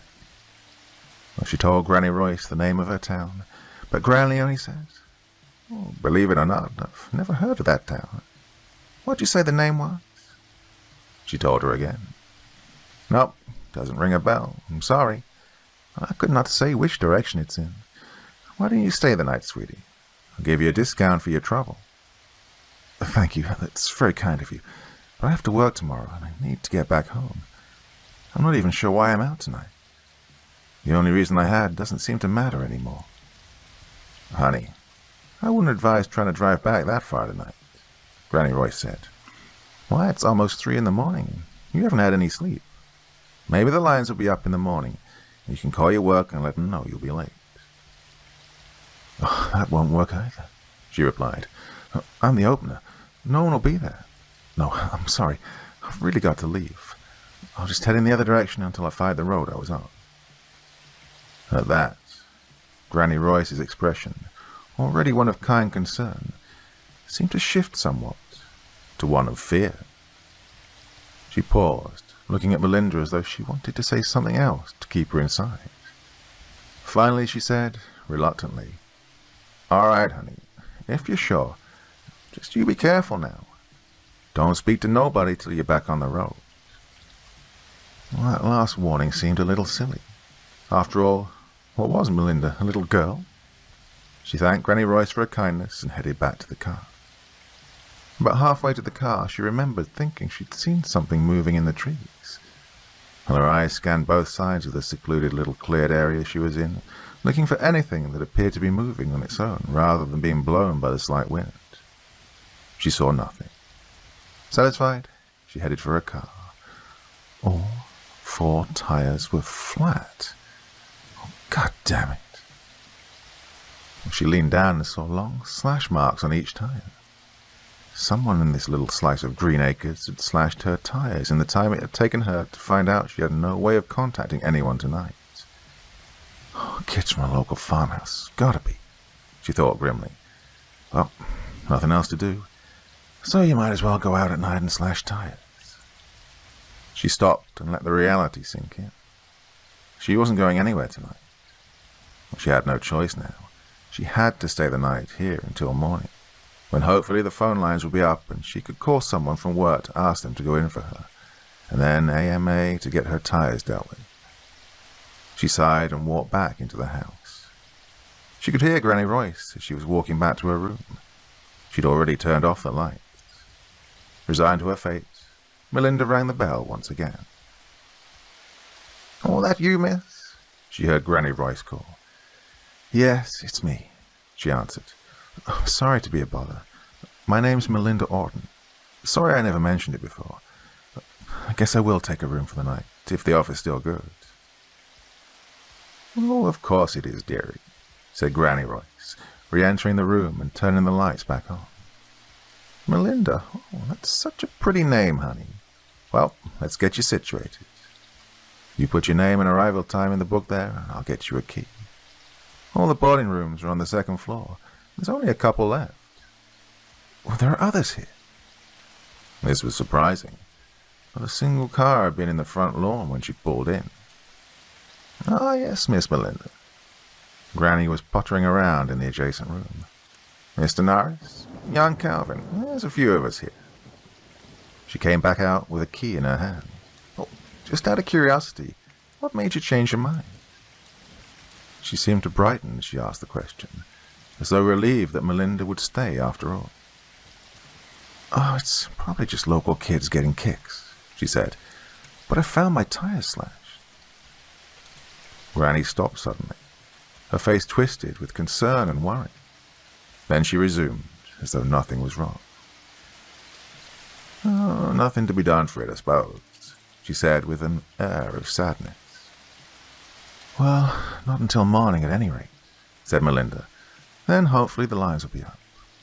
"Oh," said Granny Royce distractedly. "Yes, hopefully." She led Melinda up the darkened staircase into an empty, quiet hall. Or perhaps not so quiet. From one end of the hall came the muffled sound of someone crying.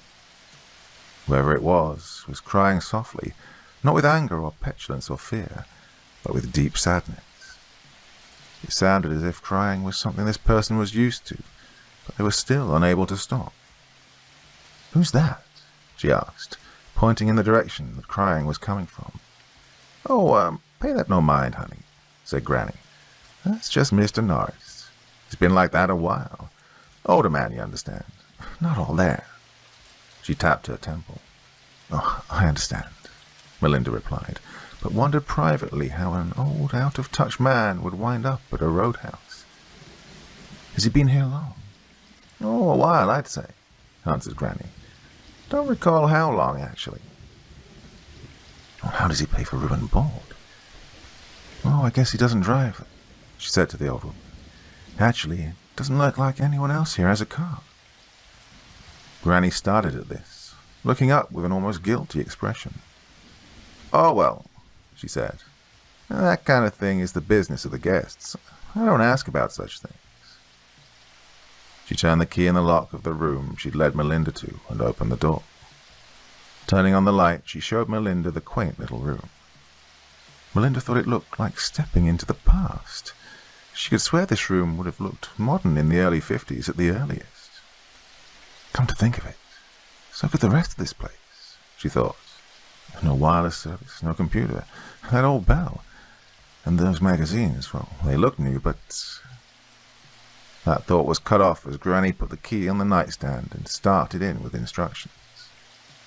"Now, the bathroom's down the hallway there.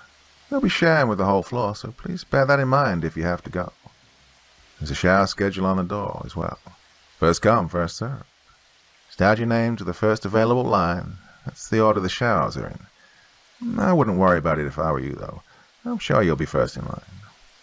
I get up at 6 a.m. sharp every morning and start breakfast. You come down whenever you're ready, and I'll whip up something for you. Oh, And one last thing, my dear. I'd strongly advise you not to leave the house until sunup. Well, you just never know what could happen out there in the dark. Of course, she replied. I'd never go out there in the dark if I didn't have to. Well, she stopped that train of thought right out of the gates. After a few moments, she was alone. Alone without anything to wear to bed, and nothing to shower, brush her teeth, or hair with in the morning. She sat on the bed and looked out the window, which faced front. Her car still sat where she'd left it, the only thing for miles that seemed like part of her world. And an expensive, overlarge paperweight until I can get hold of someone, she thought bitterly. And despite the hominess of the room, she felt an unwillingness to rise and shut off the light. Somehow the thought of going to sleep in this backward little room seemed unthinkable. So instead she continued to sit and stare out of the window. A figure in black detached itself from the shadows of the trees and made its way to her car. What the hell? She jumped up and ran to the window. The figure was tall and seemed to be wearing a cloak made of night. She saw its arm extended. In its hands was a long, jagged dagger. It dragged the dagger across the side of her car, leaving a long gash mark in the paint and metal. "Hey!" she shouted. The figure kept dragging the dagger. She reached for the window to open it. It wouldn't budge. She looked for a lock, but couldn't see one.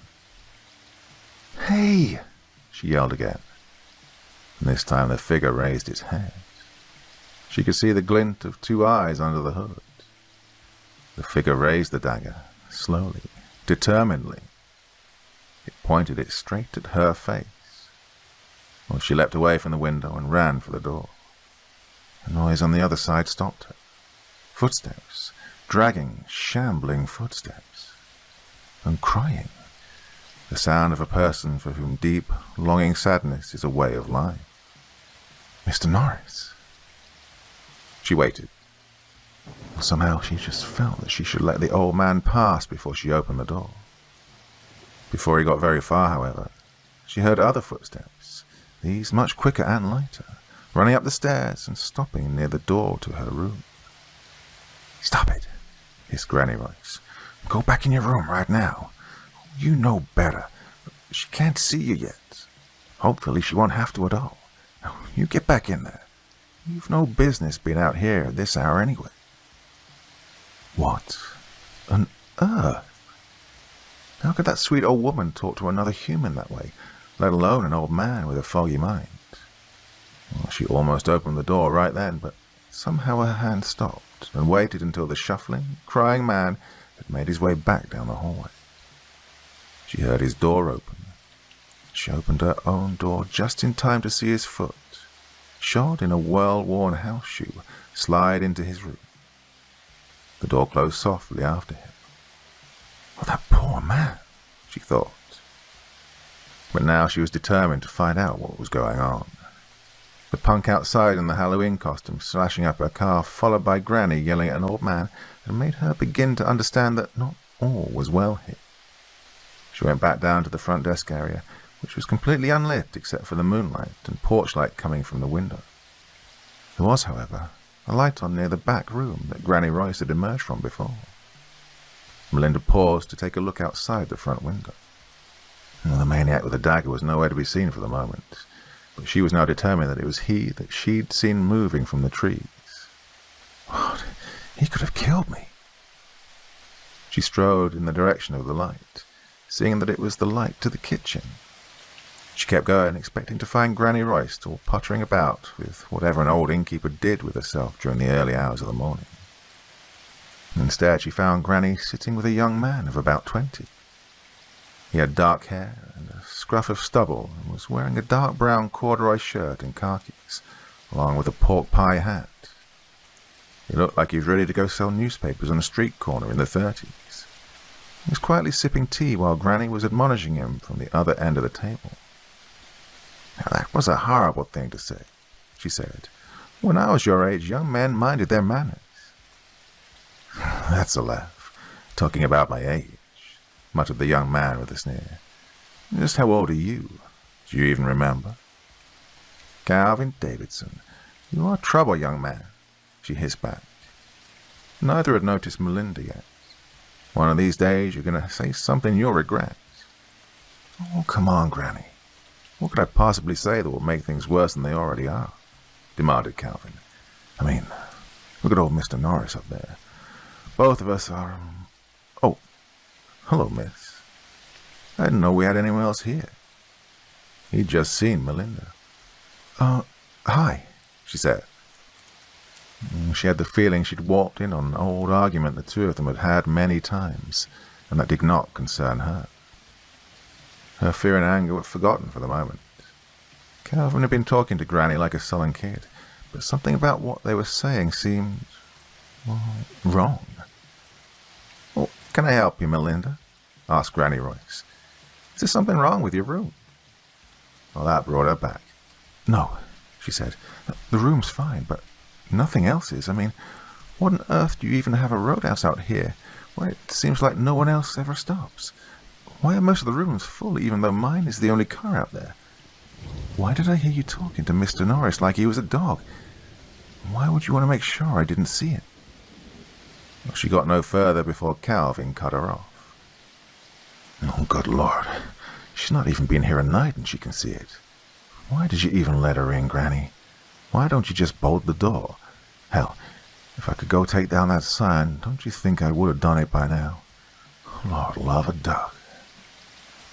Now there's something you don't hear many young men say, thought Melinda. She decided to ignore Calvin for the moment, otherwise. "Oh, and besides that, there's someone out there. He's the freak who slashed my tires, and he's been out there messing up my car since then. You can't even call the police. I mean, are you going to tell me you've never had vandals out here before?" There was a long pause in the room. Neither Granny nor Calvin seemed willing to break it. Calvin scratched at his neck. For the first time, Melinda noticed a red slash at his throat, half hidden by his collar. It looked like either a very fresh scar or a slightly healed wound. "Listen, miss, I don't know your name," he finally said. "Melinda," she told him. "Melinda," he repeated. "Melinda, I think you should sit down.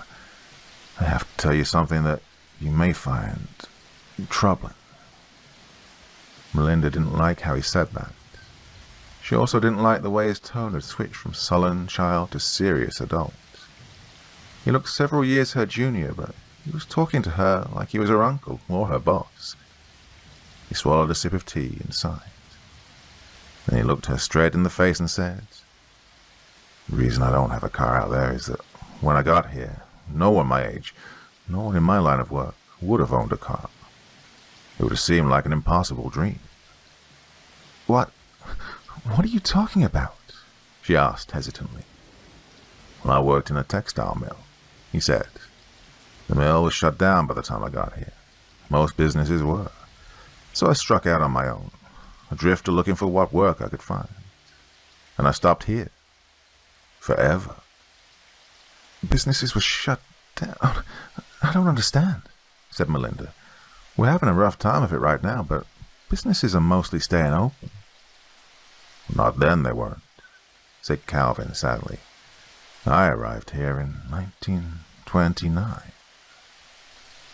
Melinda blinked. Something had exploded behind her eyes. "Well, this place was new then," said Granny. "My man and I had just opened it. Young Mr. Calvin was a sweet young lad of 16. I offered to take him on as hired help over my husband's objections. Well, my husband was a well-meaning man, but he knew how to pinch a penny. 'Twas a year after I took Calvin on that Mr. Royce died. Calvin and I have been here ever since. And every few years or so, someone joins us." "Yep," Calvin broke in. "Miss Tilly was first. She was a woman of ill repute who ran here, pregnant and scared that the man who'd run her trade up in New York was going to find her and kill her. Well, she and that baby..." He broke off, now seeming on the point of tears. "And then," said Granny, "there's Mr. Standish. He was a traveling minister. He doesn't travel anymore." "Mr. Norris got here in '69, said Calvin. His story is probably the worst. He was a bank robber, you see. Carried a pistol. He didn't like learning how long we'd all been here. He paused, stood and walked to the kitchen window. He tried to leave on his own, you see. Well, he ain't the first to try it. That was me, actually. Well, I warned him not to try, but he wouldn't listen. But when he got outside, and he met him. Calvin, hissed Granny, we don't talk about this. She's gotta know, said Calvin. There's no point in her finding out slowly. Yeah, but there's still a chance for her, said Granny in a stage whisper. All she has to do is wait until morning. Well, she's not going to wait until morning, said Calvin with some remorse in his voice. No one ever waits until morning. The fact that she came down here is proof enough of that. Besides, what good would that really have done her? Her car is useless. We have no phones here. There was no phone when this place went up, and there won't ever be a phone here. You know that. Okay, everyone, stop, Melinda shouted.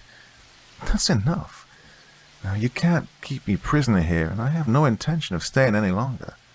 Only that knife-wielding maniac out there is keeping me from running up the road this minute. Now, I need to know what's really going on here. I need to know it now. Look, we've been telling you, Calvin said. Granny may not want you to know everything, but you need to. Because you won't be leaving. Oh, we're not trying to keep you prisoner. I don't even care if you run out that door right now. But you'll never leave this house again afterward. Like hell I won't, yelled Melinda. Listen, child, said Granny, rising from her spot at the table. Listen, please. None of us mean you harm, my dear. Not even Mr. Norris.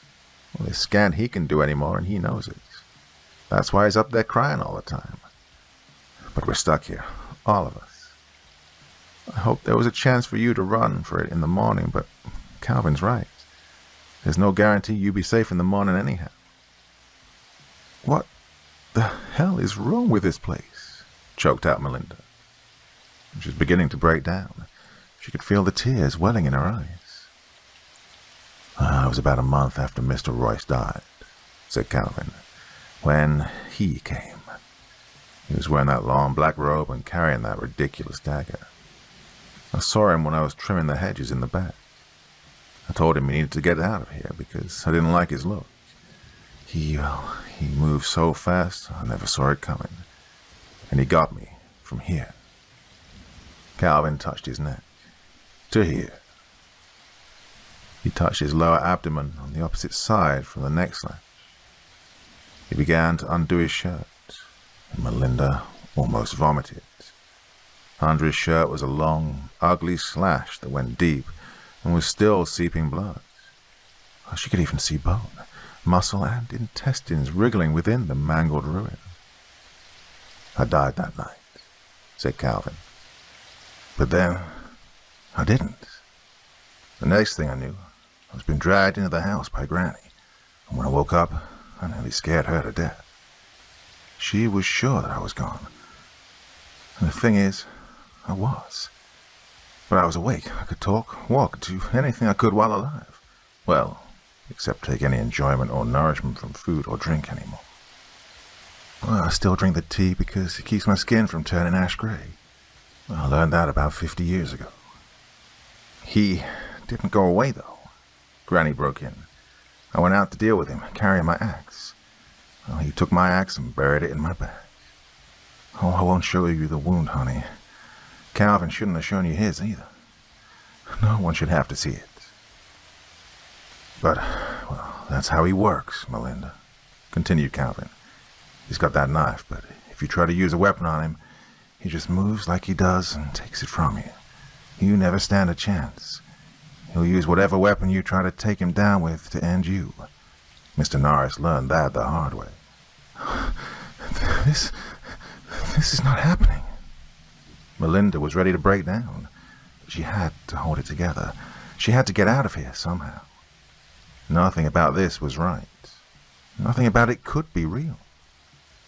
No, it was all a dream. Too much didn't make sense. Her father calling her out of the blue. her leaving to go to him without a second thought, getting lost so quickly and so irreversibly. No cell phone service anywhere on this road. This place and everything about it. She was dreaming. That had to be it. But if so, she was going to survive this dream. She turned and ran for the stairs. Her purse was still in her room, but she was going to grab it and go. She'd had enough. And protesting voices began babbling behind her, and she cared not one whit. Mr. Norris was waiting at the top of the stairs. Oh, contrary to Granny Royce's description of him, he wasn't old at all, no more than about 40. But she saw instantly what she meant by not all there. The top half of Mr. Norris's head looked normal, like a reasonably attractive man with dark hair peppered with grey here and there. His eyes, a clear green, were moist with fresh tears. The lower half of his face was a ruin of bone fragments, shredded muscle and blood. So much blood. His left side was similarly destroyed. His arm hung on a few hanging strings of muscle. His hip was just as much a mess of bone and blood as his face was. He kept his one good hand on the banister as he shuffled toward her. Behind him stood a young woman in a bra and a pair of panties. Her stomach was cut open, and looking out of the wound with bright, intelligent eyes was the mangled remains of a baby. Melinda turned and bolted for the front door. Her hand had just closed around the knob when Calvin rushed up to her, placing his freezing cold hand over hers. "They're not going to hurt you," he said quickly, "but he will. If you step out for so much as a moment, he will kill you, and it'll hurt, and it'll go on hurting forever. After a while, you learn to function with the pain, but it never goes away." Sobbing, she asked the question she'd been afraid to ask since coming here. "Who is he?" "We don't know," said Granny from behind Calvin. "He just came here, and he won't go away. He likes to watch us and do things to incite us to come out again. As soon as someone does, he hurts them more. But no matter how many times he kills us, we won't die. Believe me when I say we all wish we could." Well, Melinda had had enough of this. She pushed Calvin away and threw open the door. He was standing on the porch. The knife was held out in front of him, just at face level. Melinda ran into him at a rush, the knife puncturing her right eye and its tip sliding on through out the other side. She just managed to see the grinning, pure white face of her killer before everything went black. A few hours later, the house erupted with screams from upstairs as Melinda awoke to a world of pain, the like of which she'd never known.